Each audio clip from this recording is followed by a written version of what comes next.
different browser. So I can always go over to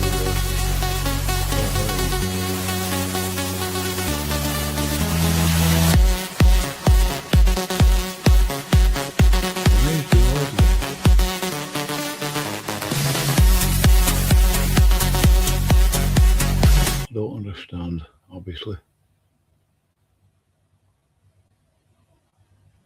Let's just play this.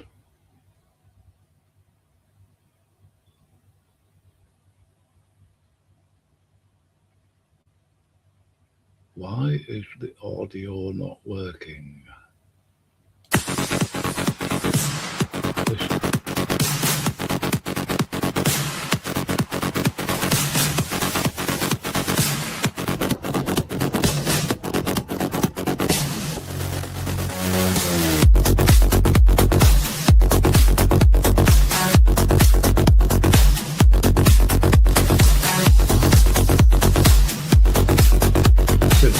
Earlier somehow.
I'm not going to ask any of you.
Well, there you go.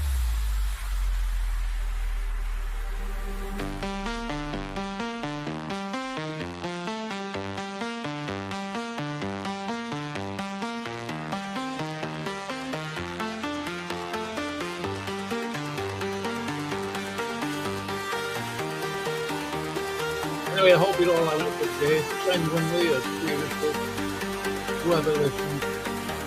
I don't hate any of you. Might be angry with you, might be chanting. Okay. Bill will make a joke out of it. I don't want to hurt you, but I don't hate you.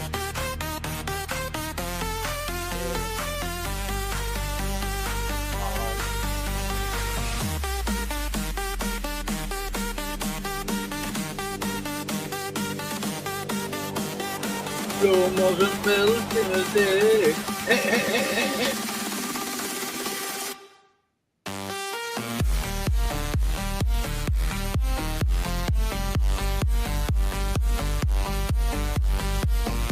Anyway, commenting in the side chat will not cost you your salvation. Please be assured of that.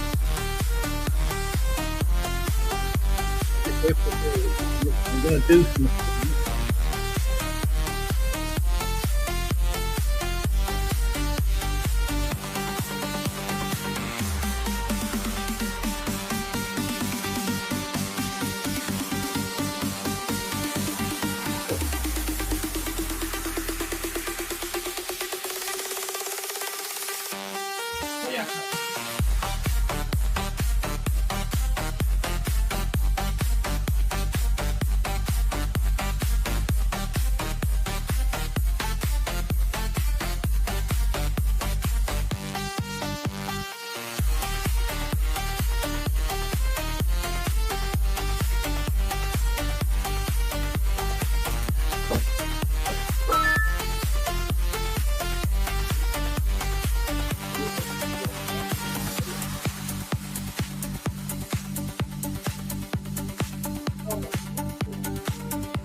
There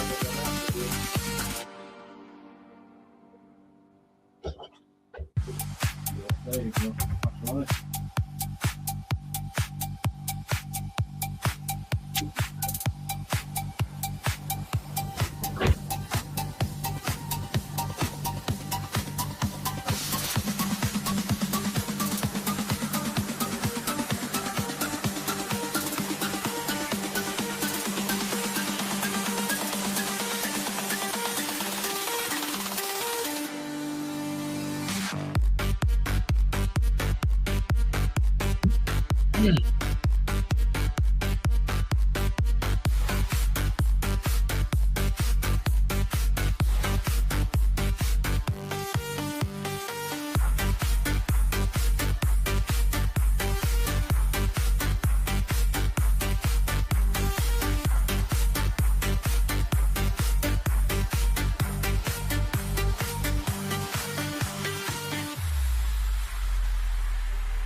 Right, that's enough of that. I was just playing that while I was doing something. Nothing nefarious. I will be with you 1 second. Not that you're desperately waiting, of course. I understand that. Nobody loves me. No, I'm not even worried about that. Just be hopefully assured that I don't hate you. I say what I mean, and I mean what I say. That's how it's going to be from now on. That's it. I've never purposely lied to somebody about what I think. I have held it back a bit, you know. No big deal. I watched so-called Uncle Sam's video, Mr. Ruckus. What's this one? Oh yeah, I'll watch that one first. I'll put a link in. Let's just make sure it's on. Oh.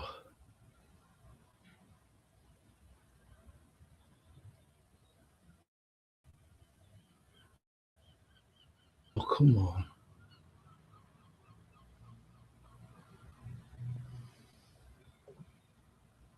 I'll put a link in, as I say.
Right, I've gone onto the other browser. And I'll do it from here. And if it goes pear-shaped, I'm going to just go and find a different browser. I don't know what's going wrong. I mean, something's obviously going wrong. I don't know what.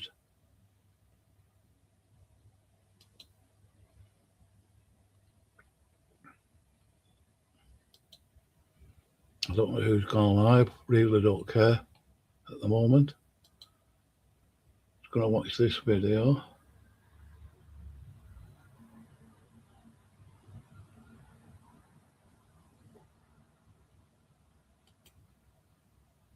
That and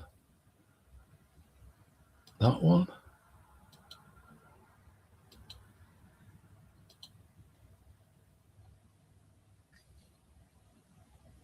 I've watched this before. I'm going to play it again. Sometimes I just listen 2 or 3 times to a video if I think it's interesting enough. Yeah, I will. Just make sure my audio's working still. Anyway, I hope you're having a nice day. Mine's not started too good today. You will be glad. What's up, guys? As I've said often, time and time again,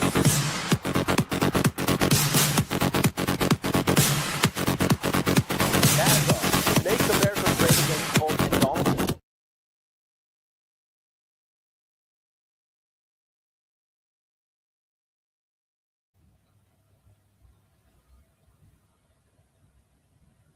Trump, they're the greatest Judeo-Christian. Why does it just keep pissing me about?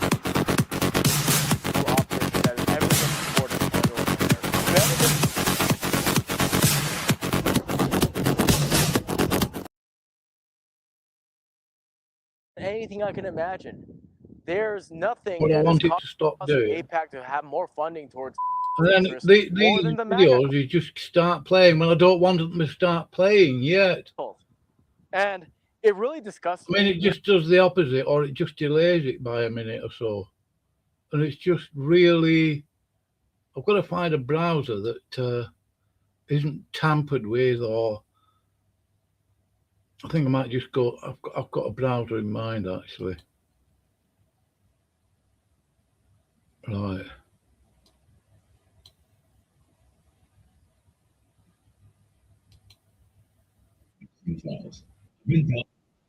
Oh, no, not again. Not the other one. I didn't press for that one to play.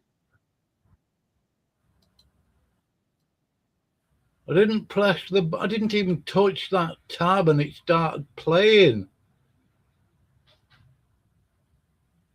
What's up, guys? As I've said often, time and time again, MAGA, the Make America Great Again cult, and Donald When Trump, was it great in the first place? When was America great in the first place? Somebody please tell me. Make America great again. Judeo-Christian psychological operation that has ever been purported. So now it stops playing as soon as I come off the tab. Great. That's clever, isn't it? Now it's buffering like hell. Better than anything I can imagine. There's nothing that is causing AIPAC to have more funding towards interests more than the MAGA cult. And it really disgusts me. You know, I get really enraged and angry when I think about how much we have been betrayed. I voted for Trump in 2016. I believed in him because I was so desperate to believe that boomer sentiment, that boomer spirituality into our politics could potentially be true. The good old days can come back. The good old days are gone. That's the reality. The good old days are gone. What are the good old days? What are they? Say, because my heart is still traditional. I still want those things. I still venerate and exalt and respect all those values. I uphold them closest to my heart. It's what brought me up. It's what I want to protect, and it's what I will keep in my own household. And I hope to expand that wholesome energy onto those that I care about, of course. ultimately that is still the goal, but it's not going to be in my lifetime.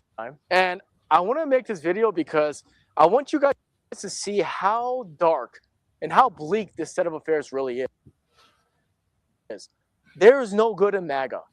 Trump is an absolute demon. He is the last standing archetype of boomerism, basically, where people can say, oh, there's some good in it still. You know, there's still some hope in old people. No, it's a total gerontocracy and betrayal. I'm an artist, so I always notice everything aesthetically and excavate everything symbolically.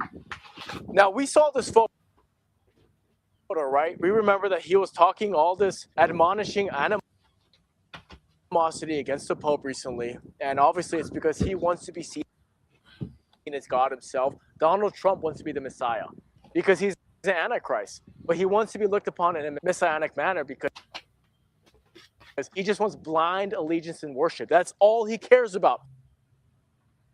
This man is a megalomaniac. We know that. And I'm saying all this because when I excavate and delve into the artistry, after he goes into this public breakdown as he's spiraling out of control, and yeah, this is just showing that he's totally lost it, and his blind followers hate the internet. Just keep showing insane allegiance, which is the reason why it's not going to happen. Truly, I'm not going to buy a television. In my lifetime, like my neighbor, she just keeps doubling down.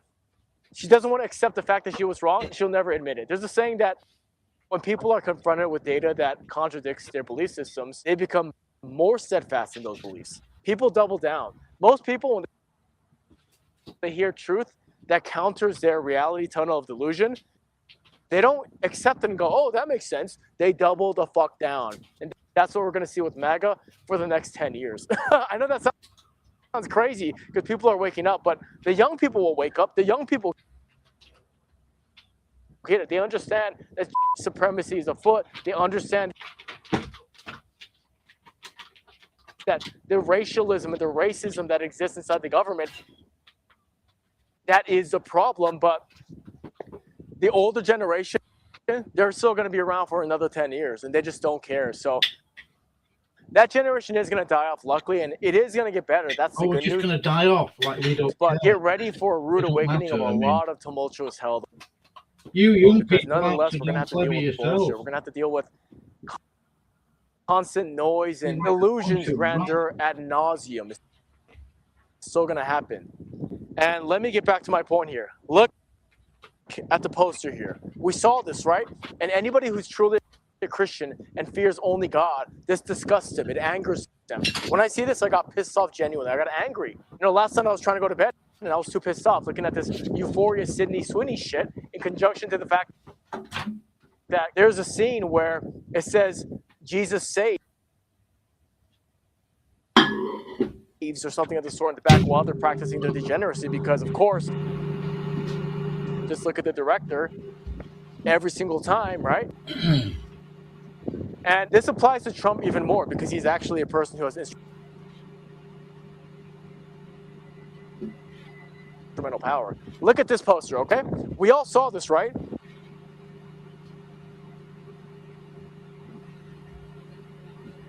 Now, did you notice in the middle here, there's actually a demon? There's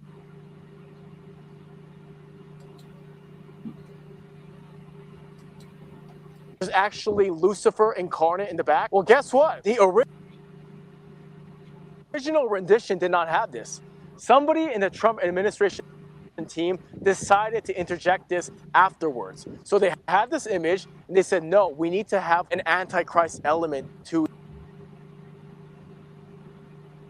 this image before we put it out there. Like, you can't make this up because nobody is making this up. There's no such things as a coincidence. There are no coincidences in this game. If you haven't noticed by now, it's all synchronicity and it's all a power play of symbolism. And that's why the artist really shines in this conversation. And as an artist, understand, this is demonology afoot. This is Satan coming back. As I made a video, it was titled that Trump is the Antichrist. Obviously, I'm not saying he's actually going to be the one procuring, I don't know, like child sacrificing in a public square, although we're getting there, right? So, I mean, I could make that argument, but he's definitely a messenger of evil. He's definitely a messenger of the false messianic complex. Because look at this man. He comes here and he wants absolute blind allegiance worship. The only person who should get blind faith is Jesus Christ. No one else. Yet this is what Trump demands. This is what he's doing. Like a fucking edited photo previously showing something more genial, he intentionally, with the approval of Trump's click on Truth Social, made something more demonological. That tells me a lot. And if that doesn't tell you a lot symbolically, symbols are how we express our most evocative feelings.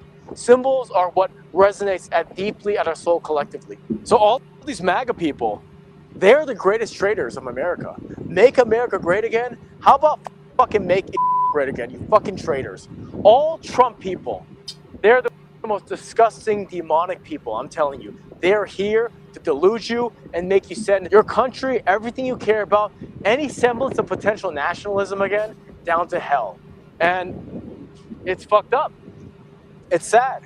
And I hate to say this because, you know... Well, everything America touches seems to turn to garbage.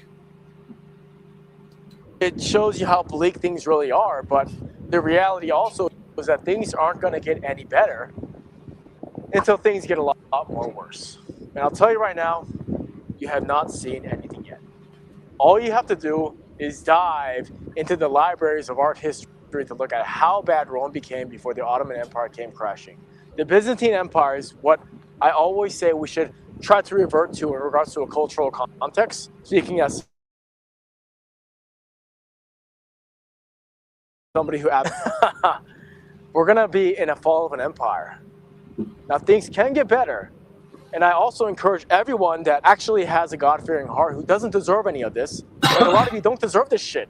This should not be on your TV. You should not be dealing with any of this degeneracy. The woman around you should not be so promiscuous and exposing all their privacy and destroying all their pair bonding abilities so that you can't have children or anything wholesome. But this is going to keep going. It's only going to get worse as well. It's really going to be like Generation Beta and beyond, who might have a better semblance of a chance. And I know I sound so black pill, and I apologize. I know there's good ones out there. I know that there's even MAGA people who are just so duped. It's just hard for them to accept the reality, but they actually have goodness in their hearts, right? But once you show them the evidence, once you confront them with the truth, once you really show them how bad things have become and the power structure is totally corrupted, if they still decide to double down in this way, then that's a different story. And that's really what my message is about right now.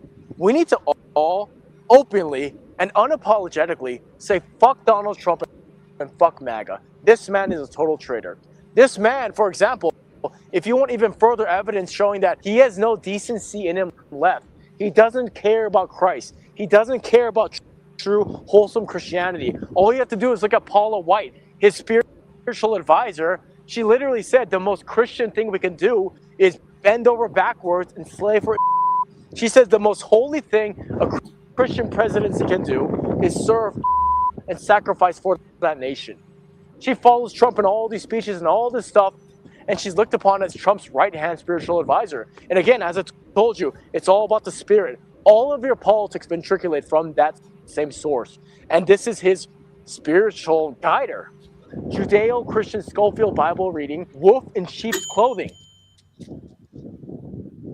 And I'll take this even further. Did you know that one of the largest events for Trump fundraising and coming together and congregating with his network of supporters, it will be funded and backed by Grindr? Yes, you heard that right. If you believe that Trump is Christian whatsoever at this point of the narrative, explain to me that. Grindr, the gay hookup site, the place where people are using as a dating app to they're the ones that are going to be supporting Trump. In the same way that the OnlyFans founder passed away recently, but yeah, I mean, that guy, Ravinsky, he was the largest donor of AIPAC. Like, these degenerate porn peddling demons are the ones backing this administration. And we're all sitting at the back saying, yeah, make America great again. Yeah, make America fucking pornographic again. Is this what we're fighting for? Is this what we're championing for all the time? Is this what makes this country Christian? I thought this was a Christian nation. My parents came here because South Korea is one of the fastest growing Christian countries. And the reason why they come here is because it has the weight of the cross. That's what they thought, right? And they come here and it's all hypocrisy. It's Judeo-Christian. It's totally cucked. I don't know what to say. It's disconcerting. Many Koreans, they actually come to America because they want to support holding the cross up. That's really the spirit of why so many Koreans come here. And that's why there's so much cross connection. You know, for example, South Korea is like, what, 10% white?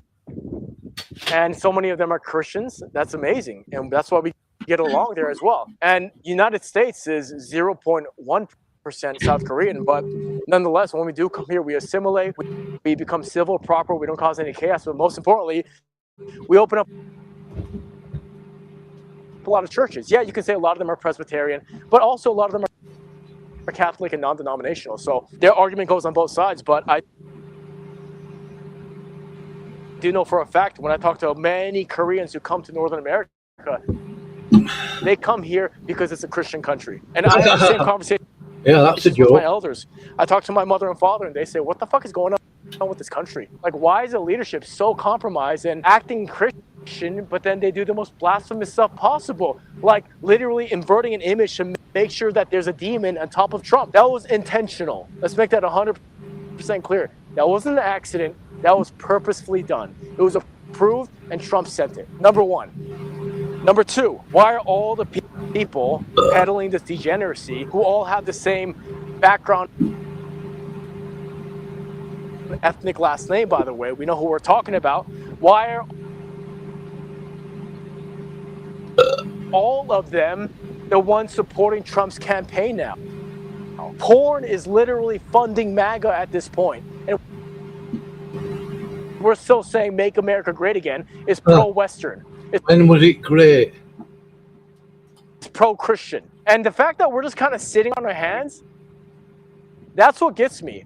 If you're not pissed off, maybe you need to look in the mirror. Like, what is going on? Like, any of your MAGA peers or your MAGA neighbors or MAGA family members, they need to get checked. These people need to get confronted because they don't understand what's going on at this point. They are bringing and ushering in Satanism. That's actually the bottom line reality, because is nothing more than a repackaging form of Satanism today. And there's no instrument further being utilized to usher this in for Lucifer to feel more and more exalted than make America great again. And Donald Trump. Trump is a problem. MAGA is a problem. And here we are pretending like he's pro-American. So I'm just telling you guys, the moment you delve in even a little bit, you see demonology, you see Baal sacrifice, you see porn peddling being funded and masquerading as Christian. The ultimate mask, Judeo-Christian. You see an absolute facade. And that's why my message right now is we need to confront these MAGA people, MAGA influencers, Conservative Inc. All of these people are masquerading. They're pretending they're using the name of God. They're using Jesus Christ, but in actuality, they're fucking demons. They're fucking demons that need to be expelled. And we need more exorcists.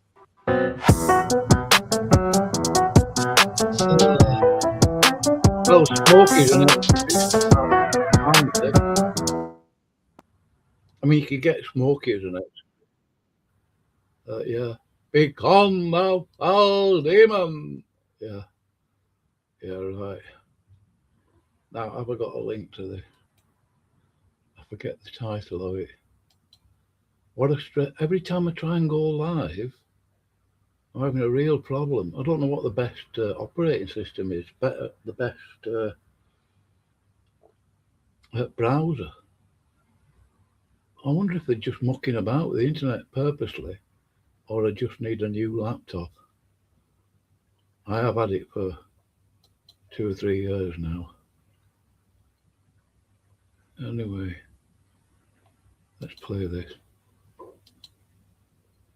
Was truly gut-wrenching and made me genuinely angry. There are evils, and then there are satanic evils, like we have seen in the episode. The most horrifying part of the Epstein files. Well, I should imagine all of them are horrifying. They're just keeping it secret, that's all. And they're using, I think they're partly using the war that they've lost with Iran to keep it, it gives them, by some means, an excuse to hide them. Takes everybody's attention. I've been diving deep into these documents since the 31st of last month, and it has only confirmed everything I've been saying for the past 10 years. But I must say, one thing in particular was truly gut-wrenching and made me genuinely angry. It makes me genuinely sick to my stomach, and it breaks my heart even further knowing that there will more than likely be no justice because this entire system is run by these satanic child sacrificing and cannibalizing pedophiles. And before I dive into this, I say with more urgency every day to stay in close proximity to your children and protect them with all your power. Never leave them alone out of sight until they have the ability to truly defend themselves. I don't care if you call me a helicopter parenting advocate. With what we've seen in these files and the research we have available to us today, the line between good and evil boils down to those who believe in protecting the children versus those who target them in a predatory fashion for sexual fetishes and pure evil. There's an email in the Epstein files where he relays that a girl in his trafficking network said Jesus saved her during the torture that she endured. She said that she felt God's presence next to her when she was in bed. She knows that Jesus watches over her. Whoops. The reply writes, you should dress up as him when you see her. To rape this little girl disguised as the one thing that gave her escape in the living hell that no human being, let alone a child, should ever experience. The response from this predatory scumbag was one word. Oops. Then a happy-go-lucky suggestion to dress up as Jesus the next time he saw her, to rape and torture her as the one thing that she found solace in saving in. That's a child experiencing the worst thing ever that would break any adult, reaching for the only light that she could find. And the demented people who put her there laughed and mocked the one thing that she had left, the one thing that we all share. And now she's probably dead and discarded somewhere after being used as their satanic plaything. And I believe that the whoops isn't some pedantic joke about her faith, but I believe it's the sound of them acknowledging that she was gone and find the whole situation funny. Like, oops, I was dressed as Jesus, the one thing she loved, and I killed her.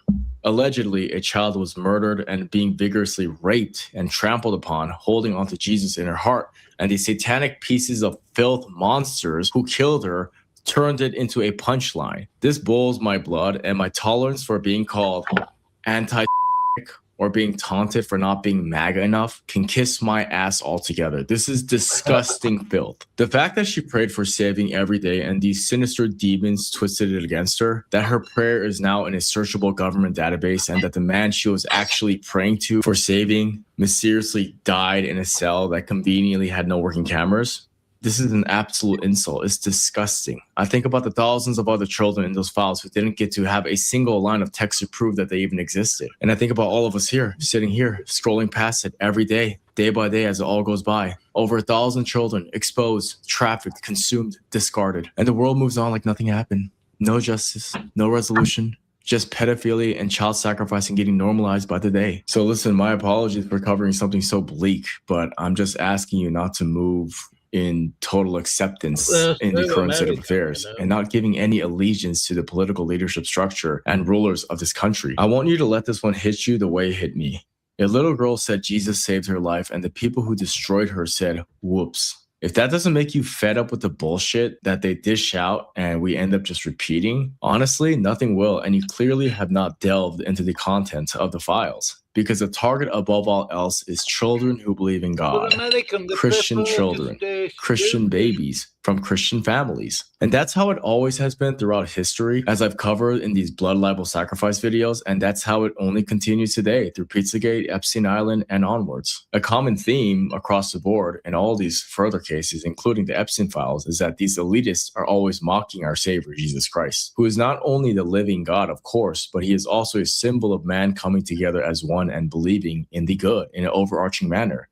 And this is what they can't stand. They can't tolerate this because they are disgusting elitists who have no decency or grace inside their own hearts. They are actual racial supremacists who abandoned the universal Christ altogether. We are dealing with actual demons, and the level of evil we're dealing with here is genuinely incomprehensible. Unfortunately, it won't happen, but every single name must be revealed and justice must be served. But there's literally nothing more vile than torturing innocents. To be a Christian man is to protect kids. That's the bottom line. For every other sin in the Bible, Jesus offers grace and forgiveness. A prostitute can be fornicating with her siblings, and she can be screaming at her inbred children every day. But in the face of the Savior, she'll have an opportunity to redeem herself and heal through the Holy Spirit and the presence of Jesus. But as written plentifully in the New Testament, pedophiles and child rapists should be addressed with the sword. They should have a millstone tied around their neck and be thrown into the river. This is clearly not up for debate in the Bible. It's the cardinal sin. It is the sin. A murderer can be forgiven. A rapist can have atonement and be saved. But a child rapist, there is a special place in hell for those who take the left-hand path. Because Satanism is essentially a practice and ritual dedicated to child sacrifice. Because to be a Christian, in turn, is to fight for children. That's what it means in the political stage at this chapter of the story that we've seen unfold here. We need Christian men to yield their swords and use their voice against all of these evils. There's literally no other solution because we now understand with perfect clarity what these demons desire because they don't hide it anymore. They want to build a second temple after expanding their genocidal state. Because one day, as they force the world to bend to their knees, they will build their altar, and then they will start sacrificing animals, and that will gradually move towards the direction of human sacrifices, then onto child sacrifices, which is ultimately always their goal. That's why they do so in secrecy after all, and after they do normalize this evil in the cultural front, as I've been preaching that they'll do so from the pulpit for about a decade now. By the way, it's crazy that these people are now talking about these matters, and I was debanked for it. But now that we see the Epstein files, thank God people are waking up. I just hope it's fast enough for the sake of our kids, because make no mistake, it's ultimately for them and for us. It's a fight for the kids, because when you see children, obviously they are our future. So to control the world, there's no resource more important than controlling its human capital, which means for them, having an assembly line of children to sacrifice to appease their demonological spirituality. And that's, by the way, one of the most important changes Jesus Christ granted us culturally was ending the notion of sacrificing altogether, because he embodied all of that tension and sacrificed himself. So sacrifices, no more. Bloodthirsty elitism and supremacy, no more. That's what we thought, but of course, these people reject it. Jesus came here to say no more of these blasphemous evils that keeps all of us in a forsaken spiral down onto hell here on earth. And these disgusting animals consciously choose to reject grace and unconditional love in turn, and instead choose to call us as mere cattle. We had an opportunity to wake up to this reality with Pizzagate around 2016 due to the bombshell WikiLeaks drops. We saw the same blatant code language. We saw the same blatant artists being commissioned to bastardize the very tutelage of aesthetics towards occultic evil. Now we have another opportunity to wake up as many people close to us as humanly possible right now here again today. Because it's the same shit being exposed with further gruesome detail. They want to insult God, they hate Jesus Christ, they hate Christian families, and they want to torture its babies. This is a massacre of the innocents, a painting reference in the Epstein files. Epstein ordered a reproduction of Cornelis van Haarlem's painting The Massacre of the Innocents in 1591 to be reproduced with a new rendering, instead depicting the massacre of baby boys ordered by Herod in an attempt to eliminate Jesus. So they are telling you they want to torture the good faith out of children who believe in God through rape and blaspheming practices. They're literally telling you this again, as they told you in 2016. That's why Epstein had nude portraits of children in almost every room inside of his personal home. These are his alleged collection trophy images of the Christian children he felt most proudly about condemning and destroying. So my most practical advice here is that I beg you to adhere towards homeschooling your children and keep them in a community network that is local, to keep your kids as far as humanly possible from Hollywood and Silicon Valley, to never let your children visit Washington, D.C. or any major city with a high concentration of government officials unattended, to not gallivant and chant on behalf of some mainstream political organization as the leadership structure and the entire cabinet is compromised at this time, to keep your children away from the medical industry pipeline, no vaccines, no donation of organs listed on your license, to be extra vigilant and watchful, I would say even staying indoors during the national holiday of over, to never stop talking about these satanic at the cost of alienating yourself from your friends and families as a conspiratorial quack, and to place all your trust and faith onto following God above all else. Because this is a spiritual war, and the demons are gleefully ruling the nest with bloodthirsty fanaticism against your progeny. Peace.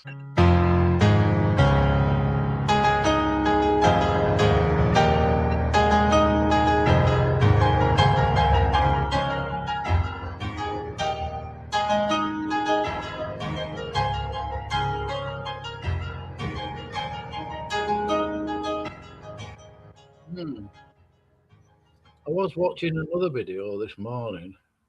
It was 3 hours though. Deconstruction Zone and some other guy, I can't remember his name. I have seen a video of him, not Deconstruction Zone, the other guy that was in the interview with him or interviewing him. I'm not going to listen to all 3 hours of it again. I did listen to it. I did pop over as well to Brandon's channel, and that was a dog pile of news unit and his big-headedness and other stuff. Vettel was over there, of course, virtue signalling, and Jill with his garbage. I think even the empath Isaac went over there. Empath Isaac. Oh, Isaac.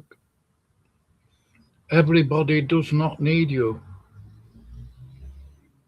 Where is that video?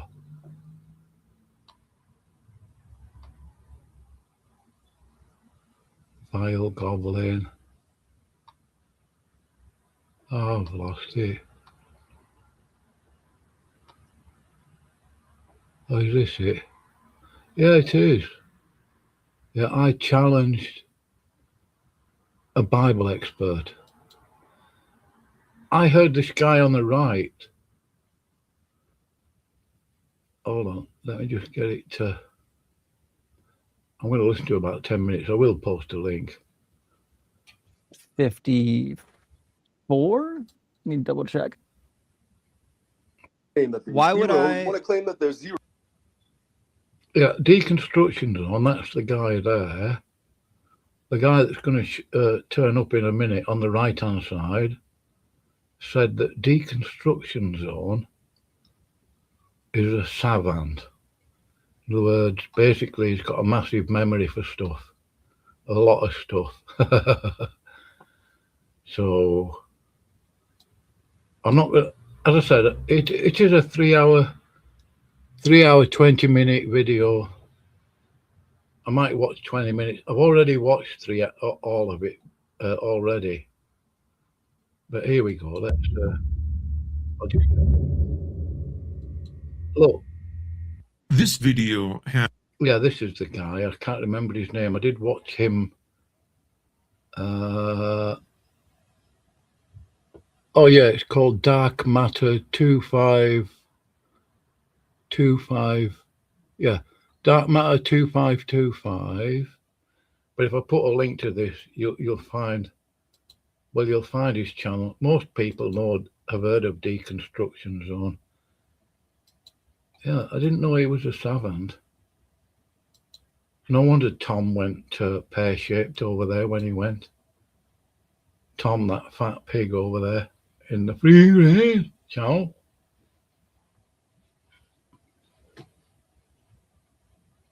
Yeah, I'll put this on screen.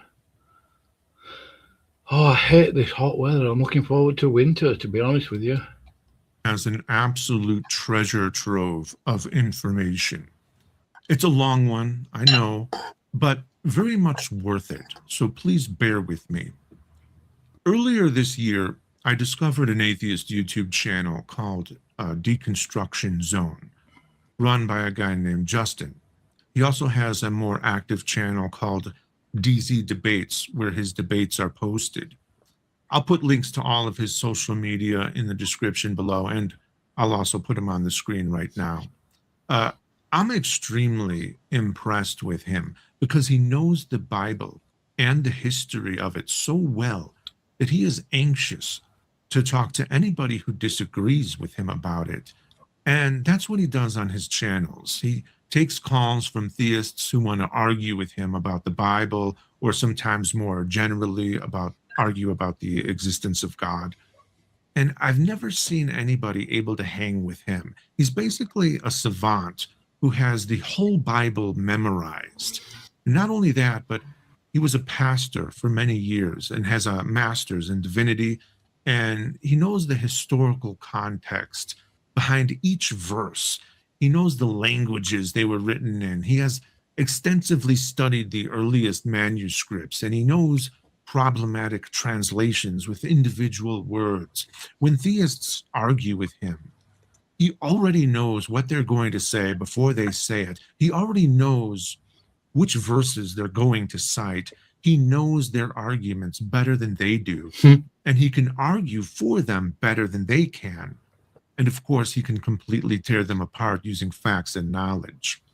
If you want to argue for the existence of God with a guy like that, and the God you're arguing for is the God of the Bible, and your knowledge is limited to what a specific version of the Bible says, or what you hear at church, and maybe your social media echo chamber, then you're not even coming to a gunfight with a knife. You're coming to a carpet bombing empty-handed. Yeah, but it's the historical accuracy of the Bible that backs it up. The Bible's not Like all historically the accurate. prophecies. So just to be clear, There's never been you anybody, can't there's never name been a anybody single to one of stand. the 500 people because they're not named. It's just a claim from 1 Corinthians chapter 15. You Paul can- doesn't name a single one of them, and nobody ever went back to verify his claim because he was writing to people outside of Judea.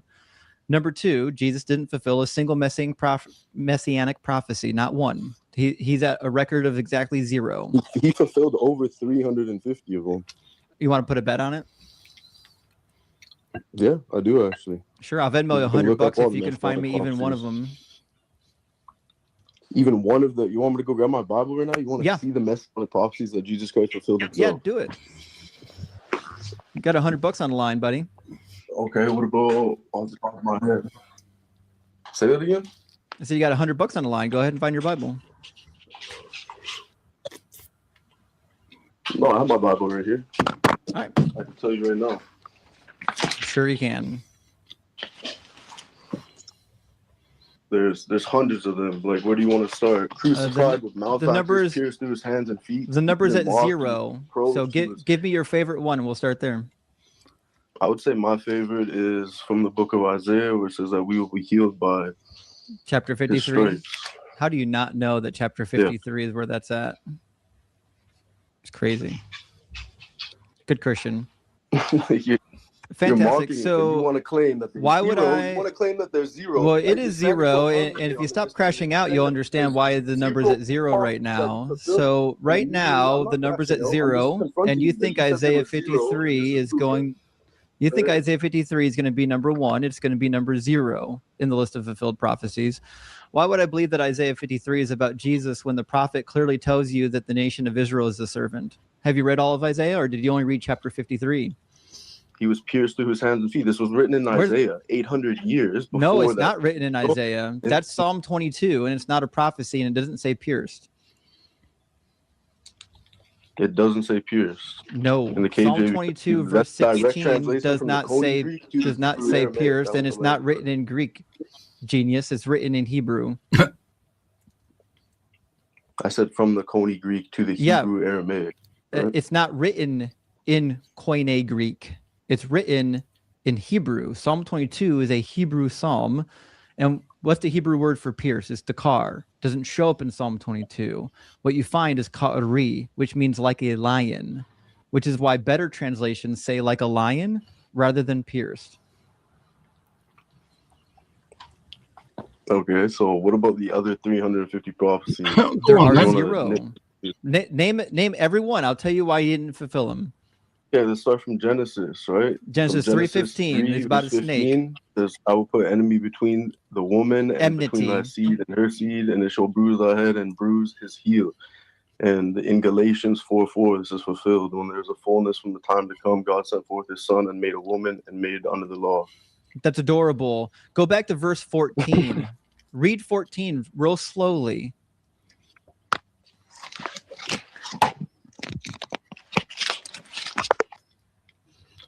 What's it saying? Or just run. Fuck, I guess he didn't want the money. Okay. Well. I want people like Justin to have a bigger presence on the internet than I do.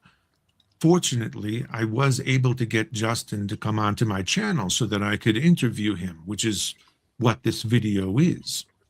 It's reassuring to know someone that competent already knows who I am and likes what I do.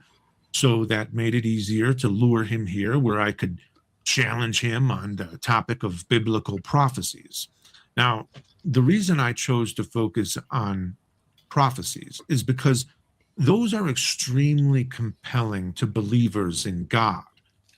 People say that the Bible has hundreds of fulfilled prophecies. The Gospels are full of claims that Jesus fulfilled this prophecy and that prophecy. And that's how you know it's true. And that's very compelling to a lot of believers. Let me show you a YouTube short that I recently saw that is typical of how believers perceive biblical prophecies. 25% of the Bible is prophecy.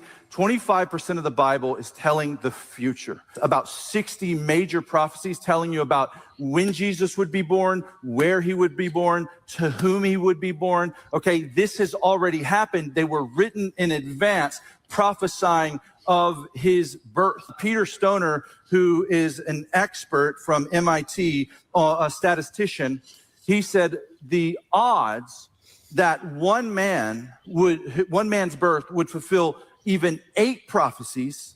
Okay, he fulfilled over 300, 60 major ones, but that one man would fulfill only 8 prophecies. The odds is 1 in 100 trillion. If I was to put 100 trillion silver dollars over the state of Texas, they would be 2 feet deep over the entire state of Texas. Now, if I marked one of those silver dollars and I buried it in San Antonio or Amarillo or in Dallas or in rural Texas near Tyler or something like that, and you walked around Texas and you reached deep down in those silver dollars and you grabbed the one I marked, the odds that you on your first try would grab the one I marked would be 1 in 100 trillion. And he's saying that's the odds that one man would fulfill 8 of those prophecies, and he fulfilled over 300. Do you see how trustworthy the scripture is? There's no other book like it. They love coming up with odds, don't they? The more ridiculous, the better. They love making up numbers for how unlikely it was for the universe to come into existence, to how unlikely it would be for all those prophecies to be fulfilled. Yet it happened anyway. Pretty compelling, right? Well, Justin would look you in the eye and tell you that not one single biblical prophecy has been fulfilled. Astounding, crazy, absurd, right? Well, it's allowed. Go ahead and challenge him on it. Be my guest. Pick your favorite prophecy or the most obscure prophecy you can think of, and he'll already be very familiar with it. He'll tell you the history, the context, how it was translated down to individual word choice, and most importantly, why it either was not fulfilled or why it's not even a prophecy. And that's what this video is about. I went through tons of alleged prophecies, and because we can't really go through all of them in a single video, I picked out the more popular or important ones and challenged Justin to answer for them. If you're interested in just jumping to a particular prophecy, check the timestamps of this video for it. Otherwise, I suggest going for a walk or finding something to do while listening to this. And learn from Justin about how the Bible was made and what that really entails. It's really fascinating, and just goes to show how truly far people have been misled about it, to the point of shaping entire national trajectories based on deceptions and misconceptions. It really makes me wonder how different things could be if not for the enormity of the setbacks caused by people's misguided beliefs. One of the ones I talk about a lot is the punishment that was handed down to David for the Bathsheba incident. And right. It's a very effective story in helping people understand that he's not just allowing bad things to happen, he is specifically causing them to happen.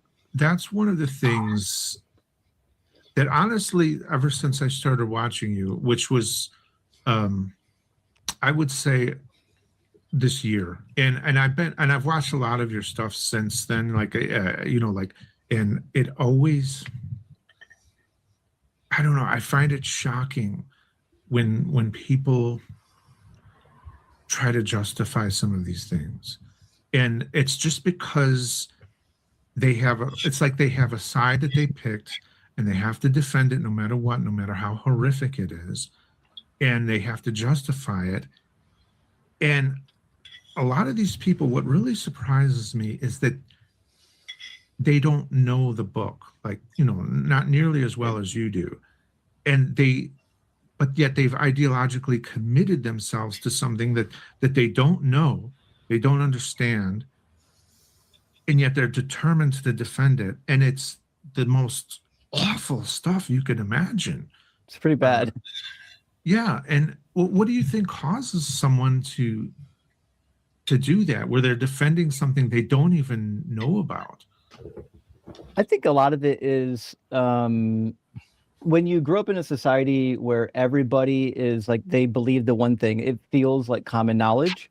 It's hard for people to shake this idea that something that all of us believe could just be wrong. It's weird though when you sink into it, because if you're just saying like, well, the collective knows better than the individual. Well, there's like larger collectives around the world, like two-thirds of the world don't believe in the religion, right? So it's a nonsensical thing. But when you don't know much about the world, and you haven't left I grew up in a little podunk town, you haven't left your hometown, it could just seem like that's what everyone believes, and it must be true because look at all these smart people, they believe it. But the other thing too is there's certainly like a sunken cost fallacy where they've dedicated a lot to it, and they're like, well, I mean, certainly it must, if it's wrong, I've wasted all this time and I can't just give up on it. Like I have to fight until there's nothing to fight for, or else I've wasted all this time. And then I think maybe the third category of people are what I would say, like my mother. My mother was like a true believer for a long time, still mostly is. And she looks at some of these situations and she says, yeah, God's an asshole. What are you going to do about it? I was like, but for her, it's fear. She's like, she's literally afraid that this God is actually real and you cannot question it. I don't envy their position. Let's put it that way. As somebody who has never been religious myself, I can't, it's difficult for me to empathize with that. But I really respect people like you who were believers, devout believers, and just through being, honest with yourself and researching, looking into it. Like a lot of these people that you talk to just haven't looked into it enough.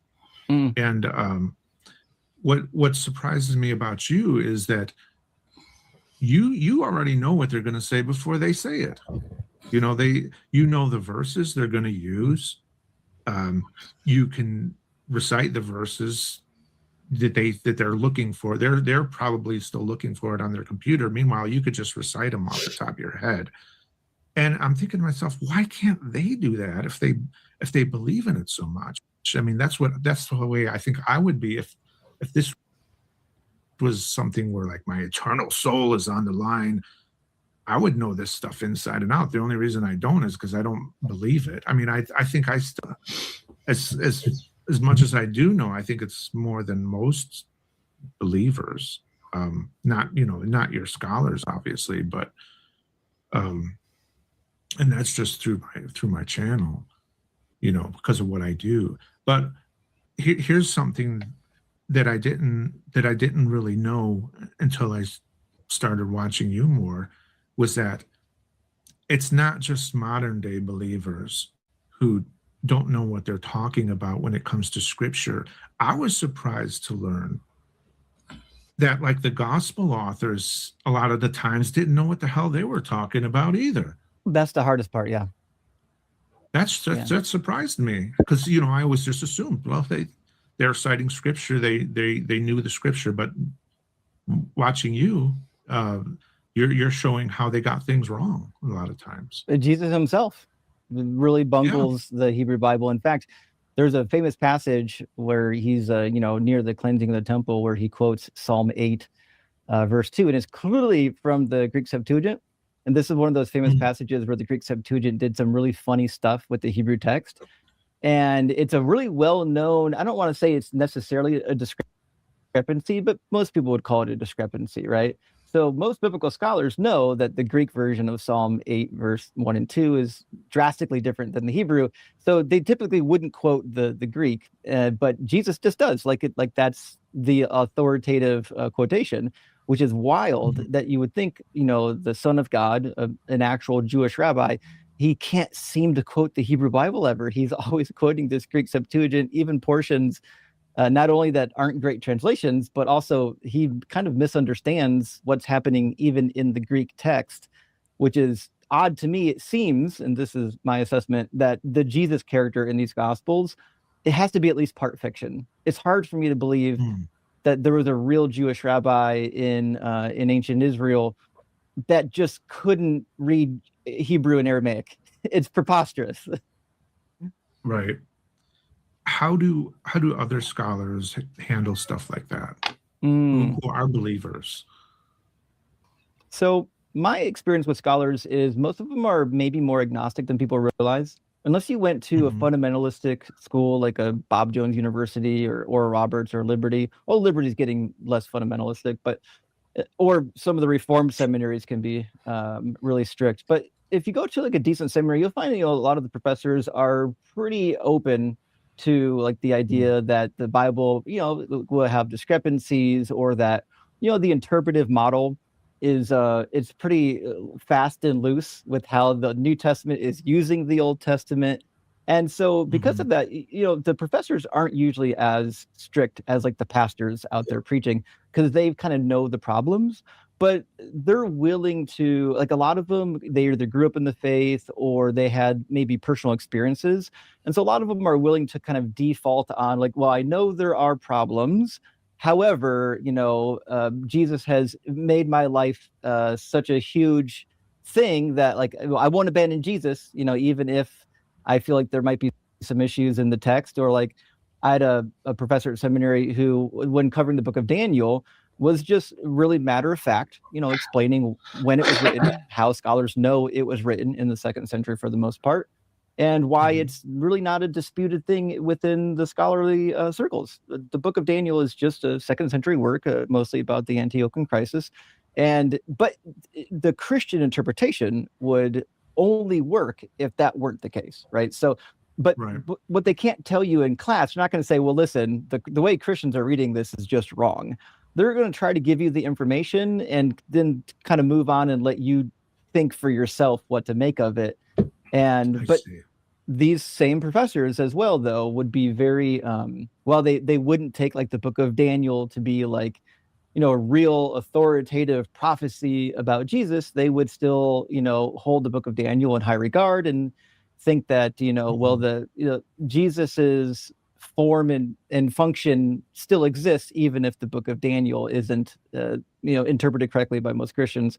So it's just, they find somewhere in the middle to land usually. And sometimes they go really liberal and sometimes they say somewhat conservative, but most of the professors I've experienced through Bible college and seminary are pretty chill with having alternative interpretive models, admitting that there are ambiguities and problems in the text, and even admitting that, like, you know, a lot of the way Christians interpret the Bible would be wrong. So, like, I had a New Testament professor when we did our first New Testament class in seminary. The thing you do in seminary a lot is you write exegesis papers.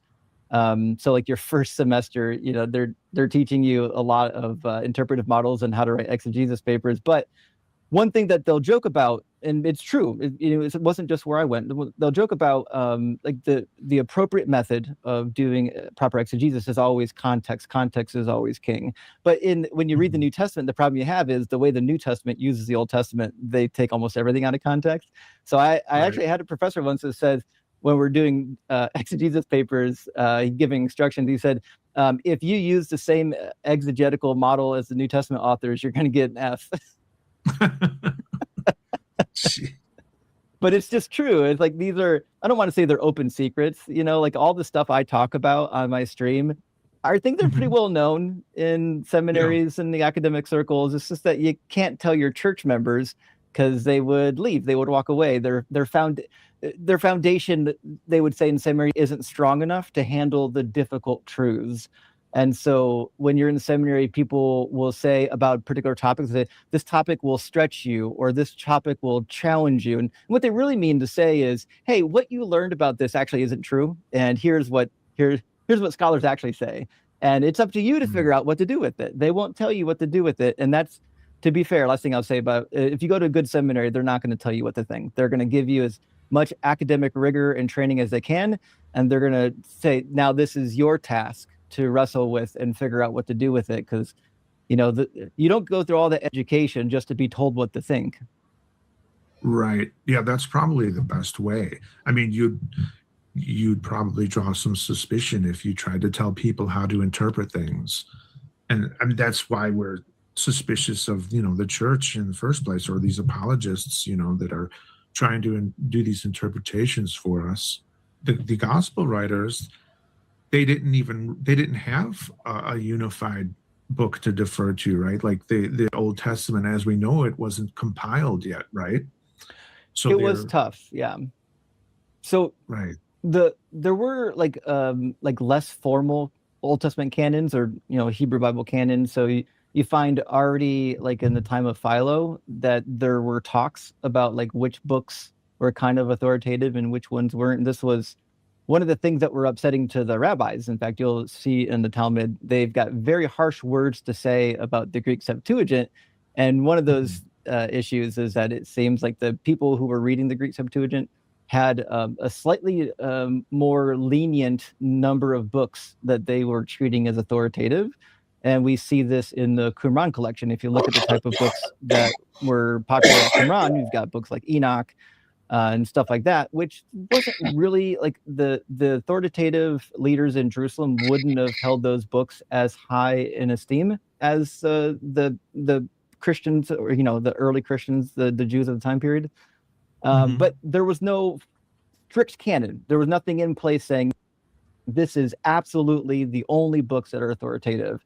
But certainly by the turn of the first century, after Jesus had already died, they were starting to have that conversation about, hey, we actually do need to put some limits out here so that there is some kind of a guide. And Christians will say, well, the Jews only did that in response to Jesus, and they wanted to erase Jesus. So, like, Justin Martyr goes through a dialogue explaining that the reason why the Jews don't accept the apocryphal books is because they so clearly predicted Jesus. So they had to remove them from the Hebrew canon. And so that's kind of, you know, there was a tussle there in the first century BC and the first century CE about, hey, which books are actually in? But there were some core books. So the Torah was universally accepted. The Samaritans a lot of times didn't accept anything beyond the Torah. And that's why we have the sect of the Sadducees. They traditionally held mostly to the Torah. And so they didn't believe in an afterlife. They didn't believe in the messianic prophecies and things like that. And that's why you'll see the Sadducees questioning Jesus in the Bible about topics related to the afterlife. But there's not, as you say, there's not a cohesive viewpoint around the time of Jesus as to exactly which books we're going to allow and, you know, who is actually in control of that. It took a little bit of a catastrophe with Rome and the Christians to sort of put the fire underneath some people's feet to say, hey, we actually have to tie these loose ends up. Right. And that was another thing that surprised me more recently in my studies. I read Francesca Stavrakopoulou, and talking about how this concept of the afterlife as we know it, with the heaven and the hell and the reward and the punishments, or that was not really a thing until the Christians came along. Well, I mean, it was in other cultures, but that it was an influence from the Babylonian captivity. So the rise of the afterlife is one of those interesting things in the Hebrew culture, where there absolutely was a period where what they believed happened after death just doesn't match what's in the Bible. So in the Bronze Age, they did practice a lot of ancestor worship. They believed that, your ancestors, not everyone believed this, but your ancestors would depart, their soul would go down to Sheol. That's one of the reasons why they had a habit of, if you had a cave at the foot of a mountain, that was a prime location for resting people's bones, because they believed that a lot of the caves, if you go deep enough into them, they would lead down into Sheol. And there's some passages in Enoch and also in the Bible that kind of allude to this idea.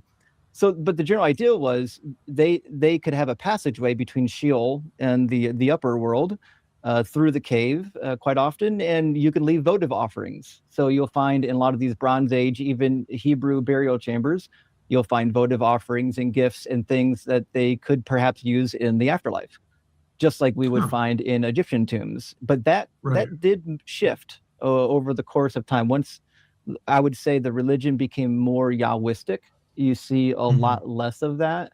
And you get this idea in the post-Babylonian period of hey, God did kind of promise that he would restore us, and then it didn't happen. How are we supposed to reconcile this? And so they start shifting to this idea of, well, actually, after you die, at the end of all things, there would be a resurrection, of those righteous people that God will vindicate. Daniel 12 is probably one of the first and most clear passages to address it, where, after the Archangel Michael kind of grants victory to the people, it says the dead of the earth will rise, some to everlasting life and some to everlasting shame and contempt. But this is already the 2nd century. It took all the way to the 2nd century to get to that type of a viewpoint. And the only other time you see it, this resurrection business, is in Isaiah. There's a mention in Isaiah, and it's ambiguous. It could be referring to, say, the resurrection of the nation as a nation. It could be referring to the resurrection of the righteous, the individuals, but it's a little bit ambiguous. It's not until the 2nd and 1st century, when all the promises and all the prophecies are just not working, that they get forced to go back and reinterpret them and really build up this idea of, no, God hasn't forgotten his promises. God hasn't forgot about us. This is what's going to happen. And one of the reasons why they could do that is because they were borrowing from the Persian culture, the Hellenistic culture, and then eventually even Roman culture. But in Persian culture, Zoroastrianism, and also in Greek culture, there was this idea that you could perhaps go down to Sheol or Hades, and there are occasions in which you could be risen up out of the place. And so why wouldn't you adopt that? If you can reinterpret your Hebrew scriptures in light of these, facts, and make it all cohesive and give hope to your people, sure, you would want to bring that interpretive model to your people rather than your people die of despair. Yeah, I do get the impression from the earlier scriptures that Yahweh was more of his what defines Yahweh seemed to change. He used to be a guy in a physical place who didn't know everything, and who could be surprised or disappointed or regretful. And along the way, he was made into that, it's like some kid saying, my superhero has all these powers now, to defeat all these other gods. But it seemed to not be the case in the early days, to me anyway, reading the Bible. No, you're 100% correct. The earliest versions of God in the Bible, and this is one of the reasons people will say, like, well, you know, all of the Old Testament was written like in the exile or post-exile, but that's not really true.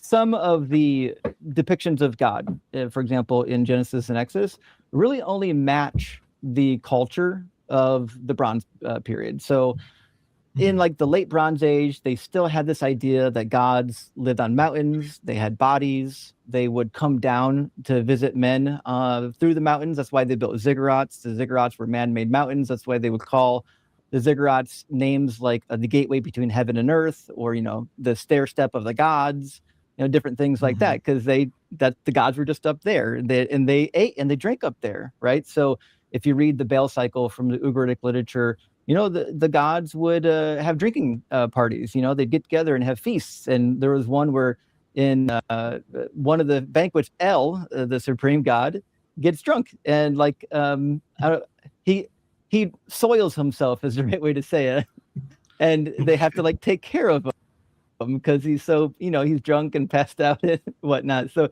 but this was the ancient conception of the gods. Like you said, they were very superhuman-like. They weren't this, you know, traditional philosophical, you know, non-material type of transcendent being. And there's a great book on this particular topic I recommended a lot to my audience. Is by Esther Hamori. She's probably more popular right now because she wrote a book called God's Monsters, but one of her first works was called When Gods Were Men, and it's phenomenal. It covers this particular topic very, very well. Yeah, that would be very interesting.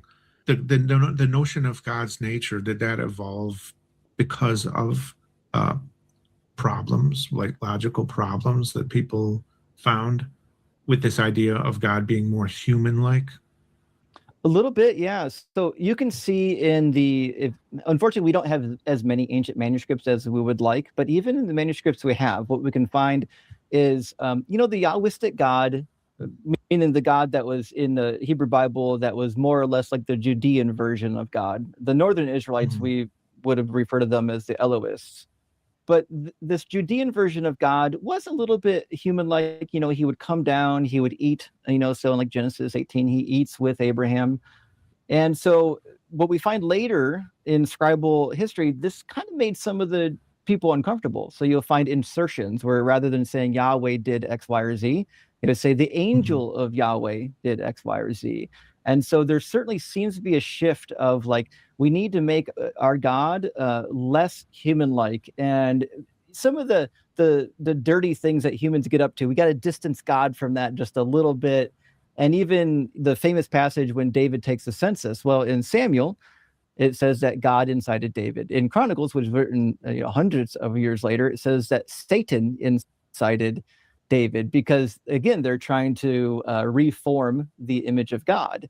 And so this happens quite a bit. One of the reasons why it seems to happen, and if you're not familiar with ancient Near East, this was kind of a phenomenon that happened in the Near East, where when you had little city-states and the gods were like dedicated to a city or a small region, you could have a god that was localized. Wasn't a big deal.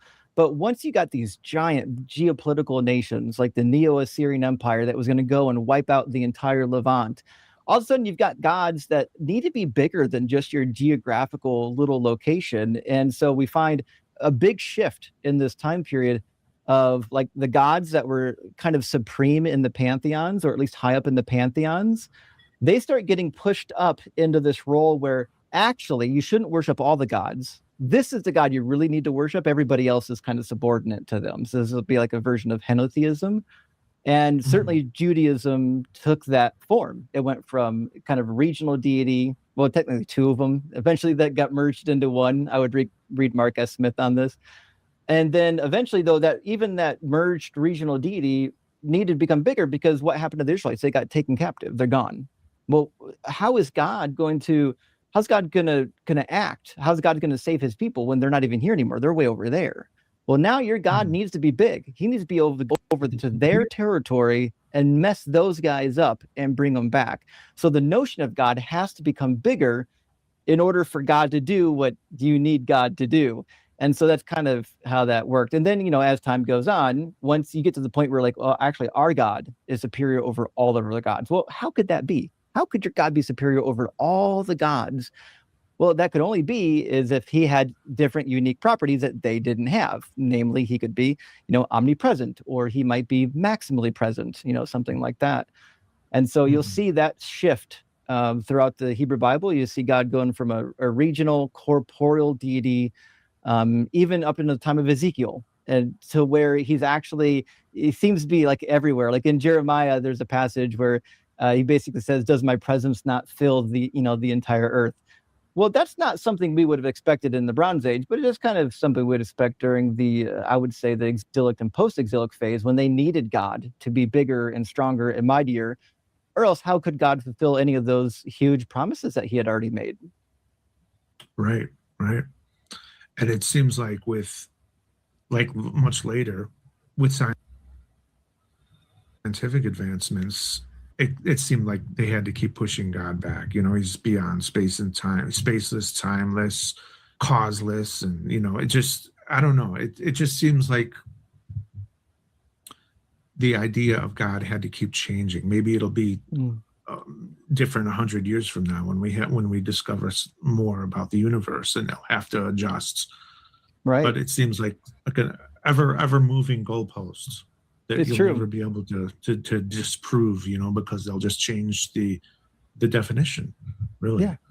Well, in Christian circles, like even when I was in school, they would refer to this type of thing as like progressive revelation, meaning God didn't reveal everything about himself all at once. It was really progressive, but it draws a problem, which is like, okay, well, it seems like this later information doesn't agree with the previous information. Like, it's not that we have new revelations, that we have contradicting revelation, right? So progressive is not the word I would put on it. I would say that they changed their notions of God, or you said like the nature of God, you said, because they needed to fix problems. And so what do? You make small tweaks here, small tweaks there over the course of a long period of time, because you're like, oh, here's a problem, let's fix it. But you do that for 800 years, and now you've got a God notion that's quite a bit different than what you started out with. Yeah, and that brings me to the people you talk to, the theists that you talk to online, and when you ask them things about what they would do if God told you to kill a baby, and they say things like, well, God wouldn't do that, and you point out, well, the Bible, it says he has done that. Well, he won't do that now. It's like, well, now you're advocating this moral relativism that you claim to be against. And it just seems like they have this immense level of cognitive dissonance where, they think God is a certain way, and they're kind of relying on this idea that, God allowed slavery back then because, that was part of their culture. And it's like, well, that always seemed so weird to me, that God would be against something, but then allow it because it's what the people wanted to do. That seems very antithetical to the God I hear about today. He doesn't say, well, this is how you have to masturbate, even though I don't approve of it. Right. But he does say that about slavery. This is how I want you to do slavery. It doesn't make sense to me. It's weird too, because, and this is where Christians go wrong, and people who watch my stream are probably familiar with some of these passages, but there's quite a few passages where God flat out says that you will follow this law code forever. All the days that you live on the earth, you being the Jewish people, or the Hebrew people at the time. And the New Testament says, in Acts chapter 15, there's like this speech about how the law was too much to bear even for our forefathers. But in Deuteronomy 30, verse 11, God says, actually, this law is not too hard for you, nor is it too far away that someone should say, go and get it for me. And in the same chapter, if you go back in Deuteronomy 30, God literally says through Moses that there's this time period that you might be familiar with. It's in the New Testament where the hearts of the people get circumcised and they become like spiritual children of Abraham. And then finally, they're going to love the Lord with all their mind, heart, and soul and whatnot. Well, this pops up in Deuteronomy 30, and which you would expect, because Deuteronomy 30 was written roughly at the time of Jeremiah. Jeremiah talks about this time period. So does Ezekiel chapter 36. So this idea that, hey, there's this eschatological end period when God is finally going to do the thing. He's going to circumcise people's hearts, and then they're going to do all the stuff God wanted. They're not going to be disobedient. They're going to love God finally. And then you just go from verse 6 to verse 8, and it says, oh, also, when this happens, you're going to follow all of these commandments that I'm giving you today. Oh, interesting. You mean that's even in the eschatological end period, they're going to be following these Mosaic laws? Gotcha. And so when Jesus says in Matthew 19 that this wasn't God's intention, the law of divorce, he's referring to Deuteronomy 24, the law of divorce, where a man can give a writ of divorce to his wife. And then that's really not what it's about. It's actually about not taking her back if you keep reading, because he'll defile the bed. But the thing of it is Jesus is like, he did something really interesting. He knew there was a contradiction in Malachi. Malachi, God says, I hate divorce. It's not a true contradiction. But Jesus, like, actually, he needs a way to soften some of this language. And he obviously didn't know the Hebrew Bible that well, but he must have known about Malachi. And he's like, actually, that wasn't God's intention from the beginning. In fact, he only gave it because of the hardness of your hearts. And then Christians say, oh, well, all the laws are like that. All the laws we don't like, we're just going to do that. We're going to do that with it. But you can't do that with every law you don't like. Jesus only got away with that one time because there was a contradiction of sorts in the Bible. And if you were reading it, you'd be led to believe, hey, why did God say that you can get divorced when over here he says he actually hates divorce? What's going on there, right? But you can't just apply that to every single law that you don't like. But it's also true that would be basically just a contradiction. You actually can't fix that contradiction, because if God says that by doing these laws, you'll be doing what is good and right in the sight of the Lord your God, that's Deuteronomy 12:28, and he says that you got to do this forever, that means that Jesus's reading of Deuteronomy 24 is just wrong. He's flat out wrong. He has to ignore the exact words of Yahweh throughout the book of Deuteronomy to get to that conclusion. Yeah, and that's one of the things that surprised me so much, was that the authors of the Bible got previous books in the Bible wrong, just like people do today. So and you hear over and over again about how the Bible is inerrant. There's no contradictions. It's a bragging point. 66 books across 1,500 years, no mistakes. And there's tons of mistakes. So many. It's shocking that people can say that. Can I throw some prophecies at you? So people, it's my favorite topic, and I think you already know that. This is the topic most near and dear to my heart, because honestly, and I know people love talking about the resurrection, but if all these prophetic fulfillments are just copes and lies, I don't care if the guy rose from the dead or not. He's absolutely not the Messiah. As far as the resurrection goes, the main argument that comes up over and over and over again is that all of these guys would have died for a lie, and I looked into all the the historical records that were that supposedly record their executions, and most of them come from the apocryphal, the apocrypha texts, and there's a lot of contradictory.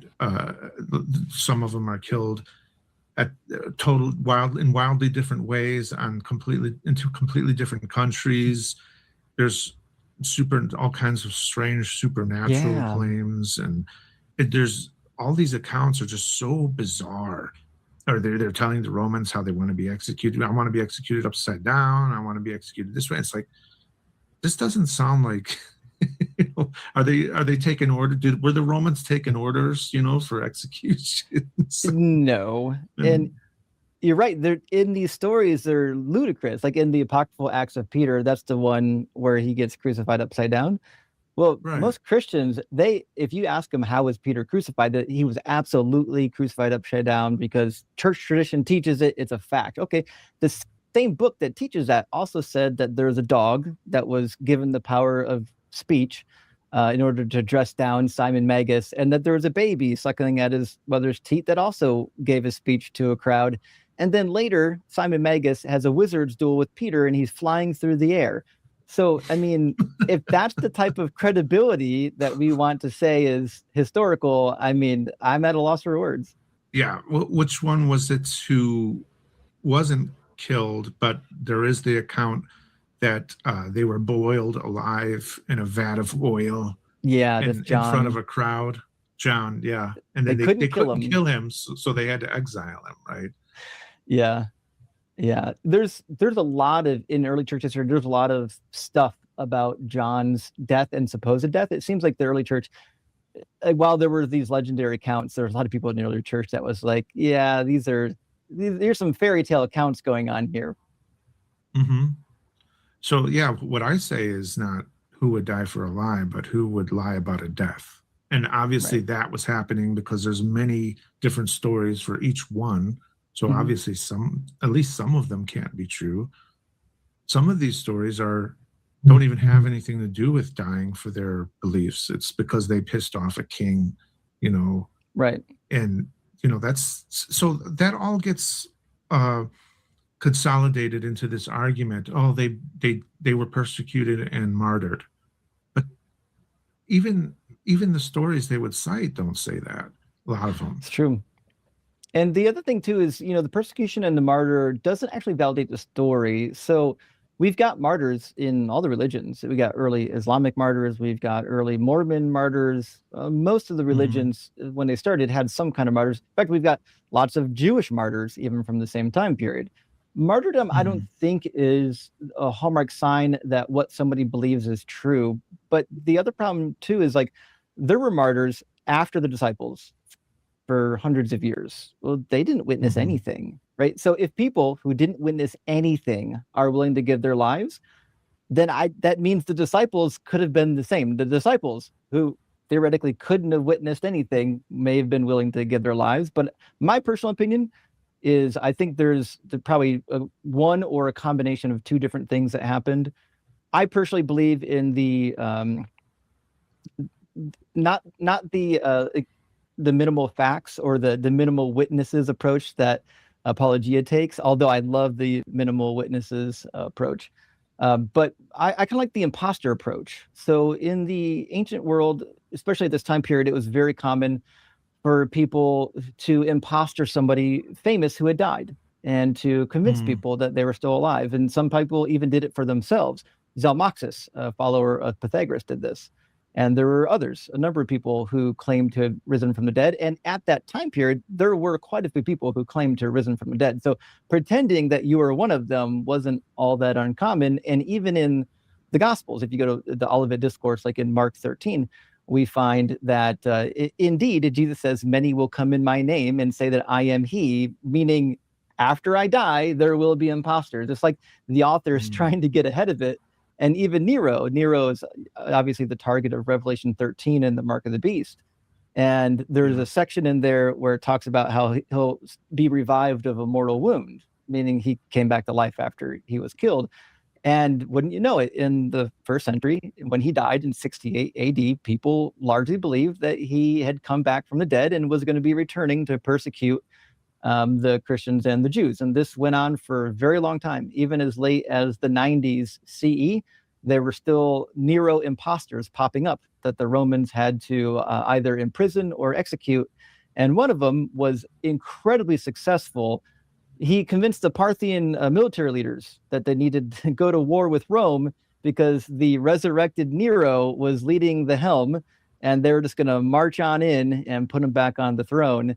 And unfortunately, the rest of the story didn't get written down. So we don't actually know how that fell apart or what happened. But what we do know is that there were some very successful Nero imposters. And so I don't have a good reason. Like, if a guy can just pretend to be the resurrected Nero and convince a whole army to possibly go to war, I'm not all that impressed by a guy who could, I don't know, convince one or two disciples that they're still alive, convince, you know, the rest of the gang, which explains why in the New Testament so many people didn't recognize him. Mary Magdalene at the tomb and John didn't recognize him. The disciples on the road didn't recognize him. And even in Matthew 28, at the end of the gospel, after he had spent all that time with them as resurrected, they didn't even believe fully themselves. It said they still doubted, which, why would that be the case? It seems like if the gospel is preserving some memory, like authentic memory of something, it seems like the authentic memory is that after Jesus supposedly resurrected, people really weren't all that sure about it. And you would expect that if it was just an imposter. And speaking of the resurrected Nero, is that what inspired the book of Revelation? That's what I've heard, is that it's coded language warning about the Romans. Yeah, all Revelation. Most of the scholars I've ever encountered and read understand the book of Revelation to really be about the first century and the eschatological end battle with the Romans. Everything is coded to the Romans. And that's why Revelation 13 is so important. It's really easy to demonstrate that Revelation 13 is about Nero. This is not really something that scholars spend a lot of time debating. The gematria on 666 is Neron Kaiser. That's the nominal Greek ending of his name. And in the Latin manuscripts, you would see 616, which would be Latinized spelling of his name, which is what we say in English. We say Nero rather than Neron, and that's the Latinized version. And that's why it says 616 in those manuscripts, because the earliest authors understood that this was absolutely about Nero, and they needed to make sure that the numbers matched, so you knew it was about Nero. Yet you have this enormous population of people who think that the book of Revelation is something that's going to happen soon, and that it spells the end of the world and the ushering in of, you know, the kingdom of heaven and all of that. And really, it's just coded language so that they wouldn't be caught talking about Rome and in a way they weren't supposed to back then. You got it, yeah.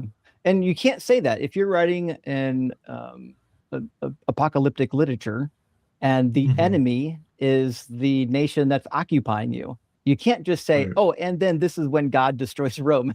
You can't do that. Right. You have to call him something like your greatest enemy, Babylon. Yeah. And so besides the resurrection, another thing that is very convincing to people are, and you'll hear it over and over again, you know, the Bible has 300 prophecies that have been ironclad fulfilled. More than that, but they like to cite, you know, 300 specific prophecies as being ironclad. Even like when I was in college, I did a speech class where we were allowed to give a speech of whatever we wanted. The subject could be whatever we wanted. And the first few students picked their religion to talk about their religion. So everyone took that idea, and the whole class ended up talking about their religions. It was, you know, like 2 students a day till everyone was done. And I was one of the last people, and I gave a speech about how all their religions are bullshit, which was hard. I mean, it was a very diverse class. There was Muslims and Christians, Jehovah's Witnesses, Catholics, and the question and answer period after that, I took everybody's time because people wouldn't stop with the questions. And one of them that kept coming up was, how do you explain all the fulfilled prophecies? And, you know, that's not something that you can get through in, you know, a half hour, 45 minutes, however much time I had to answer questions. It was supposed to be 15 minutes, but it went on for the rest of the class. And one of the answers I gave was covering the vague ones that, you know, wars and rumors of wars and earthquakes and famines and, you know, stuff that go on all the time. But there's specific ones, and I've heard people bring this up with you. You know what they're going to say before they do. And like one of the first ones that I wrote down was Genesis 3:15. Right. Yeah. Pretty classic. Jesus' ministry will defeat the devil. Right. Yeah. Presumably this is the proto-gospel, right? There's some problems with this, and I'm sure you know some of them. You only need like a careful reading to pick up on them. And I think, honestly, if you gave this to a small child, they'd probably know what's happening here because they haven't been brainwashed into reading Jesus into it. But in the passage, God's about to curse the snake. And keep in mind, in the story, it never says that the snake is Satan. That's something Christians have to put into it. It says, the serpent tricked me and I ate. The Lord God said to the serpent, because you have done this, cursed are you among all animals and among wild creatures. Upon your belly you shall go, and dust you shall eat all the days of your life. So if we pause there, the first question is, okay, who is he talking to? Well, obviously he's talking to a snake. And what did he just describe the snake to be? Oh, it's obviously a wild creature and one of the animals. So this is a legitimate snake. And you might be inclined to say, okay, well, maybe Satan was inhabiting the snake. Well, you might be able to convince some people with that, but then you've got a bigger problem. Okay, well, if this is Satan that's just inhabiting a snake's body, why did actual snakes get cursed? Why did actual snakes lose their legs? Why were they cursed to live in the ground and eat the dirt of the ground? That wouldn't make sense if snakes themselves weren't actually the problem. And so most scholars point out this is part of an etiology. This is explaining the relationship between snakes and humans. And this is somewhat expected. Snake culture in the ancient Near East was pretty wild. You had some like Egypt that like worship snakes, and they had even a couple Canaanite cults that were quasi snake worshippers. And then the rest of ancient Near East was like, nope, snakes are awful, they're evil, they're wily, tricky serpents, and they're like the enemy of mankind. And that's why you see the next verse, I will put enmity between you and the woman, between your offspring and hers. He will strike your head and you will strike his heel. Well, listen, anyone who's like seen ancient Near Eastern iconography or read any literature knows that if a snake comes up on you and you're traveling on the road, you got one of two choices. You're going to do a dance and step on his head, or you're going to run far and fast away from it. Those are about your only two options. When you step on their head, they're probably going to nip you. You might get bitten. That's kind of the trade-off, right? And the other problem here is it's obviously about snakes' offsprings. It says, I'll put enmity between you and the woman, between your offspring and hers. Okay, well, this is interesting because Satan didn't have any offspring. And I realize Christians will say, well, you know, the people who do evil are like the spiritual children of Satan. But that's nonsensical, because this word doesn't refer to spiritual children. It just refers to literal seed. So zerah in Hebrew it does get translated to offspring very often, but it really just literally means the seed, like the sperm. So in like the Greek Septuagint, they would translate this to, sperma. And that's just, the genetic, material. They believed that the seeds of all humans would just be planted inside of a woman, and then it was like a garden, it would grow. And so there's not a good reason to read this passage and think like, oh, this is talking about spiritual children. How is Jesus stepping on the heads of the spiritual children of Satan? You mean just the non-believers? You think Jesus is stepping on the heads of the non-believers? Like, it's such a weird thing to envision if you just stop and think about it. But if you read this the way it should have been read, which is, hey, this is an explanation of why snakes and humans are kind of at odds with each other, because God created them to be tricksters. They're wily, they're cunning. And we find in the ancient Near East lots of stories about this type of thing. There's a story of an eagle and a snake where they're both trying to outcun each other in duping each other to get what they want. There's the story of Gilgamesh, where a snake steals the plant of immortality from Gilgamesh as he already, went to go find Utnapishtim to figure out how you can become immortal. He dives down through the sea of depth to get the plant, the sea of death, I mean. And then when he's on the shore, a serpent comes and takes his plant, and he never gets the immortal life. Another one, Nana and the Hapulu tree. She gets this divine tree, and she loves it. It's like a gift from the gods. And a snake burrows into the base of it and destroys the tree and takes her divine tree away from her.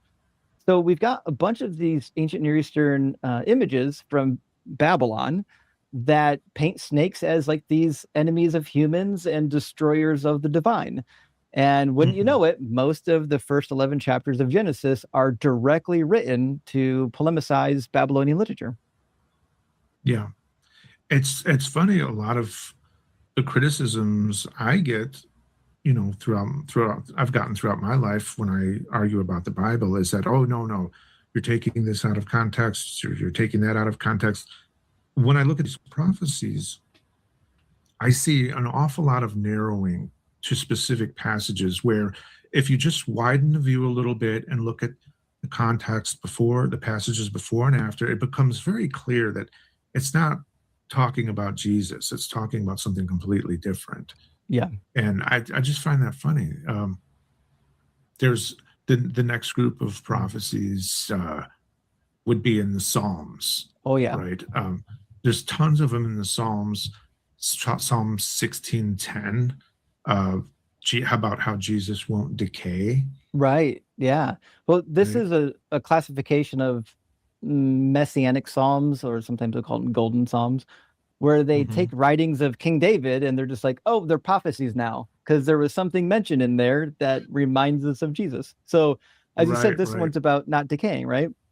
But like David is literally just writing a psalm of blessing, of how God allowed him to live through the turmoil that he was experiencing. And if you read most of his psalms, a lot of his psalms are psalms of distress, and then also psalms of blessing. And so that's why he says, therefore my heart is glad, my soul rejoices, my body also rests secure. Why? Because he's safe. For you did not give me up to Sheol, or let the faithful one see the pit, or some will say corruption. And there is certainly some debate as to whether or not we should say like pit, Sheol, corruption. How do we translate this? But the reality is David is literally just saying, hey, you spared my life. You did not give me up to the grave. That's it. He's not saying that you're going to let me live forever. He's not saying that I'll never die. That's not what's being said here. But if you need something in the Hebrew Bible that talks about, hey, not decaying, this is something that could get you there if you just ignore all the context. Yeah, it seems like out of the blue, it seems like just taking a section of a section and saying, oh, that applies to my guy, so that's what it is. When really the broader literature doesn't express that at all. Psalm 22 is another one. There's tons of verses in Psalm 22 that keep coming up about that are supposedly talking about Jesus. Right. Psalm 22 is one of the most popular. Yeah. It's, if you read through it, it's, I mean, and that one actually, in my opinion, it's not bad. It sounds like someone being crucified to me, right? Well, Psalm 22 is one of those interesting ones because in general, I don't like to criticize the Bible translators because, first of all, I know a bunch of them. And the amount of time and dedication it takes to become a true Bible translator. Like I took Greek and Hebrew and some Akkadian when I was in school. And sure, can I translate some text? Absolutely. Am I a professional? Should I be on a board translating professional translations? No. These people doing translations are really, really smart. The problem that we have, though, is unfortunately, despite how smart they are, it's clear that they're also at times doing apologetics, and they're doing it on purpose. And so Psalm 22 is one such occasion, and they've been doing apologetics on this passage ever since, the beginning of the church, because they really need this to be about Jesus. But the apologetic that is the problem is, if you go to verse 16, it says, dogs are all around me, a company of evildoers encircle me. My translation says, they bound my hands and feet. I can count all of my bones, so on and so forth. Now, most translations that are of the older variety or the conservative variety will say something like, they pierced my hands and my feet. Well, that's interesting. Wonder why. That's a huge difference between piercing and binding. And then you'll find in the Masoretic tradition that it'll say, like a lion at my hands and my feet. Well, these are huge, huge differences. And the reality is, the word for pierced, the kar, which shows up in Zechariah when it talks about the one who is pierced, that's a real way to say pierced. We don't find that here in the Hebrew text. And we don't even find it in the Greek text. In fact, the Greek text seems to match what the Aramaic and the Hebrew texts were typically saying, which is what the non-Christians would say. It's probably either they bound my hands and my feet or like a lion. And I can show you why, though, people came to this conclusion that perhaps it was piercing my hands and my feet, the Christian notion from the Hebrew text. And the reason why that is, there's a scroll. It's not technically part of the Dead Sea Scrolls like they found, but it's near. It's in the Judean desert, and I'll grab it for you real quick. I've got a picture of the document that will help kind of elucidate the situation. But there's a word in here that simply doesn't mean pierce, but it also doesn't mean like a lion. And you're like, okay, what's happening? So if you look at the very far right column, the Hebrew reads from right to left. The second word, the one in the middle that looks like a backwards C, that's karu. Now, unfortunately, karu is not a word. It doesn't exist in the Hebrew language. It's either a spelling mistake or the very last letter got mistakenly elongated. That might be the right word to say for it. And so there's a letter in Hebrew called a yod, and one of the most common mistakes when copying Hebrew manuscripts is sometimes that yod will just the tail will get a little bit long. And then before you know it, they can't tell the difference between a yod and a vowel. So, and we'll talk about that here in just a second. So what we've got in the yod is something kind of like that. But if you accidentally make it longer, you've got like a vav, which in this case, this is an actual vowel usage of the vav. It's very easy to make it too long. It happens on accident all the time.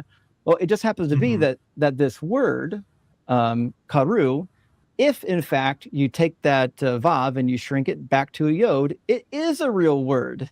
That's a real actual word. It means like a lion, kari. And so and it makes sense in the context. Exactly, because animals are the ones that are attacking David metaphorically here. And the other thing is, if we assume it's another word, well, the only other word it could be is probably kara, and kara is not spelled this way. You wouldn't have an aleph as the second letter. But also the issue is that it would just mean to like dig, like with a shovel. Like you wouldn't get this piercing idea, right?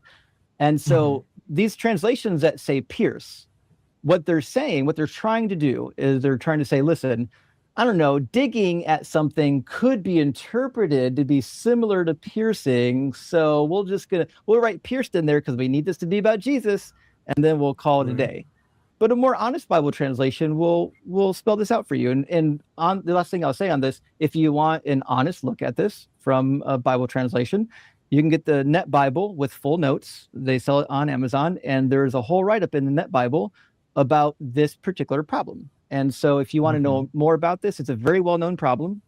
If you want to know more about this, I think the Net Bible is a great resource you can read. You don't have to know Greek or Hebrew to really grab a hold of what's going on here. So all that to say is the reason why all these translations differ is because the earliest manuscript that we have is obviously corrupted.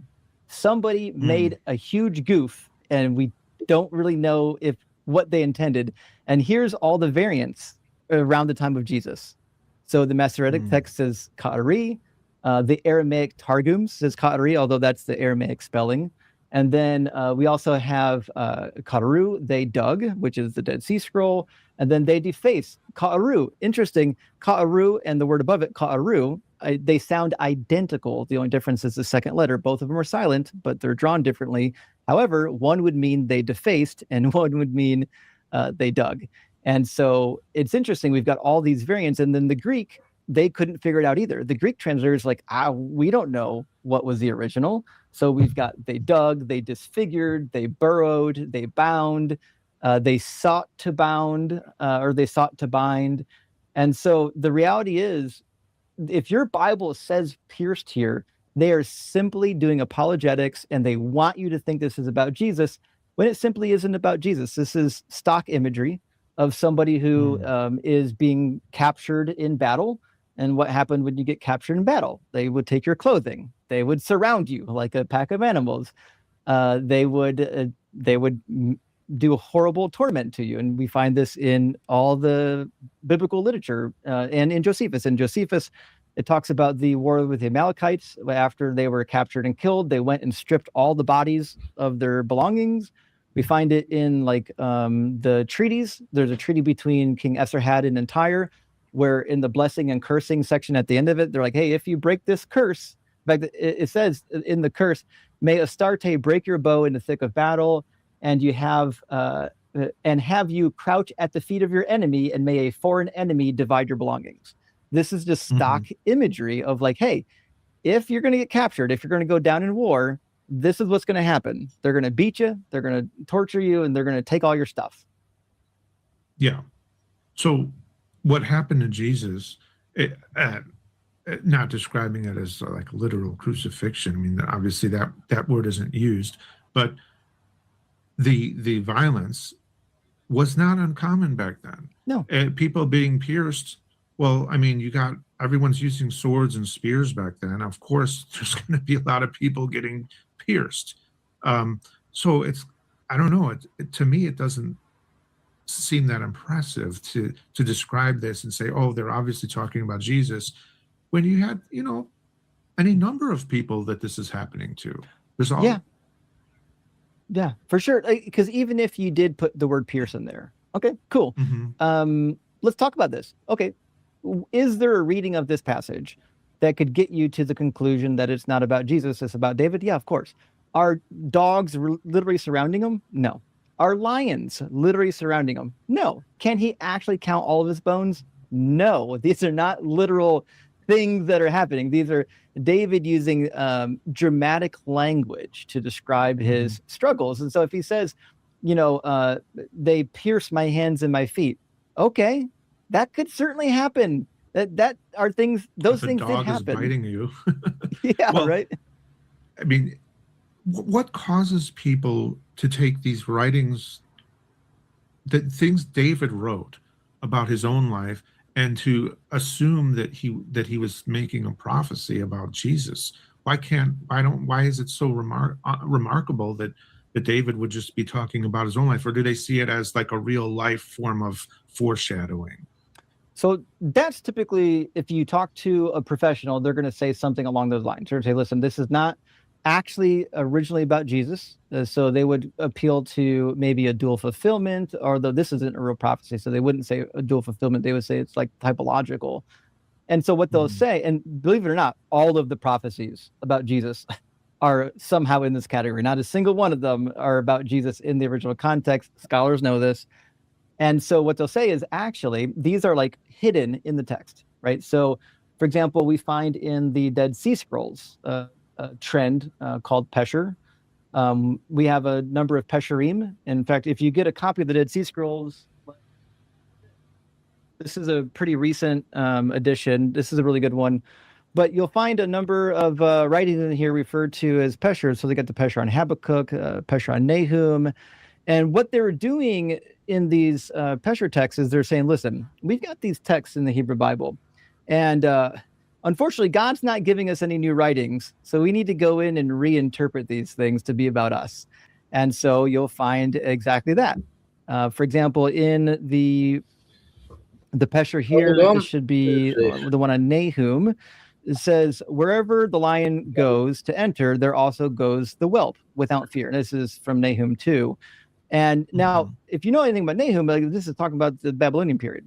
And so it's interesting here. It's supposed to be about the destruction of Nineveh in chapter 2. But the Pesher says, this actually refers to Demetrius, king of Greece, who sought to enter Jerusalem through the council of flattery seekers. Wait, what? Greece? The chapter clearly told you that this was about the destruction of Nineveh. And so this is what they were doing. They were going in and say, listen, God is speaking through these texts to us. We have to decode them, right? We have to take your magic decoder ring and find out what God is really saying, because first of all, the promises can't fail, but also we don't have any new prophecies. We have to work with something, right? And so this is what the New Testament did with the Hebrew Bible. They went in and said, here's some stuff that if you squint just right and ignore the context, we can say that it's a coded message. It's a foreshadowing. It's a typological prophecy about our favorite guy, Jesus. And do you think that they were being sincere when they did that, or they were just trying to force puzzle pieces together that didn't fit, and they knew what they were doing? Yeah, I think it's a mixture of both, actually. There certainly were Jews in this time period who practiced this form of interpreting, and they legitimately believed it. And you'll find even Christians today. You'll find Christians that will believe there are secret codes in the Bible, these numerology buffs. Where it's not just good enough that the Bible says something. The Bible also has to have these. Fucking pause. You are the last person I would let in my studio. I was hoping News Unit would come in so I could ban him as well. Why on earth you think you can, that I would actually want to talk to you? You're kidding. Go and whinge about it to someone, really. Don't need your help with anything. I know you're big-headed enough to think that you're going to come in and dispense advice and wisdom. Secret codes. And if you're really in tune with the Holy Spirit, and you're really studying to show yourself approved, you could find God's real secret message. In fact, in this time period, there were some people who thought that this secret message was more important than the original message. Go and talk to your empath. Real divine gnosis that you're getting from the text here. I wonder if anybody ever found a so-called secret message that they didn't like. It was bad news, you know? Or is it always something that confirms what they want to be true? Well, that's the thing, is typically the communities that are involved in this type of interpretive model are trying to write about their current time period, right? They're not necessarily always doing it for the future, not saying, well, because of this is what we should expect in the future. They're actually saying, no, this already happened, but you know what? When we look back at these texts over here, it was predicted. They told us this was going to happen. So it's like a self-reinforcing phenomenon where you can then go out to the people and say, look at all these things that were in the Hebrew Bible, and look at all these things happening today. This must be the hand of God. And people who don't know any better, like, oh yeah, God did have a secret plan all along, didn't he? Yeah. I've seen people talk about how you can find helicopters in the book of Revelation, you know. This is obviously talking about an Apache helicopter.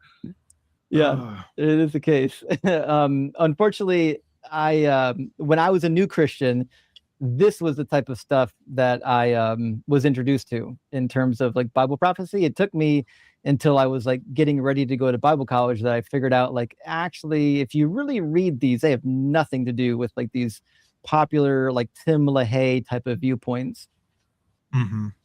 Another thing in the Psalms, Psalm 41 verse 9, where now to me, when I read this, I thought it was talking about Ahithophel, David's Ahithophel, David's advisor who defected to Absalom, right? Yeah, is that correct? Or is, because the of course the prophecy is supposed to be that this is referring to Judas, right? That's in John, Jesus says, I believe John 13:18, Jesus says, I know the one whom I've chosen. And he says it is to fulfill the scripture. And then he quotes verse 9, the one who ate of my bread, my close friend whom I trusted, has lifted the heel against me. Now, the problem, which you've already pointed out, one is it's a Psalm of David. I mean, David's the one who's speaking. It's probably about Ahithophel. It's hard to know exactly because David doesn't give as many details as you would like in a lot of his writings, but it certainly could have been about Ahithophel. Nevertheless, the problem that you have here is if you, as you said, look at the context, it's clearly not a prophecy, and it's clearly not about Jesus. It says in verse 4, as for me, I said, O Lord, be gracious to me, heal me, for I've sinned against you. Wait, what? My enemies wonder in malice when I will die and my name perish, so on and so forth. This is obviously a psalm of lamentation from a sinner, from someone like King David. Oh, Max. So, East Max. Oh. Why did he even come over? It's up to you, of course. And yeah, you click the link. Why did you even think I would want to talk to you? That doesn't make sense. I think I would want to talk to you. I'm sad now. Oh, well, go and talk to your empath, Isaac. He's gone from being a dark empath to light. So he admits that he was a dark empath before he did a video saying that he's moved from dark empath to light. And he's using a philosopher, so-called, called Jung, Jung, to back up his own opinion of himself. He thinks he's an empath. Ben confirmed it for him, didn't you, Ben? Oh, Ben, Englishman. Isaac is an empath. Yeah, pathetic. And then non-denom comes over yesterday doesn't know who Jung is, so I told him, go and find out. Isaac, I think he only found out yesterday. He doesn't realise how stupid he is. He's an imbecile. Is Isaac. Now go and get wisdom from Isaac, your protege. Right, goodbye. I haven't blocked you, I've just banned you from my StreamYard. I don't want to be in a conversation with you. I've heard you talking. 500 words, 1% content, 1% value. You just waffle on and on and on and on. You're really not worth listening to, East Max, and I don't care if you're sad. Doesn't mean anything. It's meaningless. Bye. I didn't block you, I banned you from my StreamYard, that's all. When he gets Right. to verse 9, even my close friend in whom I trusted, who ate of my bread, has lifted the heel against me. Listen, there's not a single reason I can think of to look at this single verse out of the whole chapter and be like, that one verse, that one there is a hidden prophecy, despite the fact that none of the context would point towards it. Yeah, Jesus would have to be a sinner. Right. It's just, I don't get why people are compelled by that. Like you cherry pick this verse out because it has someone betraying someone else, because that's what happened in Jesus. As if, I mean, every single person on earth has probably felt betrayed by somebody at some point. Of course, there's stories about it. Oh yeah. And obviously this is David and not Jesus, and this is referring to a situation he was in and not Jesus. But people pull this verse out and say, this is a fulfilled prophecy, one of 300. The odds are astronomical that they could all be fulfilled. This proves the Bible is true. But you look into it, you just go individually. All right, let's look at these prophecies. And it's like, what are you talking about? This is not a fulfilled prophecy. No, and the funny part is these are not even prophecies. Like, just from the start. So like when you do hermeneutics, your very first hermeneutics class, you're going to say, listen, there's a couple of things you got to pay attention to. One is genre, one is context, and then you need what is going on in the author's life that would help you to understand their words, and what's going on in the audience's life that would help you understand how they would interpret those words. And so, but when we look at these prophecies, we're like, okay, we have to ignore all of that. We don't care what David meant. We don't care what his audience would have heard. We don't care what the context is. And we absolutely don't care about the genre. Every method of hermeneutic is completely trashed the minute you start talking about the prophecies of Jesus. But the something like the book of Daniel would have to be considered prophecy, right? But Daniel absolutely is prophecy. But written after, like it's written as if these events haven't happened yet. But when it was written, those events had already happened. Is that correct? Yeah. And that's why people think it's ironclad fulfilled prophecy. Like 90% of those events had already happened. And so the part where you can figure out where it's written is when they get to the death of Antiochus. It's clear that they're writing during the Antiochian crisis, but they actually get the death and the location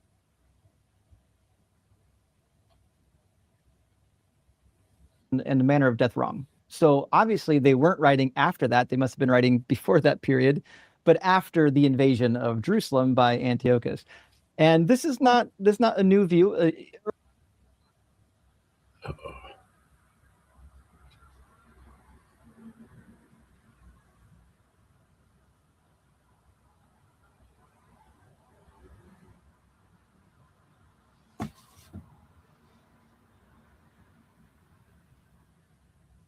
$54. Let me double check. King Ahaz, the king of Judah, is under attack. And let's see, Psalm 69, verse 21. That's another good They one put- that Jesus quotes. Yeah. So how about that? They put gall in my, let's see, they put gall in my food and gave me vinegar for my thirsts.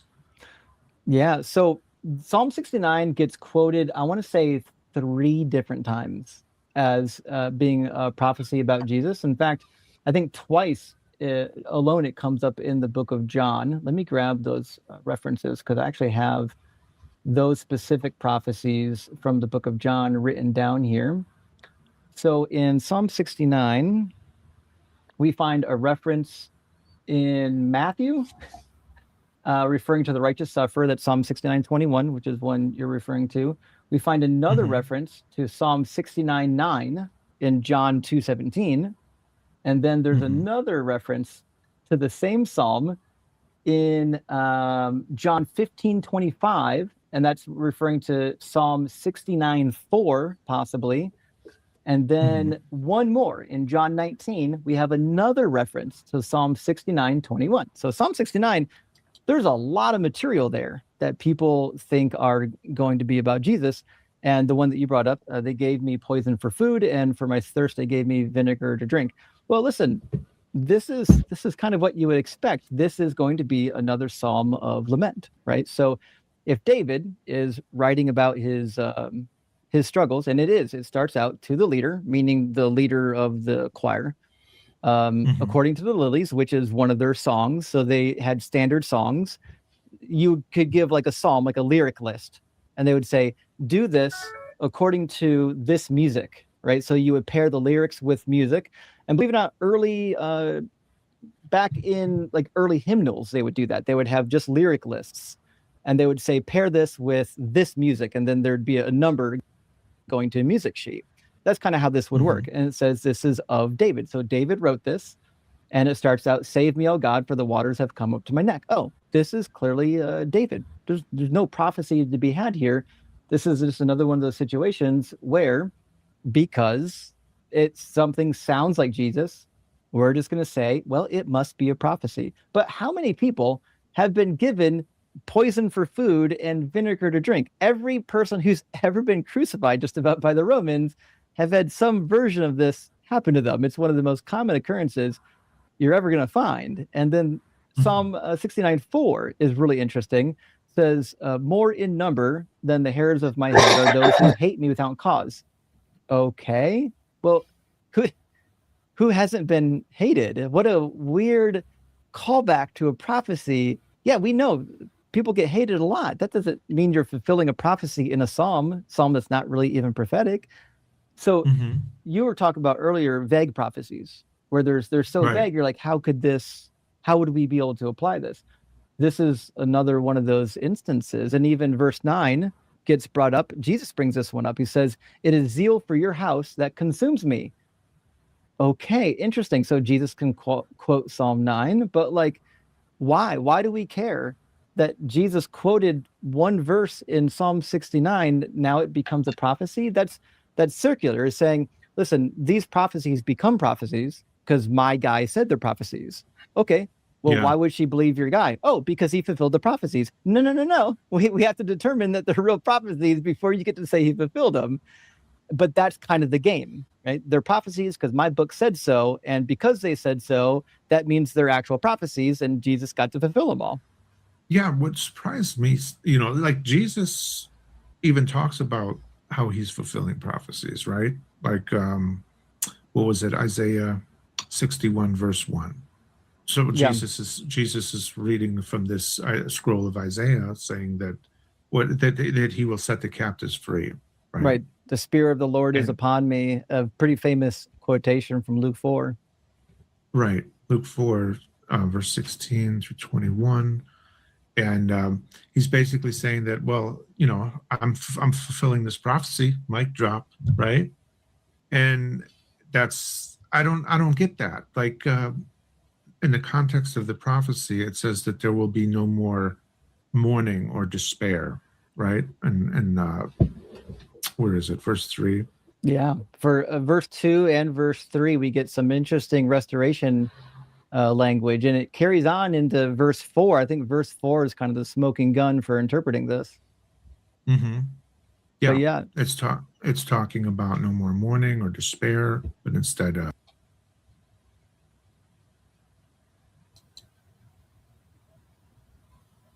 joy and praise. And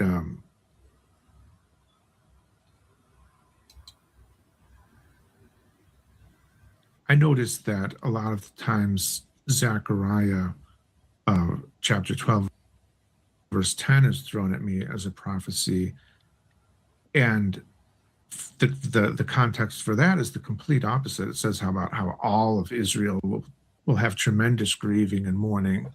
right. And it's interesting, these two are both prophecies, and they're both considered prophecies, but they're both giving completely opposite outcomes. Right. How does that make sense? How do they reconcile that? It's tough. So as you probably already noticed, when Jesus quotes this, it's funny because he quotes this from the Greek, kind of. Mm-hmm. In the Hebrew, you'll notice there's a line missing.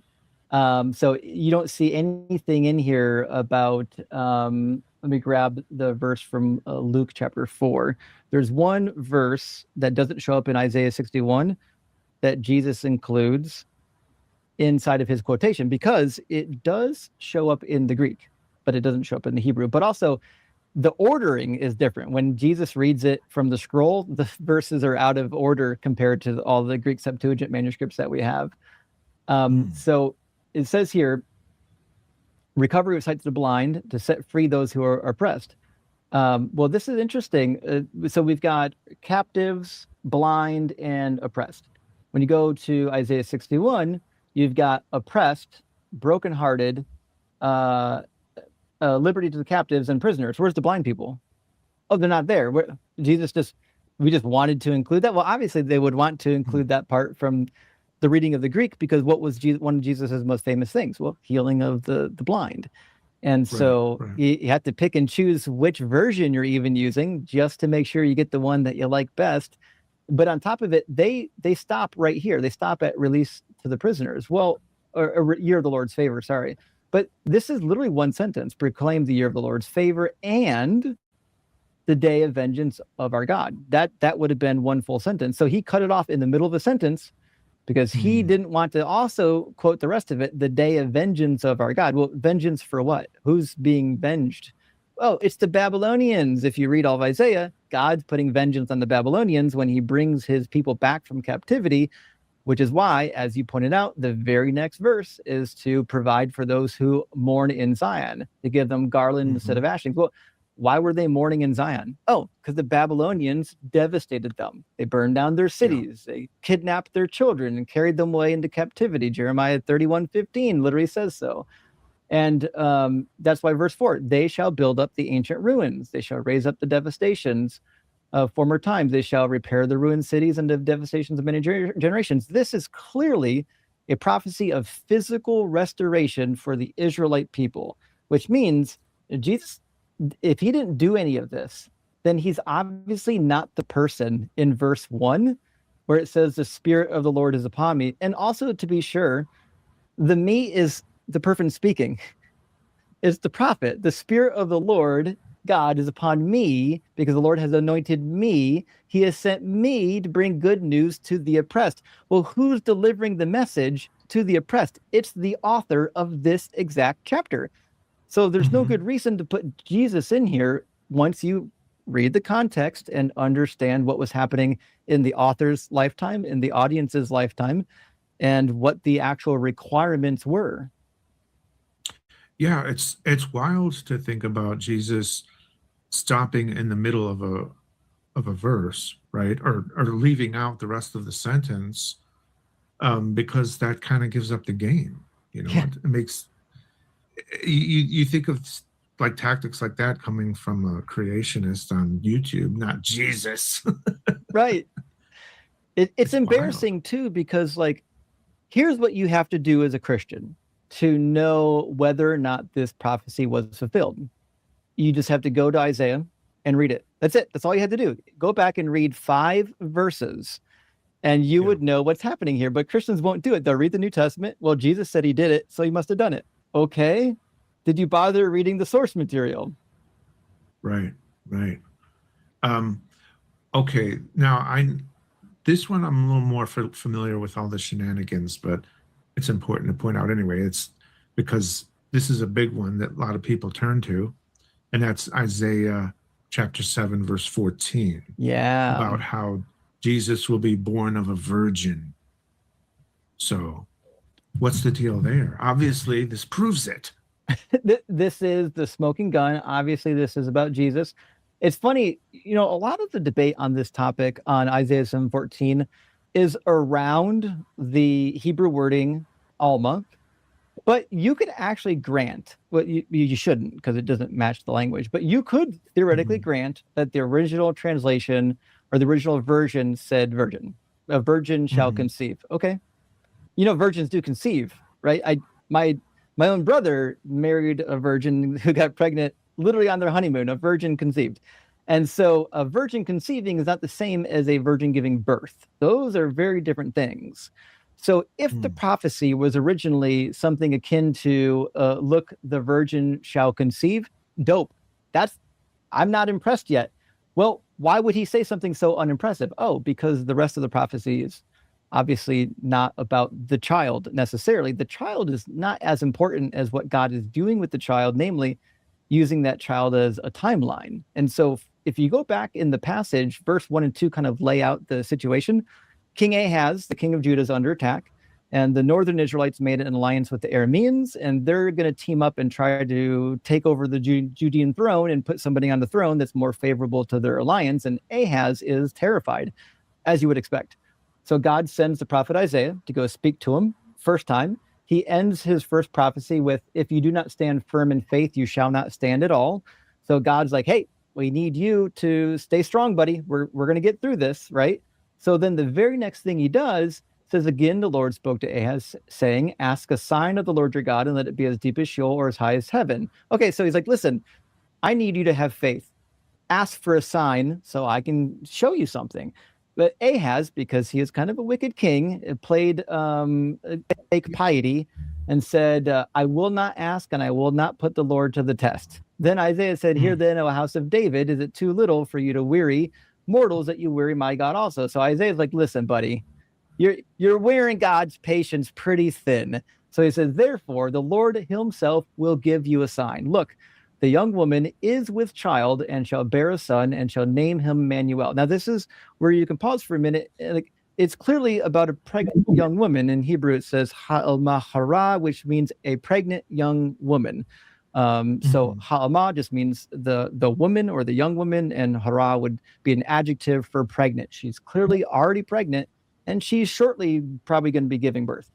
So that's one thing in the Hebrew text that is super problematic for the interpretation. The other problem is it's actually pretty clear that the name Emmanuel is a prophetic name. If you read the rest of 7 and 8, those chapters, all of Isaiah's children have prophetic names.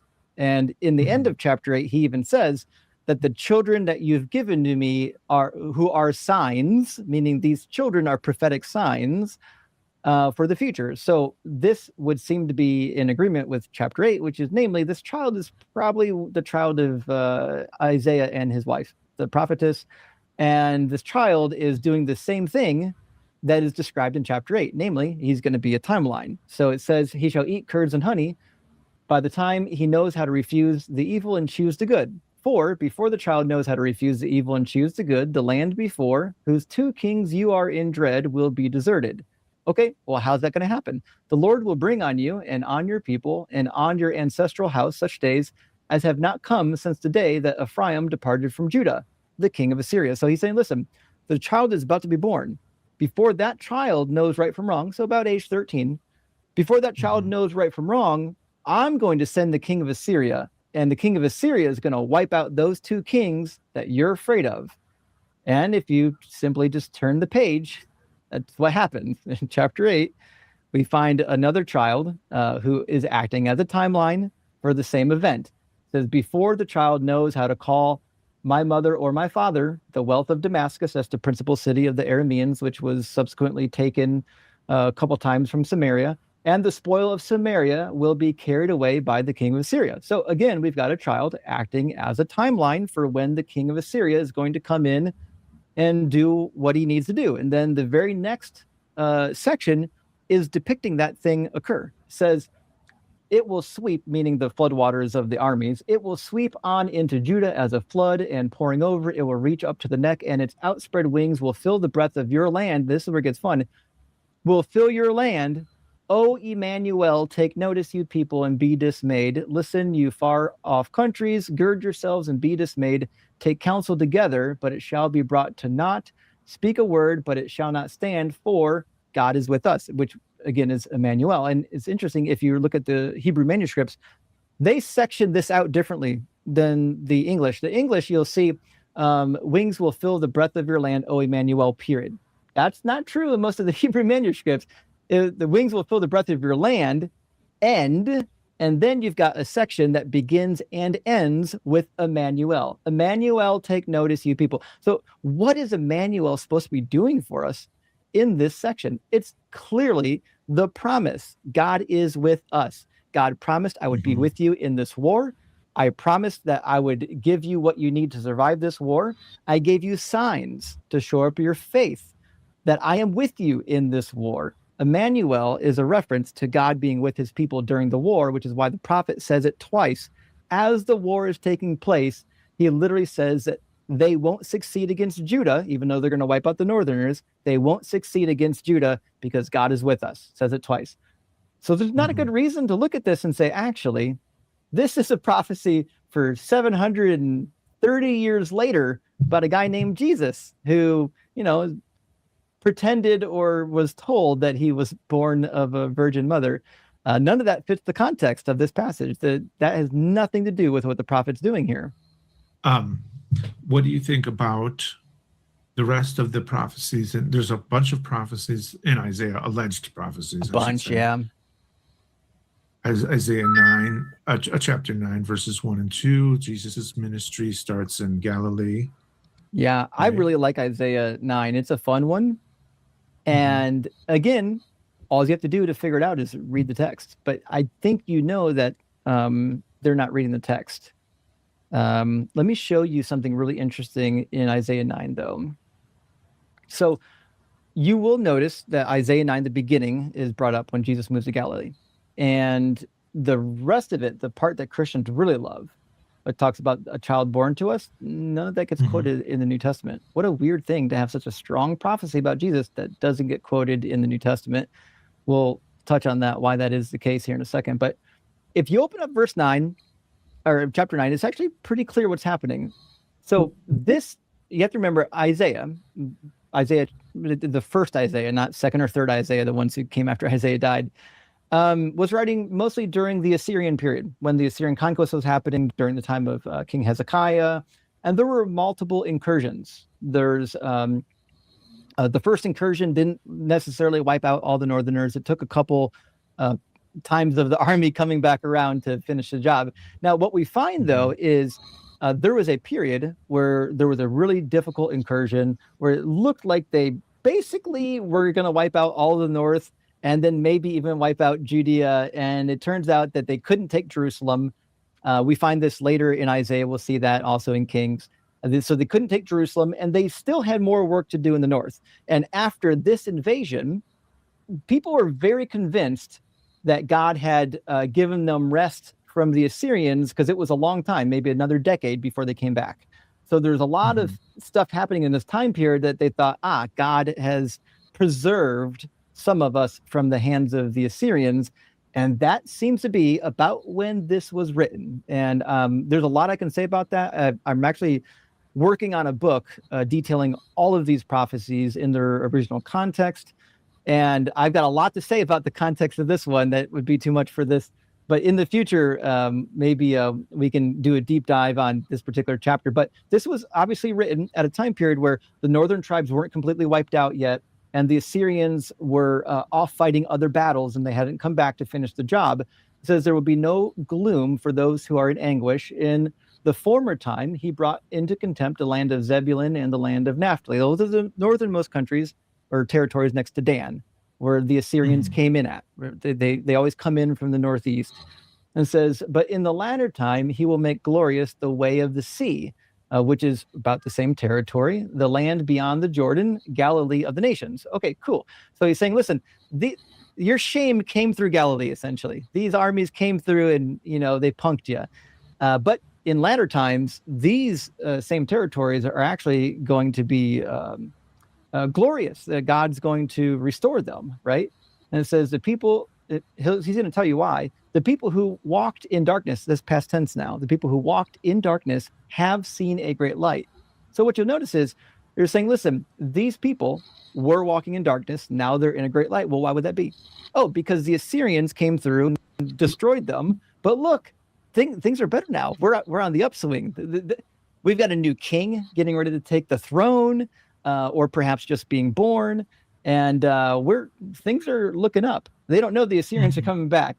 Those who lived in the land of deep darkness, on them light has shined. You have multiplied exaltation. You have increased its joy. They rejoice before you as with joy at the harvest, as people exult when dividing plunder, which is interesting because none of this actually happened when Jesus was in Galilee. This is not stuff that happened. And they certainly weren't dividing plunder. They were getting plundered heavily by the Romans.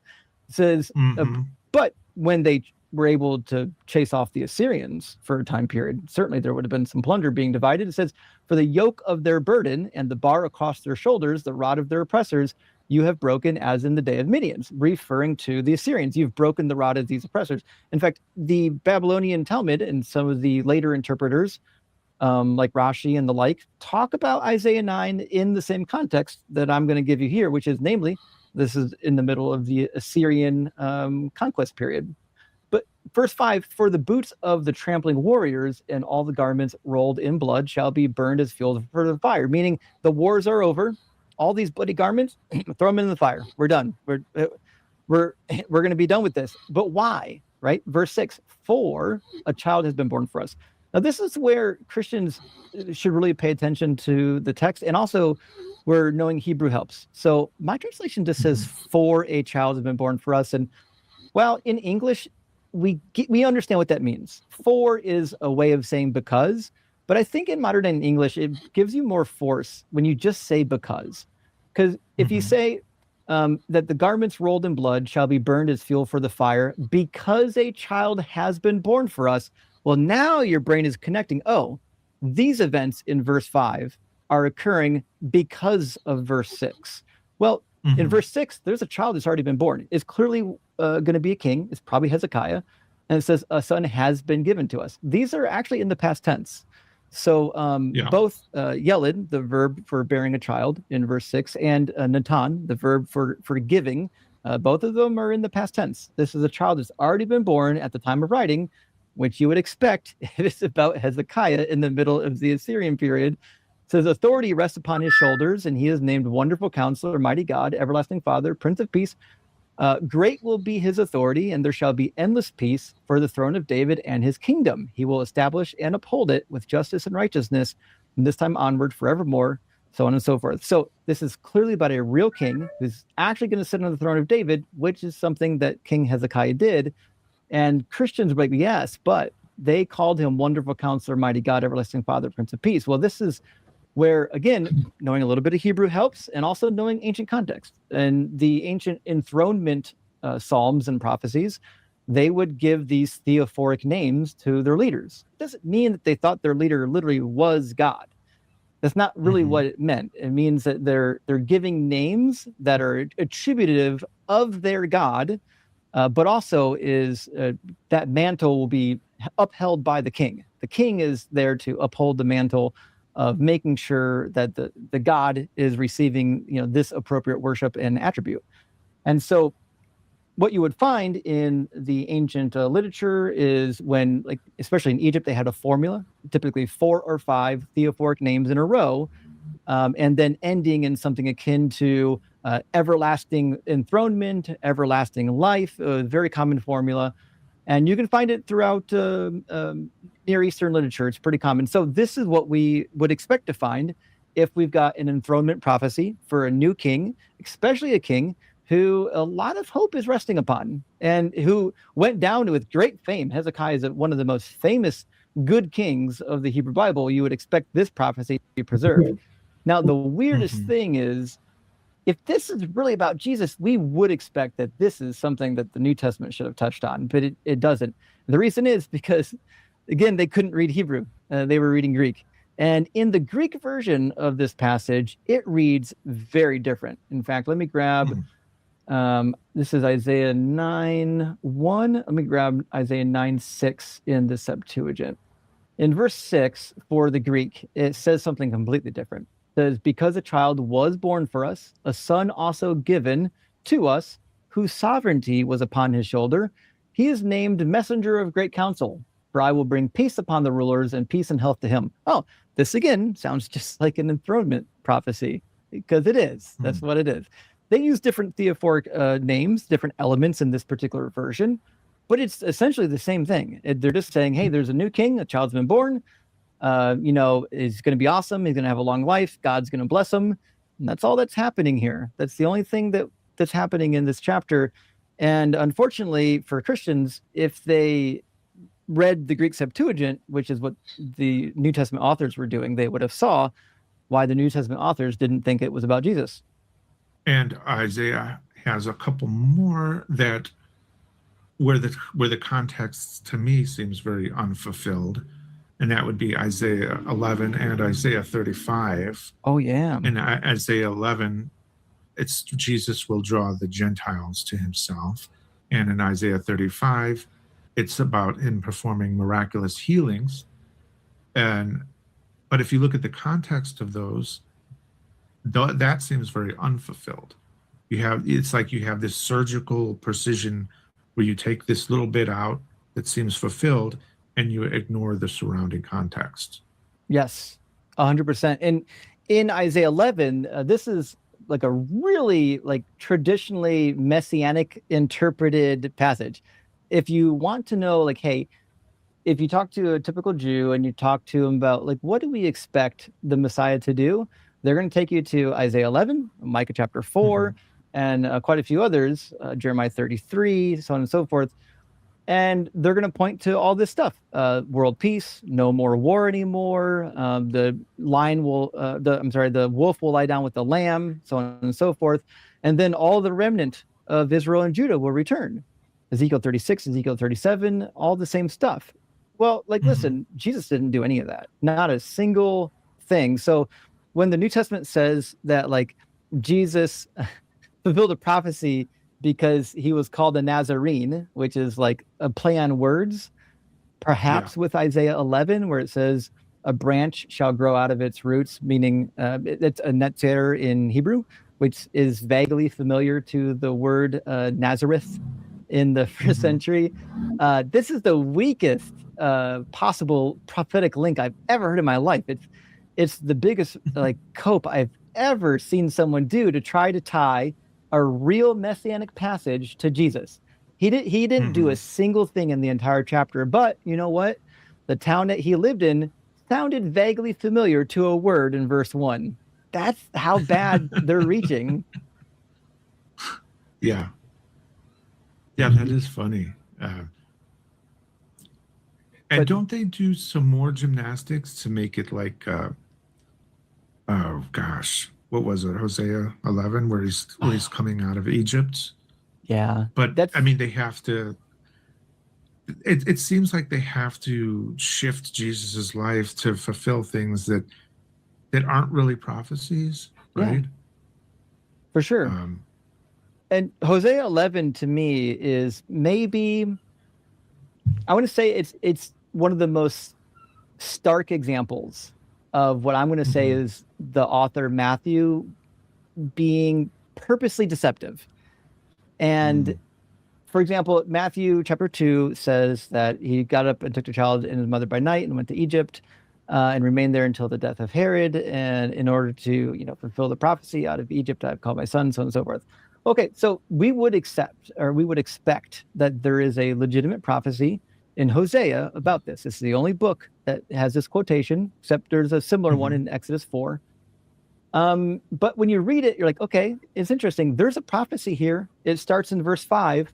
So maybe we have a legitimate prophecy. Okay, so you go to verse 1 and it says, when Israel was a child, I loved him. Well, that's past tense. So what's happening here?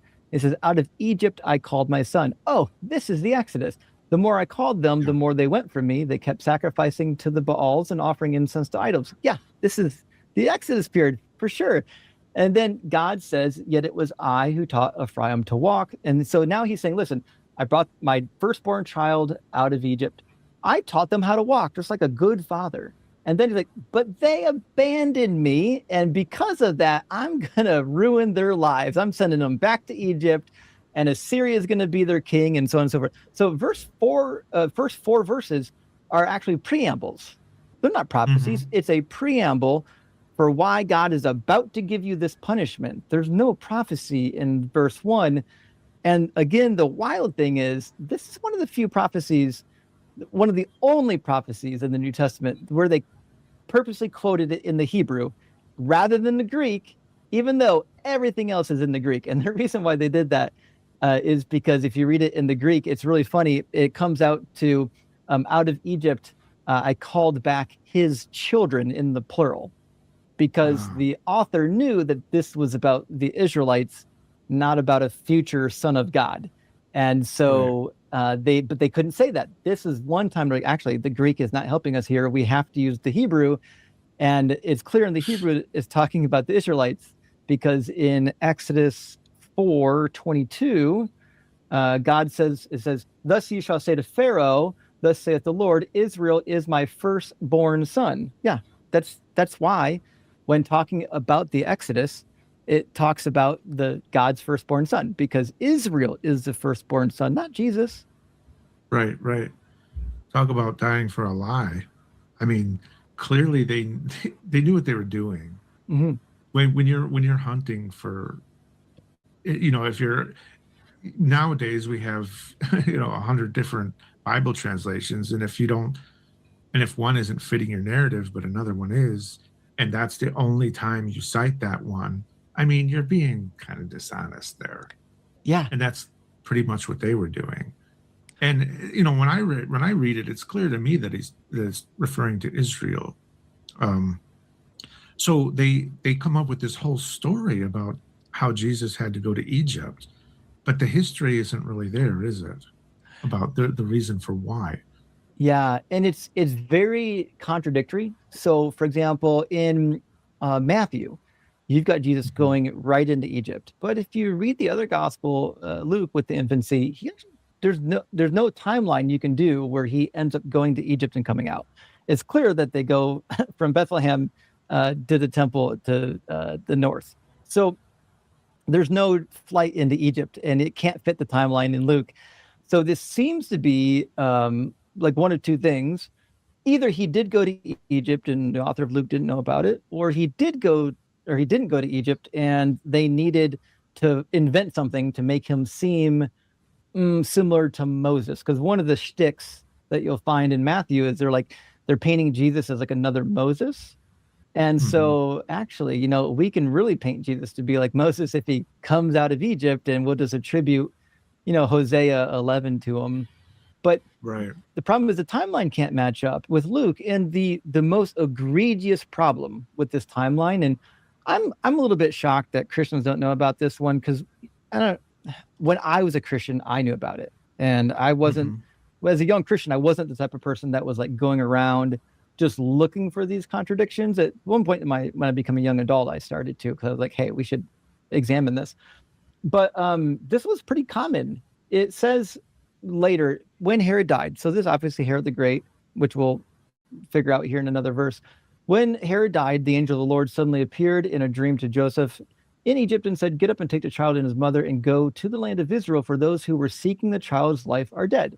Then Joseph got up and took the child and his mother and went to the land of Israel. But when he heard that Archelaus was ruling in Judea in place of his father Herod, he was afraid to go there. Okay, so the setting in Matthew is Archelaus is ruling when they come out. That means this is obviously Herod the Great. Herod the Great is the one who fathered Archelaus, and Herod the Great died in 4 BCE. Okay, so cool. That means Jesus, according to Matthew, had to have been born prior to 4 BCE. Now, personally, I think Jesus probably was in Egypt for about 2 years. It's not an important feature, but it's something to think about. So he was either born between 4 and 6 BCE. And then in Luke, though, we get a really different timeline. It says at the beginning of Luke, in those days, a decree went out from Caesar Augustus that all the world should be registered. This was the first registration and was taken while Quirinius was governor in Syria. Oh, that's a problem, because Jesus is born in the middle of the census. The census happened around 6 CE, and even if you want to squabble about the exact date of the census, it's actually pretty clear that there's a huge gap of about 10 years, because Quirinius didn't take governorship until Archelaus was deposed. So Archelaus, who took over for his father Herod, was already in office and then deposed before Quirinius took over, which means if Jesus was born during the census or the governorship of Quirinius, he could not have been born prior to the death of Herod. That just simply is impossible. So the fact that the infancy gospels have so much that can't be reconciled, to me, is super problematic, because now it's like, listen, if you're going to invent some prophecies for somebody, we could see why you would do that. But now it's like, you're not just inventing prophecies, you're inventing a whole infancy story and then tying prophecies, invented prophecies, to an invented infancy story. People think about the modern era, and I think relate it too much to the ancient world, where, you know, we have all kinds of resources and everybody's literate, and we have all kinds of sources and things that we can look up and go to the library, go online on the internet. Back then, when they were writing this stuff, I mean, we were talking about decades after the fact, at least, right? And they don't have access to all these records, you know, and they're kind of like coming up with timelines and stuff that don't really work, but they don't know that. And the people who read them don't know that too. You know, it's not something that you can just type into a website and check it out, you know, and verify it for yourself. True. Yeah. And you've heard Christians say, well, like, if these problems were so obvious in the text, how come the early church and the people didn't catch them? Like, well, they actually kind of did. They wrote about quite a few of them. The problem is they did apologetics. They wrote stuff to, like, well, you know, if you squint really hard and make this say this and change this word to that, you can find a way to massage the text enough to do it. So, like, these problems are pretty well known. By jumping to Hosea, I skipped over an important one, and that's Isaiah 53. All Maybe about the most. Jesus's life, suffering, persecution, death, burial. Supposedly that's all in Isaiah 53. So boom, owned, gotcha. Cooked. Sorry, I gotta retire now. I'm done. Yeah. Isaiah 53 is an interesting one, because the goal of the Christian is to latch on to maybe the ambiguity of the chapter. It starts technically in 52. And if you're only reading it out of context, it's really ambiguous. And you can absolutely see why somebody would get confused reading it. You're like, well, what's happening here? It seems to be about a person. However, if you go back to the beginning of the unit, so most scholars have put the beginning of the unit about chapter 40. Chapter 40 starts out this idea of God is saying, your term of service for your crimes, the sins that you've committed, are done. You can leave Babylon now. You've been given double for your sins. I've punished you twice. And so he's like, it's time to get restored. It's time to go back home. I'm going to glorify you. And then all the nations are going to see how cool I am because I've glorified you. And all the kings of the nations will come running to you, bringing their wealth to you, and so on and so forth. And so right at the beginning of the chapter, you would expect, or beginning of the section, you would expect maybe some information that could help you understand who the servant is. And if you look, it actually is there on 9 different occasions, at least. The author of this section tells you who the servant is. In 41:8-9, he says, but you, Israel, my servant Jacob, whom I've chosen, the offspring of Abraham, my friend, you who I took from the ends of the earth and called from its furthest corners, saying to you, you are my servant, I have chosen you and not cast you off. This is really interesting, because now when you get to chapter 53 and 52, and the Christian says, hey, but servant is singular, him and he is singular. Yeah, that's what happens. That's how metaphors work. If you're saying this group of people is my servant, then you could refer to that servant in the singular because you used a singular word. But keep in mind, if Israel is my servant, he's now using a singular to refer to a collective, which is super obvious in the next passage, 43:10. You are my witnesses, that's obviously plural, says the Lord, and my servant whom I've chosen. So he couldn't be more clear.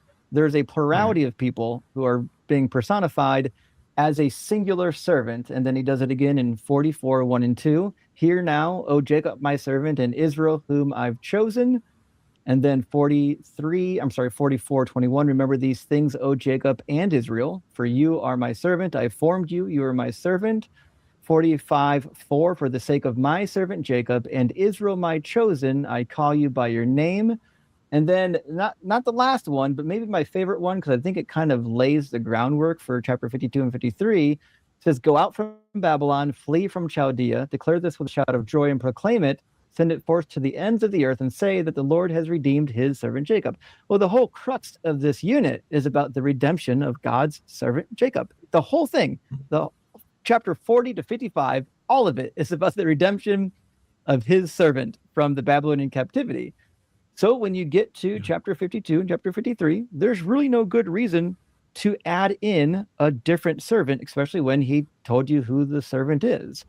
And he kind of tells you who's speaking as well. In 52, he says, the Lord has bared his holy arm before the eyes of all the nations, and all the ends of the earth shall see the salvation of our God. Well, in the same chapter, he tells you what the salvation means. Salvation is freedom from exile, which is why he says, the very next line, depart, go out from there, touch no unclean thing, go out from the midst of it and purify yourselves, you who carry the vessels of the Lord, for you shall not go out in haste, and you shall not go out in flight, for the Lord your God will go before you, and the God of Israel will be your rear guard, which is hearkening back again to the Exodus, because they're about to make another Exodus. But he's saying this time, you don't have to rush. God's got your back.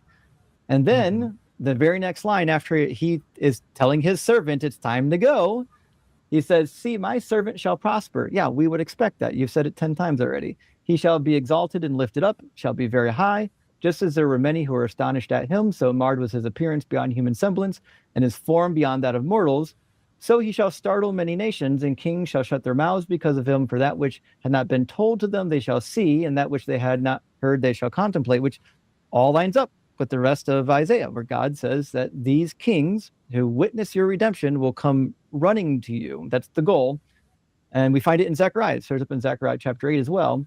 And so he says, listen, these kings, these nations, that which they did not hear, they're going to see. Okay, well, that's the redemption that he's been talking about. That which they have not heard about, they're going to contemplate. They're going to contemplate it because they're about to witness it.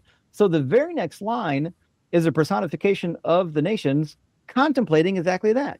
Who has believed our report or what we have heard, and to whom has the arm of the Lord been revealed? Okay, so obviously, if these are the nations speaking, they're speaking about past events. Who has believed what we have heard? All of this is in the past tense. This is talking about the nations describing what they did to Israel and then the subsequent events of God freeing them from captivity. And they start out with, to whom has the arm of the Lord been revealed? Well, we already know, verse 10. The arm of the Lord has been revealed to the nations.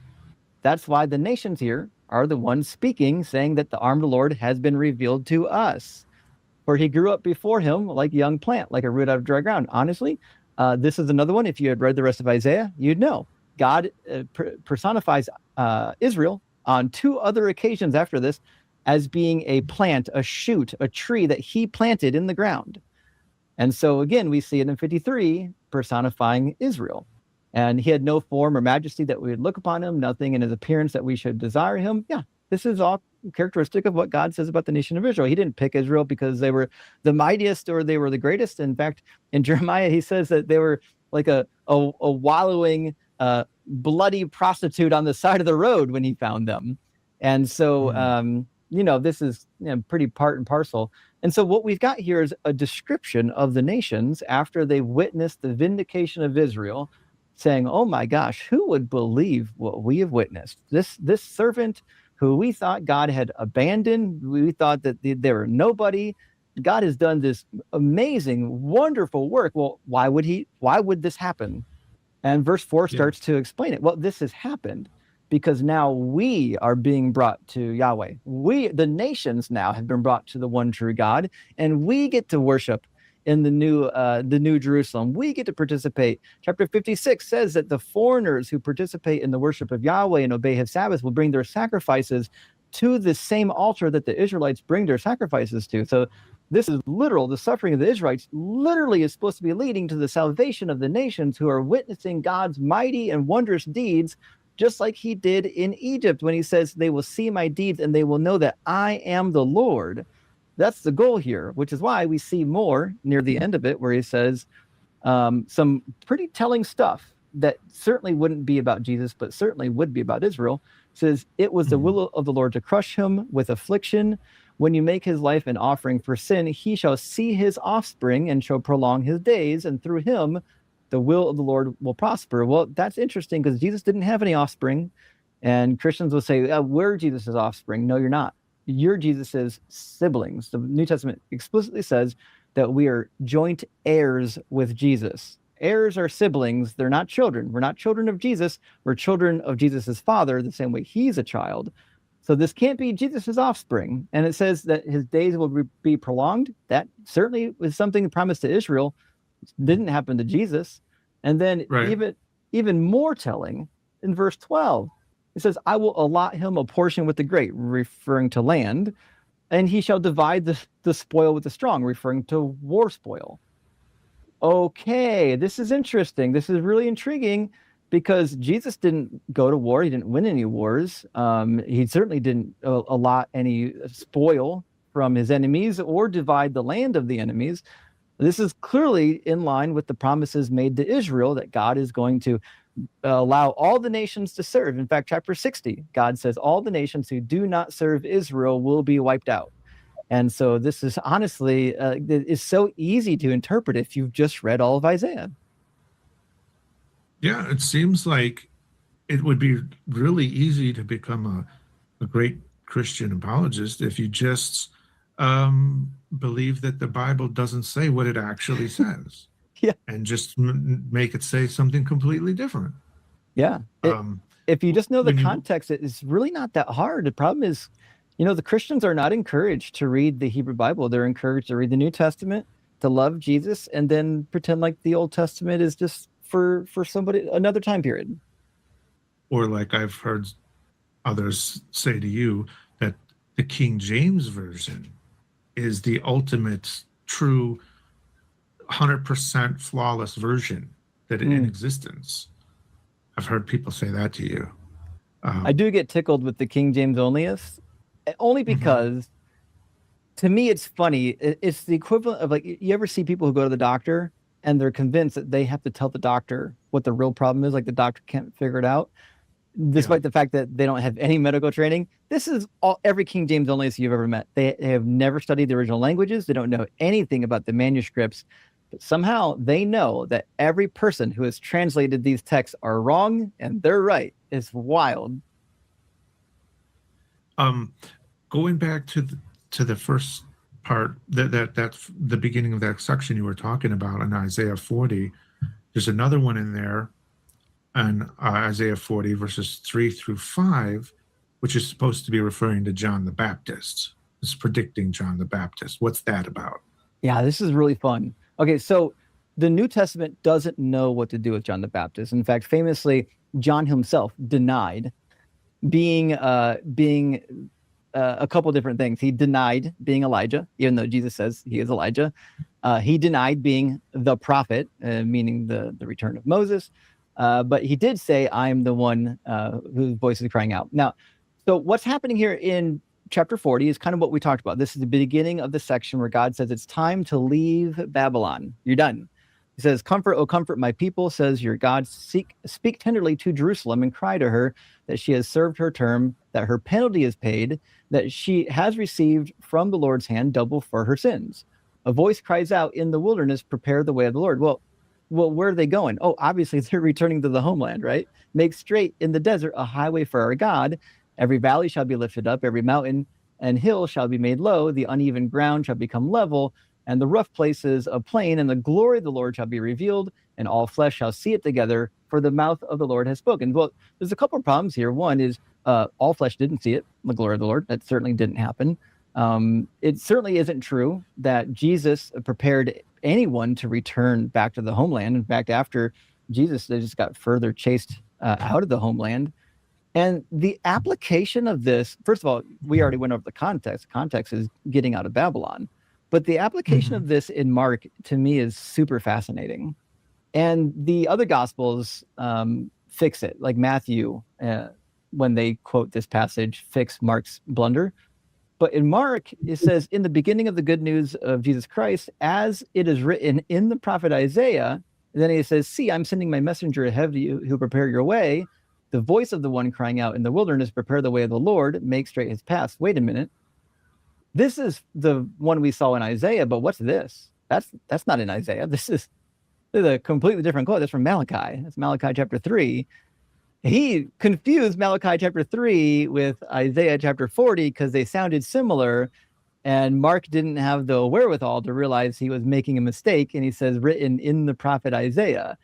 And which is why later the gospel authors that copied from Mark had to correct it, and they got rid of Isaiah and just wrote prophets, or they just cut out the part that was misplaced. And so it's intriguing that like even when they're calling back to these passages, trying to tie them in somewhere, they're just making blunders over and over again because they're really not that familiar with the Hebrew Bible. Like they've obviously heard the passages, they know some passages, but they're not really going through it with a fine-tooth comb. Right.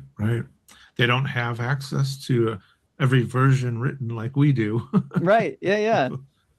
And that's one of the things that amazes me is how people can say that there's no mistakes in the Bible. It's all like, that's one of the miracles, is that it's all perfect, even though all these different people wrote it across all these different time periods. And I mean, look, you have gospel writers misquoting the scripture, and others coming in and copying, but leaving out the Isaiah reference, or not Isaiah. I'm sorry. Malachi, well, no, you're right. And it just goes to show, look, these people weren't inspired by some perfect divine being who made sure they got it all right. They got all kinds of stuff wrong. Yeah. There's a really big blunder too in Matthew, should be 27. So in Matthew 27:9, I believe. Yeah. And this is one you've maybe heard me bring this up because it's kind of fun when you get a Christian who really thinks that the gospel authors knew the prophecies. This is again about Jesus's betrayal. And he says, then was fulfilled what had been spoken through the prophet Jeremiah. And then the quote comes, and they took 30 pieces of silver, the price of the one on whom a price had been set, on whom some of the people of Israel had set a price, and they gave them for the potter's field as the Lord commanded me. Well, but just by reading this, I would expect that in Jeremiah, I would find this quote, and I would find a prophecy about Jesus being betrayed for 30 pieces of silver. You won't find either. So this quote here, right up to the word price, that actually comes from Zechariah. That has nothing to do with Jeremiah. Jeremiah didn't say that. And if you go to Zechariah where that shows up, chapter 11, if I remember correctly, right? Doesn't verses 12 through 13. Yeah, exactly. There's no Messiah in there. There's no one getting betrayed in there. It's literally, there's two worthless shepherds. It's a prophecy about worthless shepherds. So if this is about Jesus, that would mean Jesus is a worthless shepherd. And the other part, verse 10, is kind of a loose reference to Jeremiah. Jeremiah at one point does go and buy a potter's field. The problem is he's paid 30 pieces of silver. That's not what he paid for it. So it's just weird that we've got these two references to Jesus's betrayal, but neither one of them are quoted properly, and neither one of them have anything to do with the Messiah being betrayed, because whoever's writing this, they just don't know what they're doing, or they're intentionally trying to deceive people. Right. And speaking of going back to Jesus's whole childhood and the manipulations that had to occur for that to allegedly, fulfill prophecies that they thought needed to be fulfilled. Micah chapter 5, verse 2, Jesus will be born in Bethlehem. So they had to find a way to get Jesus in Bethlehem with that census, right? Mm-hmm. And so, like, the interesting thing is, and this is one thing I will admit that my interpretation, while is held by a lot of scholars, it's not universally accepted. But I think as I explain it to you, it'll make a lot of sense. But whether you accept my interpretation of the very first line or not, it's still, you'll see it's not about Jesus. But it says, "You, O Bethlehem of Ephrathah, who are of the little clans of Judah, from you shall come forth for me one who is to rule in Israel, whose origin is from old, from ancient days." Cool. So we can read more. If you read more, it's obviously clearly not about Jesus. But we don't even need to read more to know that it's not. The first line says, Bethlehem of Ephrathah. Now, I'm going to read this, and I'm saying these are probably referring to the ancestors of King David, not necessarily the cities. Now, Bethlehem and Ephrathah, or Ephrath, were both cities. At one point, they became synonymous with each other. Bethlehem and Ephrath were basically confused to be the same place. But the reason why these towns existed is because they were named after these ancestors. They were named after these two people. And so you'll find these in the Book of Chronicles. And so the next line makes more sense, where it says, "Who are of the little clans of Judah?" Because while Bethlehem is a town, it might not be classified as a clan. However, if we're interpreting this as ancestors of David, then it becomes a clan. So my reading of this is he's not referring to specifically the location of this person's birth, but to the lineage of the person's birth, which is super important because it says, "From you shall come forth for me one who is to rule in Israel, whose origin is from old, from ancient days." Okay, so this would definitely be like, hey, this person's lineage is from ancient days, all the way back to the eldest ancestors of King David. This is not about the city of Bethlehem. And the other problem is it's clearly about a physical ruler of the Davidic line, one who is to rule in Israel, which, as we know, Jesus never did. Not for 1 minute did he rule in Israel.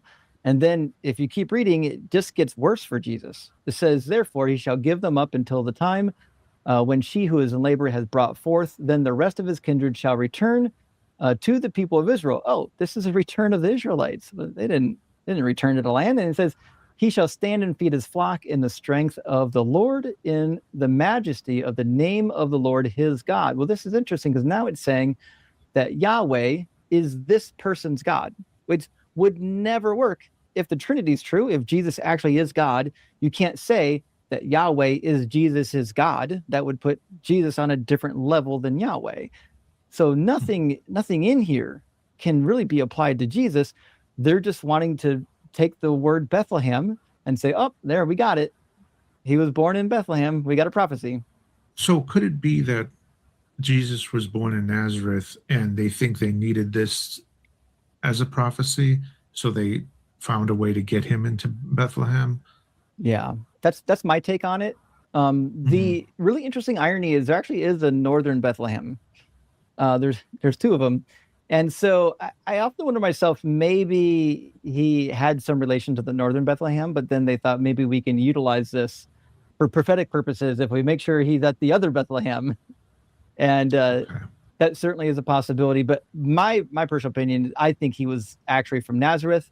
We find him in extra biblical texts as always being referred to as Jesus of Nazareth. Even in the Bible, he's referred to as Jesus of Nazareth. His sect of followers inside and outside of the Bible are typically referred to as Galileans, which would be affiliated with Nazareth.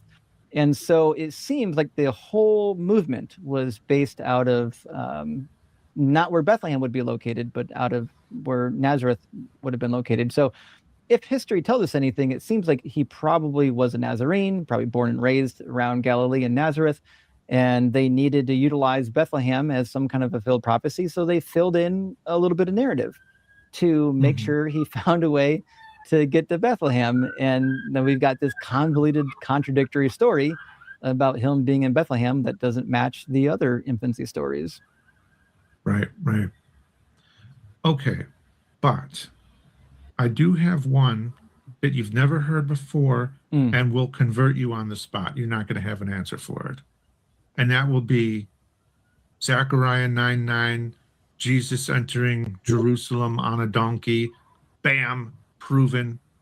Cooked. Ironclad prophecy. You know what? I might have to hang it up after this. This is another one of the interesting prophecies from Zechariah. Zechariah is fun because so much of what he wrote was short, and it seemed to have been collected after he was probably already dead, and it was kind of haphazardly assembled. You can't really follow a narrative, but we do have one interesting part that talks about like people in war that are going to be essentially saved. So you can see that in verse 8, right? It says, "No oppressor shall again rule over them or overrun them. For now I have seen with my own eyes." And then it says, "Rejoice greatly, O daughter Zion. Shout aloud, O daughter Jerusalem. See, your king comes to you. Triumphant and victorious is he, humble and riding on a donkey, on a colt, the foal of a donkey. He will cut off the chariot from Ephraim and the war horse from Jerusalem, and the battle bow shall be cut off. And he shall command peace to the nations, and his dominion shall be from sea to sea, from the river to the ends of the earth." This is actually quite intriguing because, Christians are just going to quote this part. I'm like, well, he did ride the donkey. And it's funny, when I first started streaming, I would kind of tongue in cheek just say, Jesus only fulfilled one prophecy. And then I would point them to this one. Well, listen, he did ride the donkey, but it's a worthless prophecy. But in reality, he actually didn't fulfill this prophecy. This prophecy is not about a dude riding a donkey. It's about an actual legitimate king who's getting victory over his enemies. This is why it says he's going to cut off the chariot from Ephraim and the war horse from Jerusalem and the battle bow. So he's like, listen, these weapons of war, they're going to be done away with. Your enemies are going to be subdued. And this king is going to be the victorious one who does it. And so the fact that Jesus, first of all, wasn't a king, he certainly wasn't victorious over Israel's enemies, would lead you to conclude that this can't be about Jesus. And so this is where Christians invent a new type of prophecy, where they say it's not typology, it's not a double fulfillment. This is partial fulfillment, meaning the part that we like, the donkey part, he fulfilled that. The other parts he'll fill when he comes back. But isn't it convenient that when we get these partially fulfilled prophecies, the only part that gets fulfilled is like the mundane stuff that you and I have probably already done? Like, I've ridden a donkey. It doesn't mean that I partially fulfilled this prophecy. It just means that none of us have fulfilled this prophecy. Now I'm just thinking off the cuff here. What isn't there some confusion about him riding two donkeys simultaneously? What's that about? Yeah. Okay, so this is true. And in Matthew, and again, Matthew doesn't seem to have a good grasp on grammar and language. And this funny thing happens in Hebrew. You've got synonymous parallelism, where sometimes it'll kind of restate the same thing twice. And it's not to think that it's being doubled, it's just parallelism. It's a poetic device that was very common in Semitic languages. You'll see it a ton in the ancient Akkadian, especially Sumerian.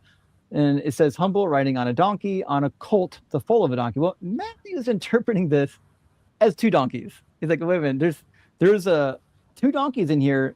In order for Jesus to be fulfilling this, we got to have two donkeys. And so in Matthew's account, in Matthew 21, there are literally two donkeys, and it looks to me like Jesus is mounting both of them. Question has to be asked, how does that happen? Is he planking across them? Has he got like a leg on each one? Did he do like the Jean-Claude Van Damme split? We don't know. What we do know is there are two. I like to think of the idea of them telling Jesus he has to do this to fulfill prophecy. They're misreading it, so they're getting poor Jesus onto these two donkeys, trying to straddle both of them at the same time. It's pretty wild.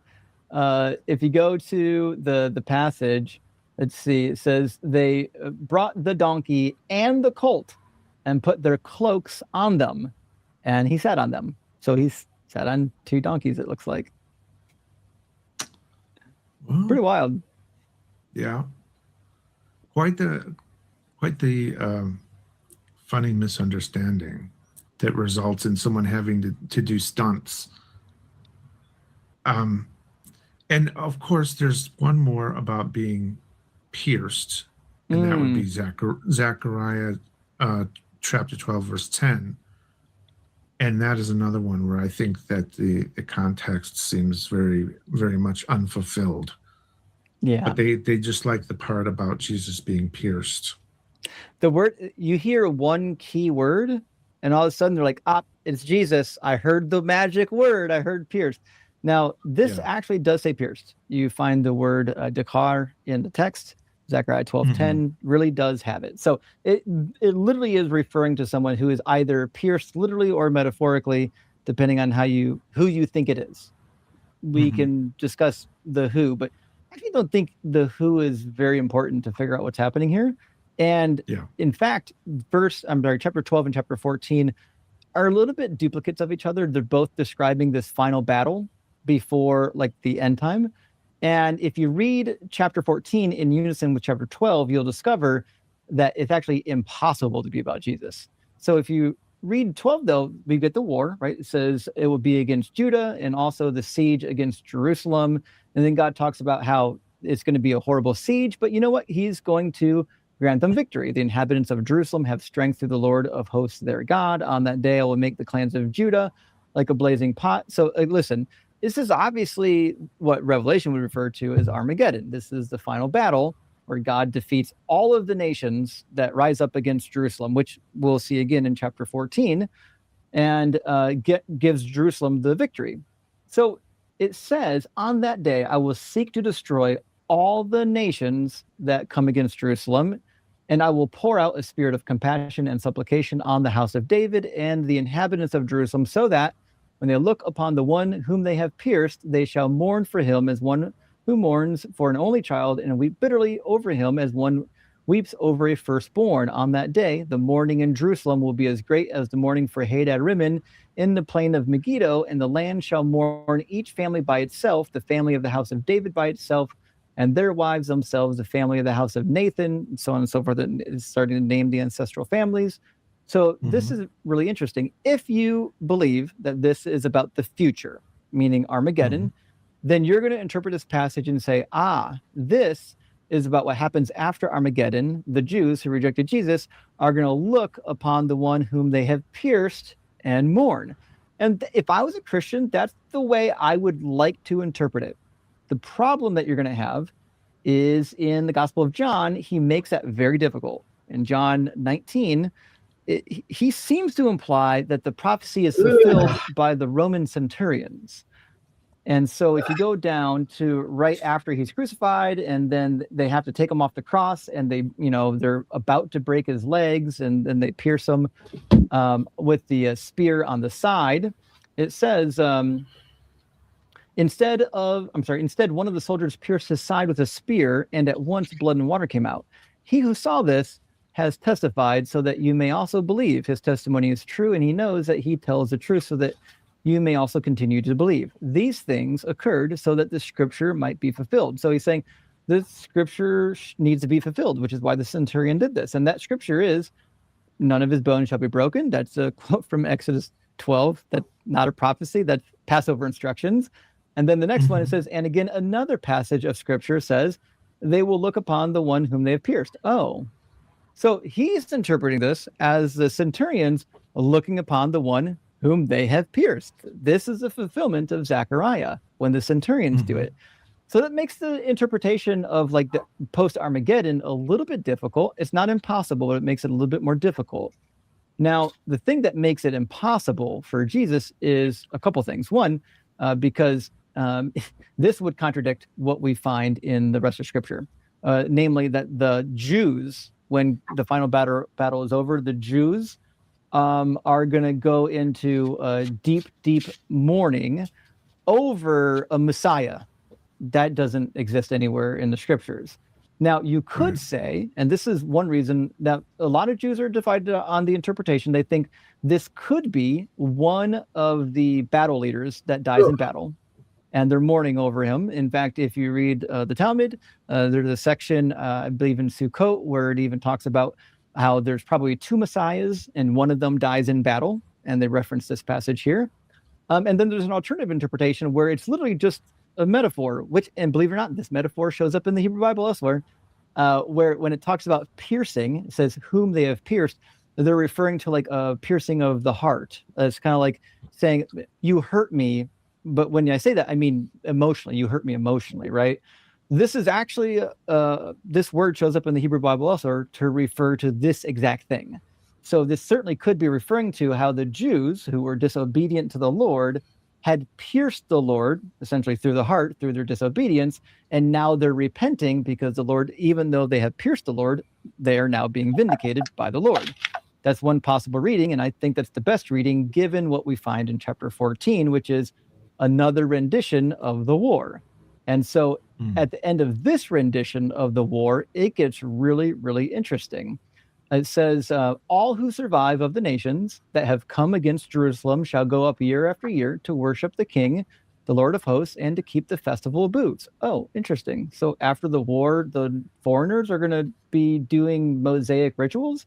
It says, if any of the families of the earth do not go up to Jerusalem to worship the King, the Lord of hosts, there will be no rain upon them. And if the family of Egypt do not go up to present themselves, there will be no rain for them. And there will be there will be the plague that the Lord inflicts on the nations that do not go up to keep the festival of booths.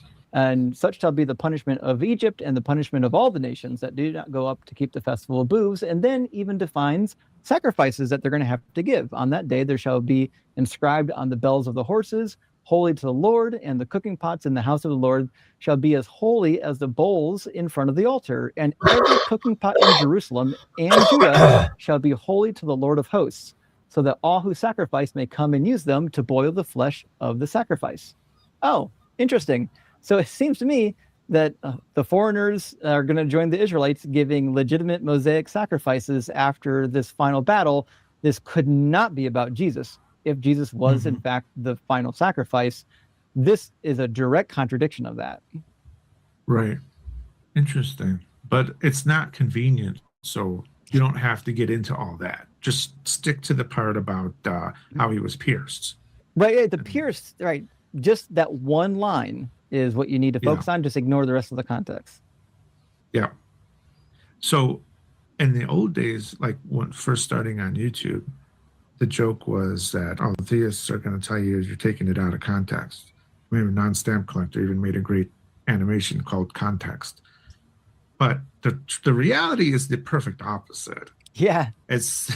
They're taking a lot of shit out of context in order to get these prophecies to work in their favor. And even if they could, it would be, oh, a guy got pierced. I mean, it's the ancient world. A lot of people got pierced. Yeah, of course. Yeah, that's why you've got interpretations from the Jews. Like, oh yeah, this is a guy who fell in battle. It's what you would expect. It's a war, buddy. And what I get from discussing this is that people really ought to pay more attention to it if something is written in the past tense versus saying this will happen, because when the Bible says this will happen, that's more of a prophecy, like a legitimate prophecy that they're trying to convey. When they're talking about something in the past tense, forget about it. It's not making a prediction. Right. And that seems like a really simple thing to wrap your head around, unless you're trying to manipulate the text to support your belief system. Right. And that's the goal. With these prophecies, it wasn't that they read them and were convinced. They were convinced of the message of Jesus prior to knowing these passages. They were convinced of Jesus, and then they went back into the book and say, what can we find that would demonstrate our conclusion to be true? And this was the best they could come up with, and it's not good. Right. Yeah. It baffles me as to how people can be convinced by it, but they are. Well, and I would even have doubt that a lot of people are convinced by it, but like, given some people that I know who are believers, that I know are sincere about it, I can't be dismissive. I have to accept that they really believe this stuff, even though it's not that compelling to me, and it's a mystery to me. Well, I think reading the Hebrew Bible is hard. And so I'll give you, when I was 22, I think, the summer I turned 23, I had read quite a bit of the Bible. Obviously, the New Testament. I've been a Christian for a while. I'd read most of the Old Testament, but when it came to historical books and some of the prophets, it was very difficult. I decided one summer I was going to read through First and Second Kings, and it took me all summer because I didn't know the names, I didn't know the geography. There was so much I had to learn. And so when you're reading, you're trying to go back and read through some of these Old Testament prophets. You can see why a Christian would pick it up and say, I don't know what any of this stuff is. I don't know who these people are. I don't know where these territories are. And you can see why they'd be like, listen, I just prefer the Gospel of John. I am the light. We get that. That's fantastic, right? So I think it's kind of a factor of laziness. The Bible says you have to study to show yourself approved, and Christians are like, yeah, I'd rather let the pastor tell me what to think. Yeah, that makes sense. I mean, given the way people handle things, nowadays, we're kind of like cordoned off into different filter bubbles where, people get their news from one source or this and that. They listen to specific people. They let the algorithm feed them a bunch of stuff that they've curated. And it's, you can kind of see how people work in that way, where they get used to certain things being true and you don't really question it anymore. And there's a bunch of stuff that they haven't even thought of or looked into or discovered. And it's kind of frustrating to try to introduce it to them because they already, quote unquote, know. They don't need you telling them anything. They know already. So you can't tell them. I think one of the hard things is if you were raised in a religion, or if you had like a radical conversion experience, or if you were raised in a church where they taught you to expect signs and wonders, and then you thought that you saw some of those things, it could be very difficult to convince them that the things that they saw with their own eyes actually aren't real, right? No matter what the Bible says, they're like, well, I saw it with my own eyes, And that's a powerful thing to have, to say, I went to a church service, and you know what? This woman in the wheelchair got up and started walking. And that's why these televangelists do that type of stuff, because they know that'll hook them. It doesn't matter what's in the Bible after that point. You've hooked them. They're yours. Yeah, yeah. Are there any other major prophecies that I'm missing that you would want to mention? What any that you get all the time? I think one of the ones that I've been getting a lot recently, and I don't know if I used to not talk about it as much because I don't know, I thought genealogy was boring, but it's actually kind of important. And there's some prophecies that everybody knows about. The prophecies that the Messiah is supposed to be from the line of David, and Jesus obviously was from the line of David. Come on. Well, unfortunately, that's not the case. So if you look into the lineage that we get for David, and for Jesus, they don't line up. We were not going to get Jesus into the line of David. And it seems to suggest in 2 Samuel 7 and in Psalm 89 that the Messiah is supposed to come through the seed of David. So it says, when your days are fulfilled and you lie down with your ancestors, I will raise up your offspring after you, who shall come forth from your body, and I will establish his kingdom, and he shall build a house for a name. I will establish the throne of his kingdom forever. Okay, so this forever throne is coming through somebody who's coming from the physical body and seed of David, which means the genealogies in Matthew 1 and Luke chapter 3 are just right out, because in Matthew 1, it goes to Joseph. Joseph is not the father of Jesus. He's an adopted father at best, but if that's his father, he didn't come from the seed of David. He was adopted into the family of somebody who might have come from the seed of David. And even worse, it goes through Jeconiah. Jeconiah is listed as the last person in the lineage prior to the deportation into Babylon. And you would know in Jeremiah 22:30, God curses Jeconiah and says that none of his offspring will succeed in sitting on the throne of King David ever again. And they didn't. And so that's a huge problem. And then you're like, well, yeah, but Luke gets you to the line of David because obviously it goes to Mary. Well, it doesn't go to Mary. Not only does it not go to Mary, it doesn't go through Solomon. The line has to go through David, through Solomon, through the body and the physical lineage.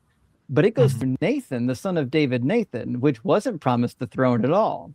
And so that's the first problem. But the second problem is if you go down to verse 23, it says Jesus was about 30 years old when he began his work, and he was the son, as was thought, of Joseph, son of Heli, son of Mathat. Oh, Joseph, the son of Heli. That's interesting. Neither one of these lineages get you to the line of David, because it's not for Mary, it's for Joseph again. Both of these lineages are for Joseph. Jesus has no connection to the line of David whatsoever. And Mary, as far as we can tell, is a Levite. It says that her cousin Elizabeth was of the daughters of Aaron, which would mean that if they're cousins, they were both of the daughters of Aaron, unless they're only related by marriage, which I find hard to believe that they would be referring to each other as cousin if they're only related by marriage. And so it seems to me that Mary was probably a Levite, and Jesus's real father was probably a Roman centurion, which is why a lot of the extra biblical literature refer to Jesus as Yeshua ben Pentera, would be Jesus, son of Pentera, who is the famous name of the Roman soldier that probably got Mary knocked up while she was betrothed to another man, which is why they had to escape to Egypt, which is what �y'𝚏𝚎 would say, one of the earliest critics that was in disputation with the origin. And how would the apologists account for these discrepancies? What is their argument? Well, so what will typically happen is, if you're in Matthew, what you want to do is say something like, well, it doesn't, when it says physical seed, it doesn't mean all of the ancestry. It just means Solomon. Solomon is the one that came from David's seed and had the throne promised forever. Well, what a weird carve out to think that God wanted the promise to go through the seed of David, but only for one generation. Just one generation of David's seed. And that's not how lineage typically worked. Kingly lineage in the ancient times was not through adoption. It was through your physical seed, because it was believed that, your actual genetics had a divine component. So that's what they would have understood this passage to mean, which is, the seed is going to carry on all the way until you get to this messianic figure. So Matthew, the only way to square it is say, well, it was good enough that Jesus was adopted into the lineage, and that at least you can go through Solomon in this case rather than through Nathan, but it can't fix the issue with Jeconiah. What they'll say with Jeconiah is actually God forgave and eliminated the curse of Jeconiah, because after the deportation of Babylon, Zerubbabel, who was related to Jeconiah, came after Jeconiah, he was the first governor of the returned exiles. But as you'll read carefully, he was a governor. He was never a king. He never sat on a throne. He was never anointed king. And also, it would contradict Numbers 23:19 and 1 Samuel 15:29, where it says that God is not a human, that he would change his mind, nor a mortal that he would lie, or I might have got lie and change mind flipped. But two famous passages, God doesn't change his mind. So if God said, all of your lineage, Jeconiah, is cursed, they'll never sit on the throne, and then later God's like, I didn't really mean it. Well, now you've got another contradiction to deal with. Does he change his mind, or does he not change his mind? And so that's a huge problem in Matthew. And in Psalm 89, God says, I will not violate my covenant or alter the word that went forth from my lips. Once and for all, I have sworn by my holiness, I will not lie to David. His line shall continue forever, and his throne endure before me like the sun. It shall be established forever like the moon. Now, when it says line, it's seed. It's referring to his physical seed. So if his physical seed is being established forever, along with his throne, it would stand to reason that it's the physical seed of David that will be on the physical throne that's being preserved in the covenant.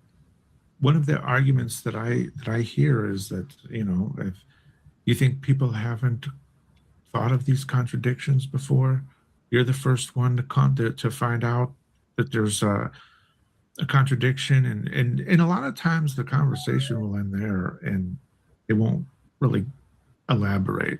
you know, they're kind of relying on the apologists to not even to argue for them, but just to exist. You know, like there's people that disagree with you. That's good enough for me. End of discussion. You know, Right. I've had that happen to me quite a bit. Well, I think if you're a Christian, and this is my experience in Christianity, is you're trained in the church that people who don't believe it the same as you, the people who are critical of the Bible and critical of the faith, well, they're bad. Like they're angry at God, they don't like Christians, and therefore you can't trust them. So you have to stick to teachers, resources, books that are trustworthy. The content isn't as important as to whether or not the source is trustworthy. And so they're trained to not really critically analyze the content. They're trained to just pick sources that they think are good. And then as long as the source is good, they assume that the material is good. But that's not how that works, unfortunately. And so when it comes to like contradictions, someone like you and I would be like, hey, here's a contradiction. And they're like, well, yeah, but this guy over here that I trust says it's not a contradiction. And then they won't even look into it because they've already been trained that we can't be trusted. We're evil. Satan has blinded us. But this guy over here, Pastor, what's his face? Well, he loves God, so he must be trustworthy. And all the while, they'll never once even look into the actual subject to see, hey, well, maybe somebody's wrong and maybe somebody's right. We'd actually look at the evidence rather than just trusting somebody blindly. Yeah, they kind of almost legitimize or try to reconcile in their head, you know, that the ad hominem fallacy where, you know, they've established that there's something wrong with you. So no matter what you say, it's tainted. You know, I've been accused of, you know, working for the devil, or, you know, I secretly really do believe, but I'm mad at God. Like you said, they have all these excuses. Something bad happened to me. You just want to sin. You know, right. Just want to sin. I mean, never mind that my life is completely boring. And then I live a life that probably looks more Christ-like than most Christians. You know, I'm married and a dad, and I'm just a boring guy. But that's another thing that I just remembered was I was watching one of your streams, and I usually catch them afterwards, after they've been recorded. And this guy, he starts going after your kid. Yeah. You remember? Like, that's wild to me. Like, I have a kid who is a nonverbal autistic kid. And I got the impression must have been a freak racer. And so these kids, I mean, they're just young, sweet, innocent children. Yeah. And he goes after them like this is a punishment from God, like your kid is a punishment from God or something like that. And it's like, that blows my mind on several levels. One, that someone could be, you know, just rotten enough to do that. This is supposed to be someone who thinks they have the moral high ground, just rotten enough to do something like that. And also that they would believe in a God that would do that and think that that God is good. Like they don't. That's why one of the reasons I say that some of these people lack the ability to morally reason. You know, they're not just coming up with reasons for why rape and murder are sometimes justified, you know, as it is in the Bible, but also that they can, you know, go after a little kid, like a little autistic kid, and think that they're on the right side. It's pretty gruesome. I've had 3 different occasions, if I'm counting correctly. Two of them are recorded. One of them was from a long time ago. But on 3 different occasions, I've had, and it's usually people who want to do dumb philosophical discussions, like they're not really good at actually reading the Bible.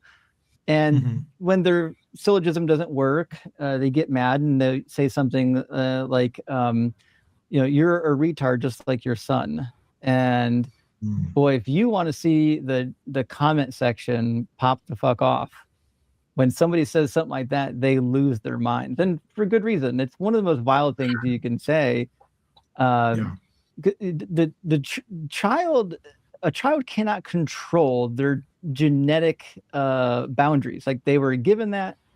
And so demeaning a child by calling them a slur because they were born in particular ways, the craziest thing you could even, it'd be different if someone said like, actually, Justin, you're a retard. But that's one thing. You can call me the R word all day. It's stupid. You shouldn't be using it. But like I'm an adult, but like at what point do we need to bring children into it? I'm so confused why children have anything to do with why you hate me. And so it's baffling to me that these same people are the ones who think that we're the immoral people because we don't believe in their God who rapes women and genocides entire people groups. Yeah. Yep. And you know, I don't get that. It's alien to me. How old's your child? He is 14 now. Okay. 14. And you know, he's just such a sweet kid, you know, very good natured, very sweet, gentle, and happy. Yeah. And you know, people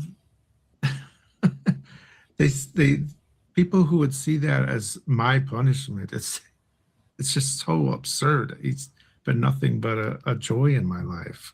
Right.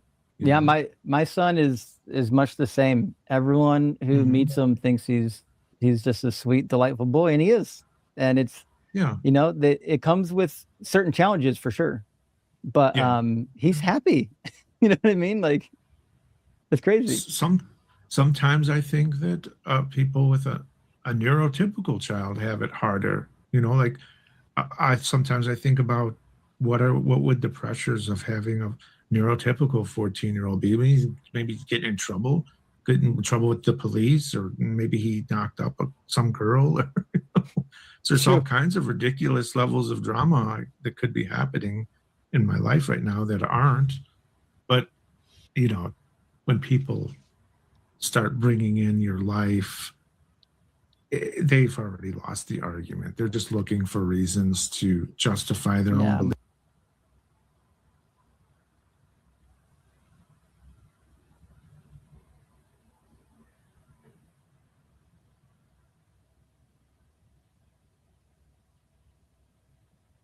Oh, is that finished? Because it has been 3 hours. Did it finish? Oh no. No. It's about 20 minutes left. What's going on with this now?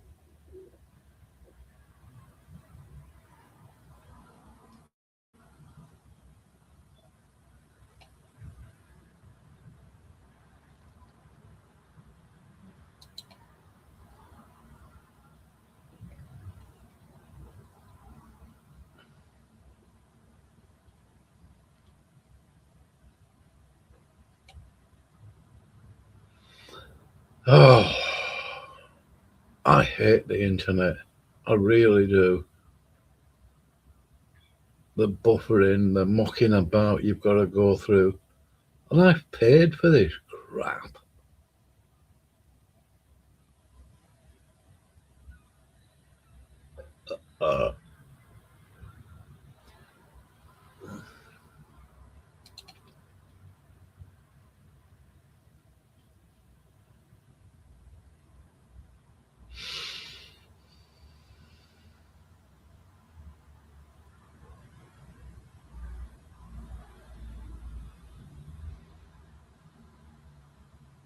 $54.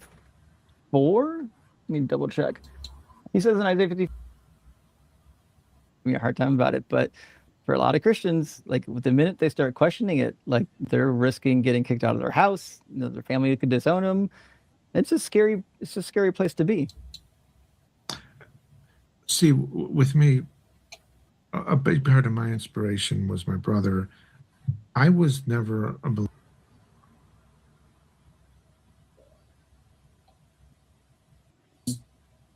Yeah.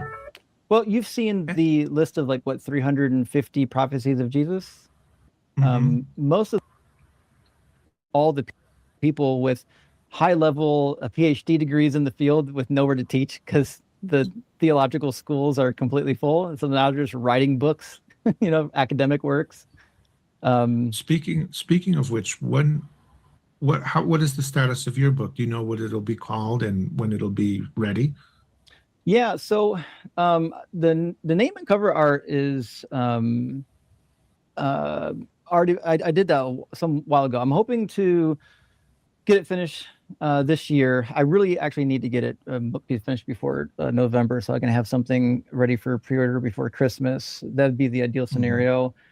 Some of the bigger parts, like the more difficult parts of the book, are already done.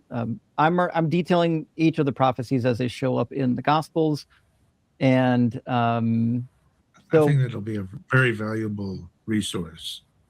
Yeah, that's what inspired me to want to do this collab with you. And so this book I think will be very useful to a lot of people. I hope so. The book is going to go into a lot more detail than what I ever get to during the streams, because I can actually show a lot of documentation and resources. And I get to go into some of the translation difficulties. It's hard to do while you're live streaming, and demonstrate, like, hey, here's an instance where Matthew is purposely changing a pronoun because he wants it to sound more like Jesus's life. Whereas even in the Greek that he copied from, it's not the same pronoun. And so you get to do some of that kind of cool stuff, which makes it much more interesting. So I do get a breakdown of the ancient manuscripts in Greek, Hebrew, and Aramaic, and kind of show like how the New Testament authors tweaked them, how they toyed with them to get to their, version of it. And so we get to do some fun stuff like that. And then each chapter, the end of the chapter, I do like a full exegetical breakdown of that particular passage from the Old Testament, trying to inform the reader, this is what is actually happening. Like, if it's not about Jesus, what is it? Well, this is actually what it is. So I spend a good deal of time doing like proper exegesis of these Old Testament passages within each chapter. And do you have a title yet? Yeah, it's called Unfulfilled, and it'll be volume 1.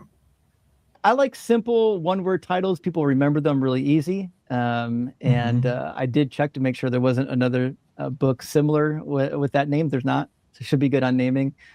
And so yeah, because hopefully people will think, because the author thinks you're talking about the book. This book is too unfulfilling, right?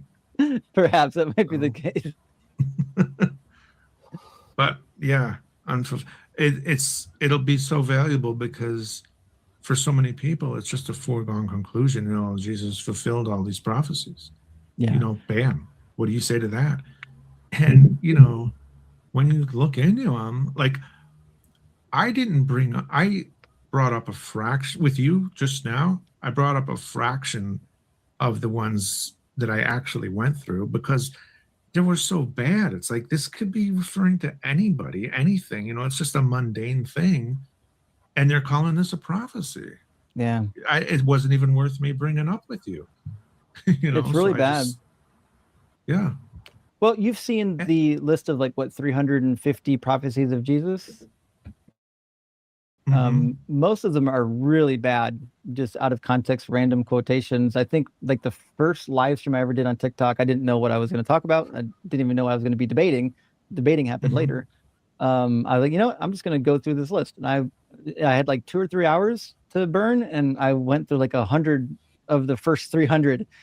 And it was pretty easy. You can get through a lot of them just with the same principle. Oh, has not even a prophecy. It's about this. Next one. Yeah.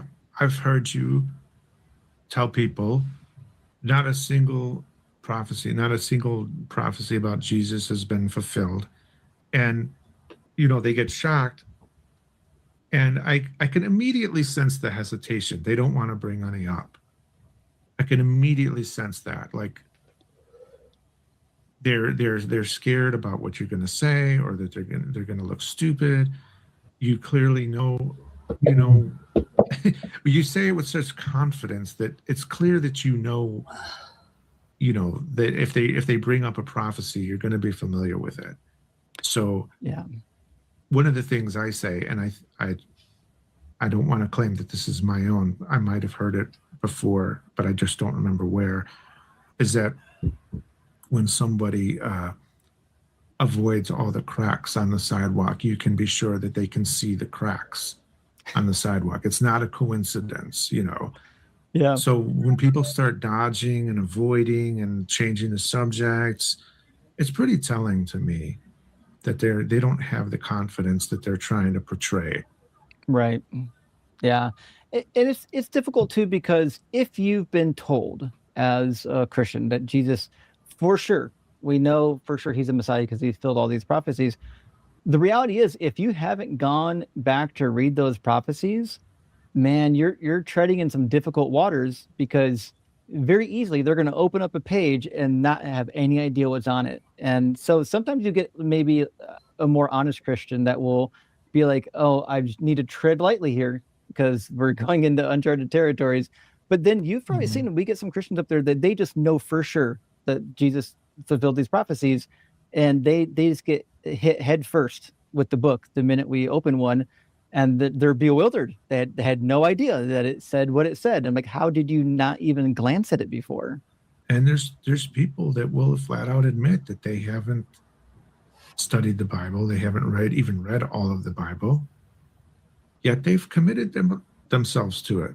Yeah. You know? And that blows my mind. Like, if I committed my life to something, I would at least read it. At least. But, you know, there's all kinds of pressures, familial and societal, that probably affect people. And it's scary, you know, they don't want to be ostracized, maybe. Well, that was my experience in Christianity. You know, it was kind of cultural. And I came into it like most people did. And I was lucky that when I started deconstructing, and no one gave me a hard time about it, but for a lot of Christians, like the minute they start questioning it, like they're risking getting kicked out of their house. You know, their family could disown them. It's a scary place to be. See, with me, a big part of my inspiration was my brother. I was never a believer, and but I always liked to argue about religion.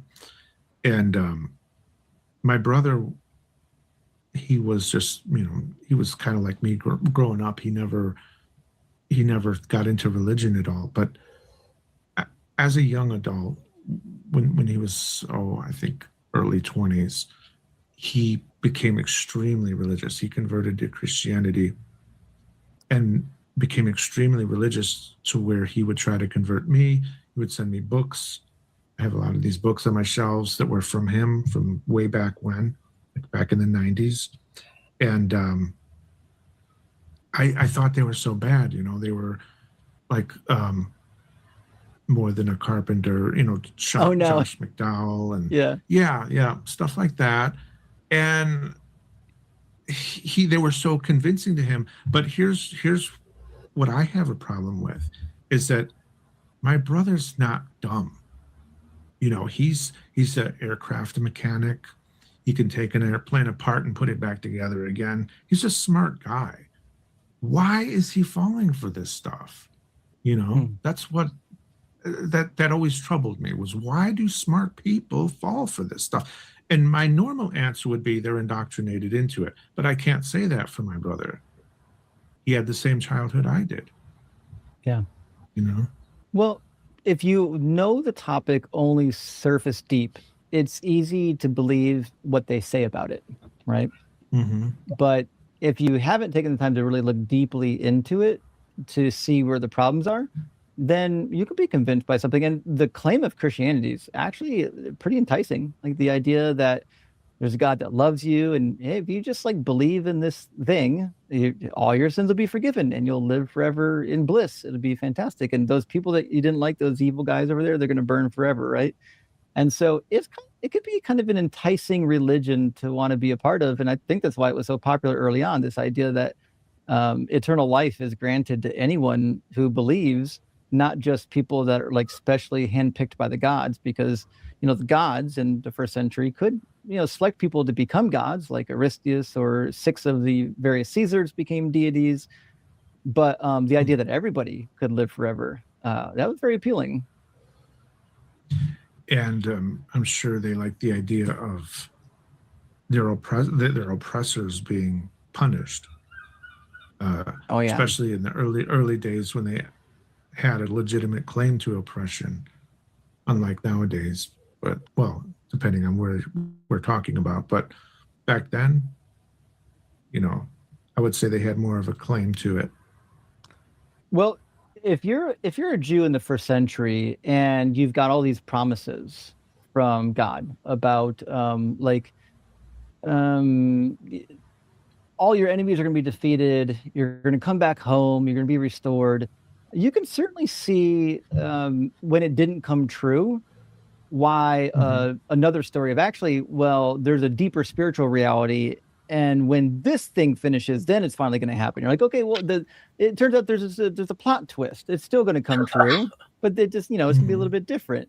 And that's why we have like the book of Revelation, you know, this idea that like, actually, no, all these promises that Jesus didn't do, when he comes back, he's going to do them. Oh, well, that explains it, of course.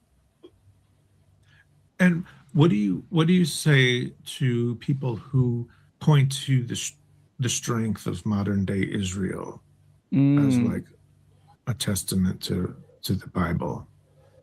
So it's interesting because in modern Israel, they do have a pretty high number of what we would call religious believing Jews. Worldwide, not so much. Worldwide, you know, the majority of Jews, about 50% or more, are atheists.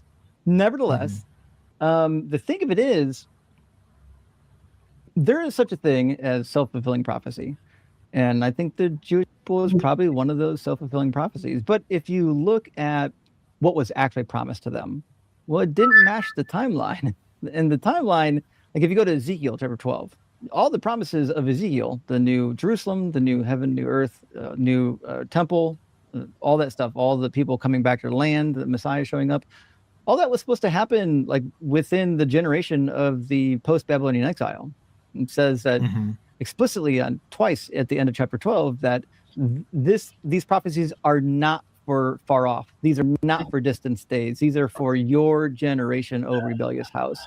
And so if we're really looking at these prophecies like for what they say, well, it might be great that like Israel survived. Congrats. You know, what a huge achievement that this nation was able to survive so many millennia of being downtrodden by other nations. That's pretty phenomenal. But you have to ask yourself, like, okay, well, like, that's great, but none of God's actual promises came true. Like he said at the Isaiah, if you go to Isaiah 54, let me double check. He says in Isaiah 54 that like, I'll never be mad at you or punish you ever again. Let me grab it. I was like, wait, what? And he says this on a couple of different occasions elsewhere. And let's see. Yeah. It says, for a brief moment, I abandoned you, but with great compassion, I will gather you. In overflowing wrath for a moment, I hid my face from you, but with everlasting love, I will have compassion on you, says the Lord, your Redeemer. This is like the days of Noah to me. Just as I swore that the waters of Noah would never again go over the earth, so I have sworn that I will not be angry with you, and I will not rebuke you. For the mountains may depart and the hills be removed, but my steadfast love shall not depart from you, and my covenant of peace shall not be removed. Like, wait a minute. So he's never going to rebuke you or be angry at you, but isn't like the whole shtick of the New Testament is God's like angry at the Jews for not doing what he wanted, and now he had to graft in the Gentiles who was actually going to do his work? And that, what are the Greeks all about? Did the Greeks not represent his anger and punishment? Because it seems, if you read the Maccabees, it seems like what the Greeks did to the Jews was because of God's wrath. So it's very confusing how we can forget all of these very specific promises and then fast forward, like, well, the Jews are still here and they are in the land. That may be the case, but boy, there's so much that went wrong to get to this point. And I feel like it's like about 40,000 fails for one win. Yeah, the way they got there in and of itself was, because of their persecution, Right. True. So thank you, Justin, for doing this interview. I appreciate it. And it's been very informative, very interesting stuff, and I'm really grateful that there are people like you out there. I say people, but you're really kind of one of a kind. I mean, I don't see many people like you doing this, where you're so knowledgeable and you're willing to take on anybody that calls in, can talk to you. And I don't think I've seen anyone do a good job of arguing against you regarding the Bible, because you just know what you're talking about. And I thank you for being out there and doing what you do. I really appreciate you having me, and you're an absolute legend in the game. Those of us that are out doing the debate circuit, no one here is unaware of dark matter. Absolute legend. We appreciate your content as well. Well, I appreciate it. I feel silly sometimes, like especially the early days when I was just learning how to navigate this space. I feel silly, but I leave that stuff up for posterity, and hopefully my later stuff makes up for it. But yeah, I've been around since 2008 is when I started my channel. So it's been 18 years. It's a long time. What's really disheartening is getting messages from people who weren't born until after my channel was started. That is tough. I'm getting up there. We're not going to get any younger. Yeah. Well, hopefully that becomes you. I mean, you're a better representative than I am. I hope that you're doing a great job. Well, thank you. But I hope that you grow and become well known too, which is one of the reasons I'm doing this. Is I want to start, highlighting people who really deserve to be better known than I am, and I think you're one of those people. Well, I really appreciate that. All right. Well, hopefully I'll have you on again. We'll find some new topics to discuss. Sounds great. Can't wait. I'd enjoy that. Thank you.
Oh. Why are PayPal making it difficult for me to delete my account? I mean, I don't owe anybody anything. Just so much of a pain in the neck. Once I've done it,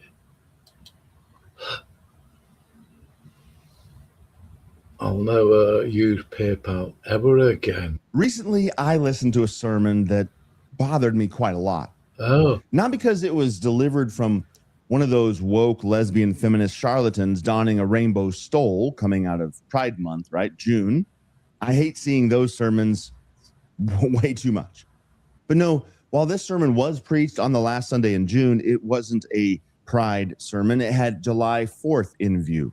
It was a American Pride sermon. This one bothered me because by the time the sermon was over, I had spent nearly an hour listening to a Christian minister, quote unquote, preach to a room full of Christians without ever even mentioning Jesus, let alone his crucifixion. That doesn't surprise me, actually, in America.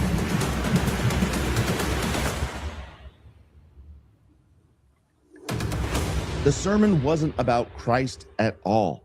It was about America. Now, before anyone accuses me of being anti-American, not being patriotic and things like this, because I know this video is going to hit at one of American evangelicalism's favorite idol, America, let me say something as clearly as I can. I love this country. I'm thankful to God that I was born in this country. I'm grateful for the freedoms we have in this country. I lament the ones that we have lost and given up, forfeited in this country. I appreciate that I can openly stand in a pulpit every single Sunday and preach the gospel, Christ crucified, without fear of the government. I appreciate that when those who try to silence the gospel, as many did in Ferndale, California, while I served there, that I could lean on our government to do the right thing according to the Constitution. And they had no choice but to, even when they were the ones who wanted to shut the gospel down. I appreciate what we have. Those are tremendous blessings, no doubt about it. Christians should pray for their nation. We are commanded to in the scriptures. We should pray for our leaders. We should be good citizens, obedient to the authorities that we in this country elect to serve us. We should love our neighbors. We should even thank God for the countless blessings that he has blessed our country with. But none of those things, none of them answer the question that has haunted me ever since I listened to the sermon in question, preached at a local church here in Lovell, Wyoming. What is the church actually for? That's the question. What is the church actually for? Now, it sounds like an easy question to answer. We should have this figured out by 2,000 years in, right? But I'm not convinced that American evangelicalism knows the answer to that question anymore, or I wonder if they ever did. Because somewhere along the way, many churches stopped measuring success by faithfulness to Christ and started measuring it by influence. Political influence, cultural influence, economic influence, social influence, national influence, local influence, whatever it may be. And when that happens, something subtle begins to change. The church slowly, sometimes to be gracious, but also in certain situations, I suppose it could happen overnight. But the church forgets what she's actually been sent into the world to do. Now, don't misunderstand me. I do know that the church influences our culture. We are the conscience of the culture. And that's one of the main reasons why our culture is in such a mess. Ideas do have consequences, and Christianity has conveyed a profound idea, a unique and soul idea. And we have, because of that, profoundly influenced Western civilization and the world at this point. Absolutely. No honest historian can deny that fact. the Christian worldview, it underpins how we understand things like hospitals and universities, literacy itself, charitable institutions across the board, legal systems, and yes, even many of the ideas that eventually found their way into America's founding. I'm not going to pretend otherwise. It's not true. And here on this show, we are all about truth at all costs. But are all those peripheral consequences, or all those tertiary results, those wonderful byproducts, are they why Christ came? Did the Son of God take on flesh, suffer under the Roman governor, Pontius Pilate, go head to head with the Jewish council, the Pharisees, the scribes, the status quo, endure the cross, rise from the dead, and establish his church so that the world could eventually invent representative government? Is that why God is incarnate? Did Jesus institute baptism so nations could become prosperous? Did he give his church the Lord's Supper so civilizations could flourish under capitalism? Of course not. No to all of those questions. Those things may happen as blessings according to God's divine wisdom, but they are not the church's mission. And confusing those two things, it may be one of the defining theological errors, if not the theological error, of American evangelicalism. It's why I'm not an American evangelical. One of the primary reasons. And it's one of the reasons I think you shouldn't be either. The church exists because sinners need forgiveness, not because civilizations need stability. Those are not the same mission. One belongs to God's ecclesial kingdom, what we call his right-hand kingdom, and the other belongs to God's civil kingdom, his left-hand kingdom.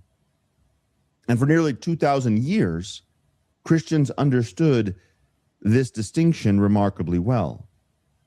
The apostles certainly understood it remarkably well. When the Roman Empire surrounded the apostles, the early church, they weren't organizing campaigns to reclaim the culture, to make Rome great again. They weren't trying to restore traditional values. They weren't arguing that the empire could recover. They weren't hoisting Caesar on their shoulders and talking about him as if he was Christ. They preached Christ crucified. Jesus Christ crucified. That's it. That was their singular message. Not because they were indifferent to politics, on the contrary. Not because they hated their countries where they lived, on the contrary, but because they understood something we've largely forgotten.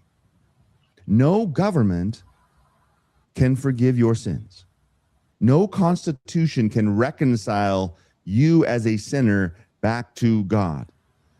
No economy can conquer death. No civilization, no matter how prosperous, moral, or powerful, can do what only Jesus Christ has done.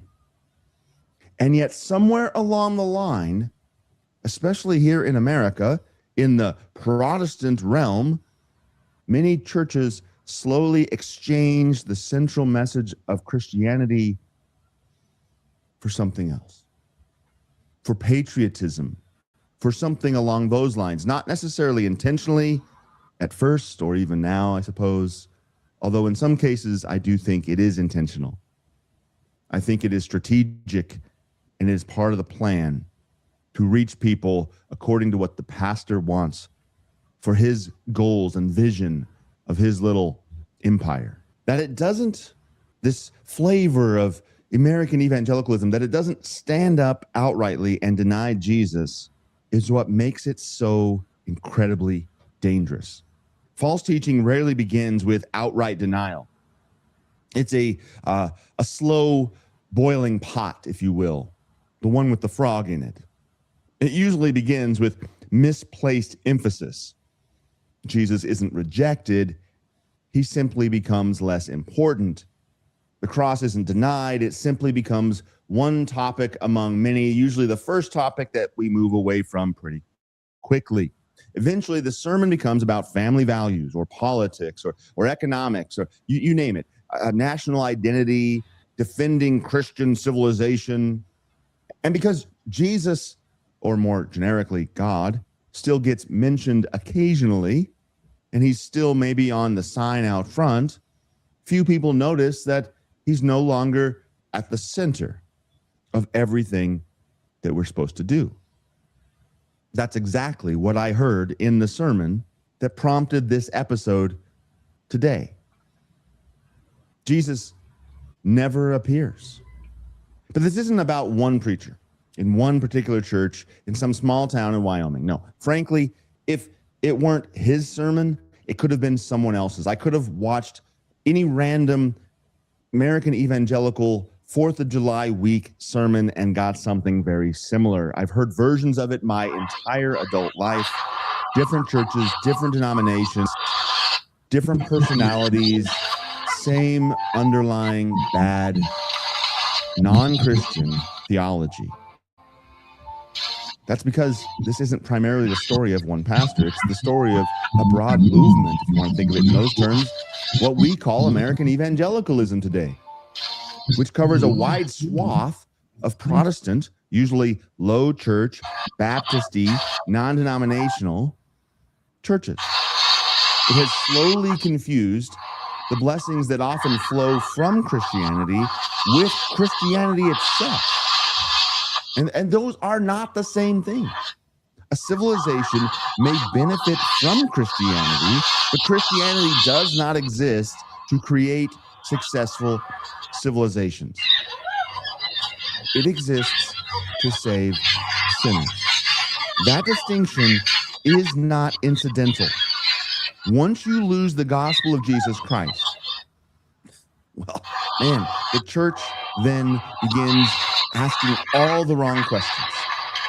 Once we are no longer anchored to the cross of Christ Jesus, we are in a mess. We are no longer asking, how is a sinner justified before a holy God? We now ask, how do we save America? Instead of asking, what has the church been commissioned to preach? We ask, what message will rebuild a conservative culture? Instead of proclaiming Christ crucified for the forgiveness of sins, we defend Christian civilization, and we long for the glory.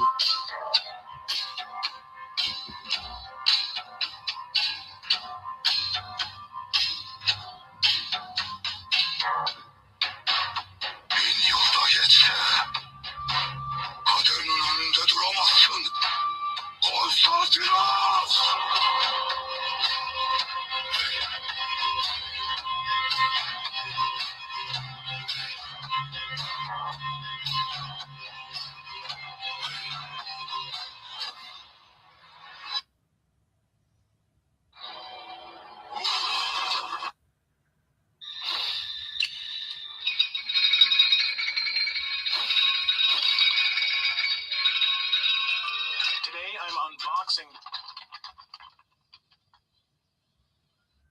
this device.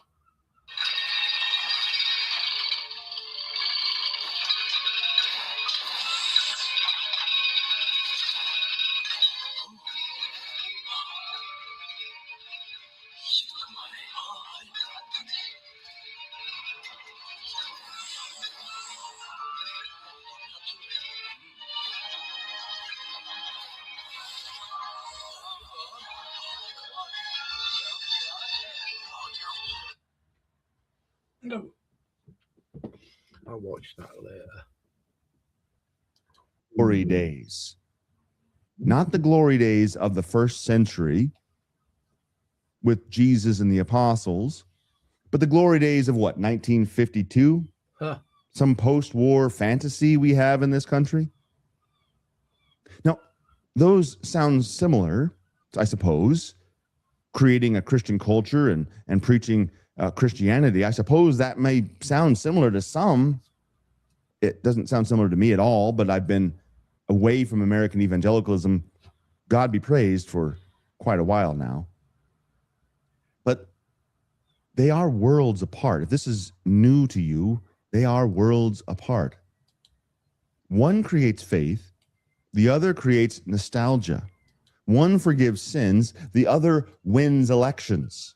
One builds Christ's kingdom, the other builds earthly kingdoms and sprinkles Jesus on them. And those kingdoms, even the very best of them, make no mistake, they always pass away. Christ, his kingdom, lasts forever. It will not.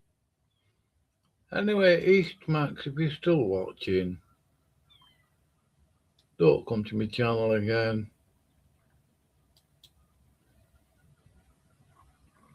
Don't bring my imbecile Isaac or James with you. You're wasting your time. Oh.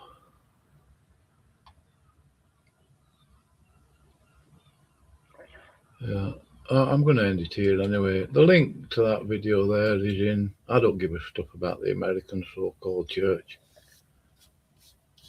I've come across all the American Christians I want to. Thanks.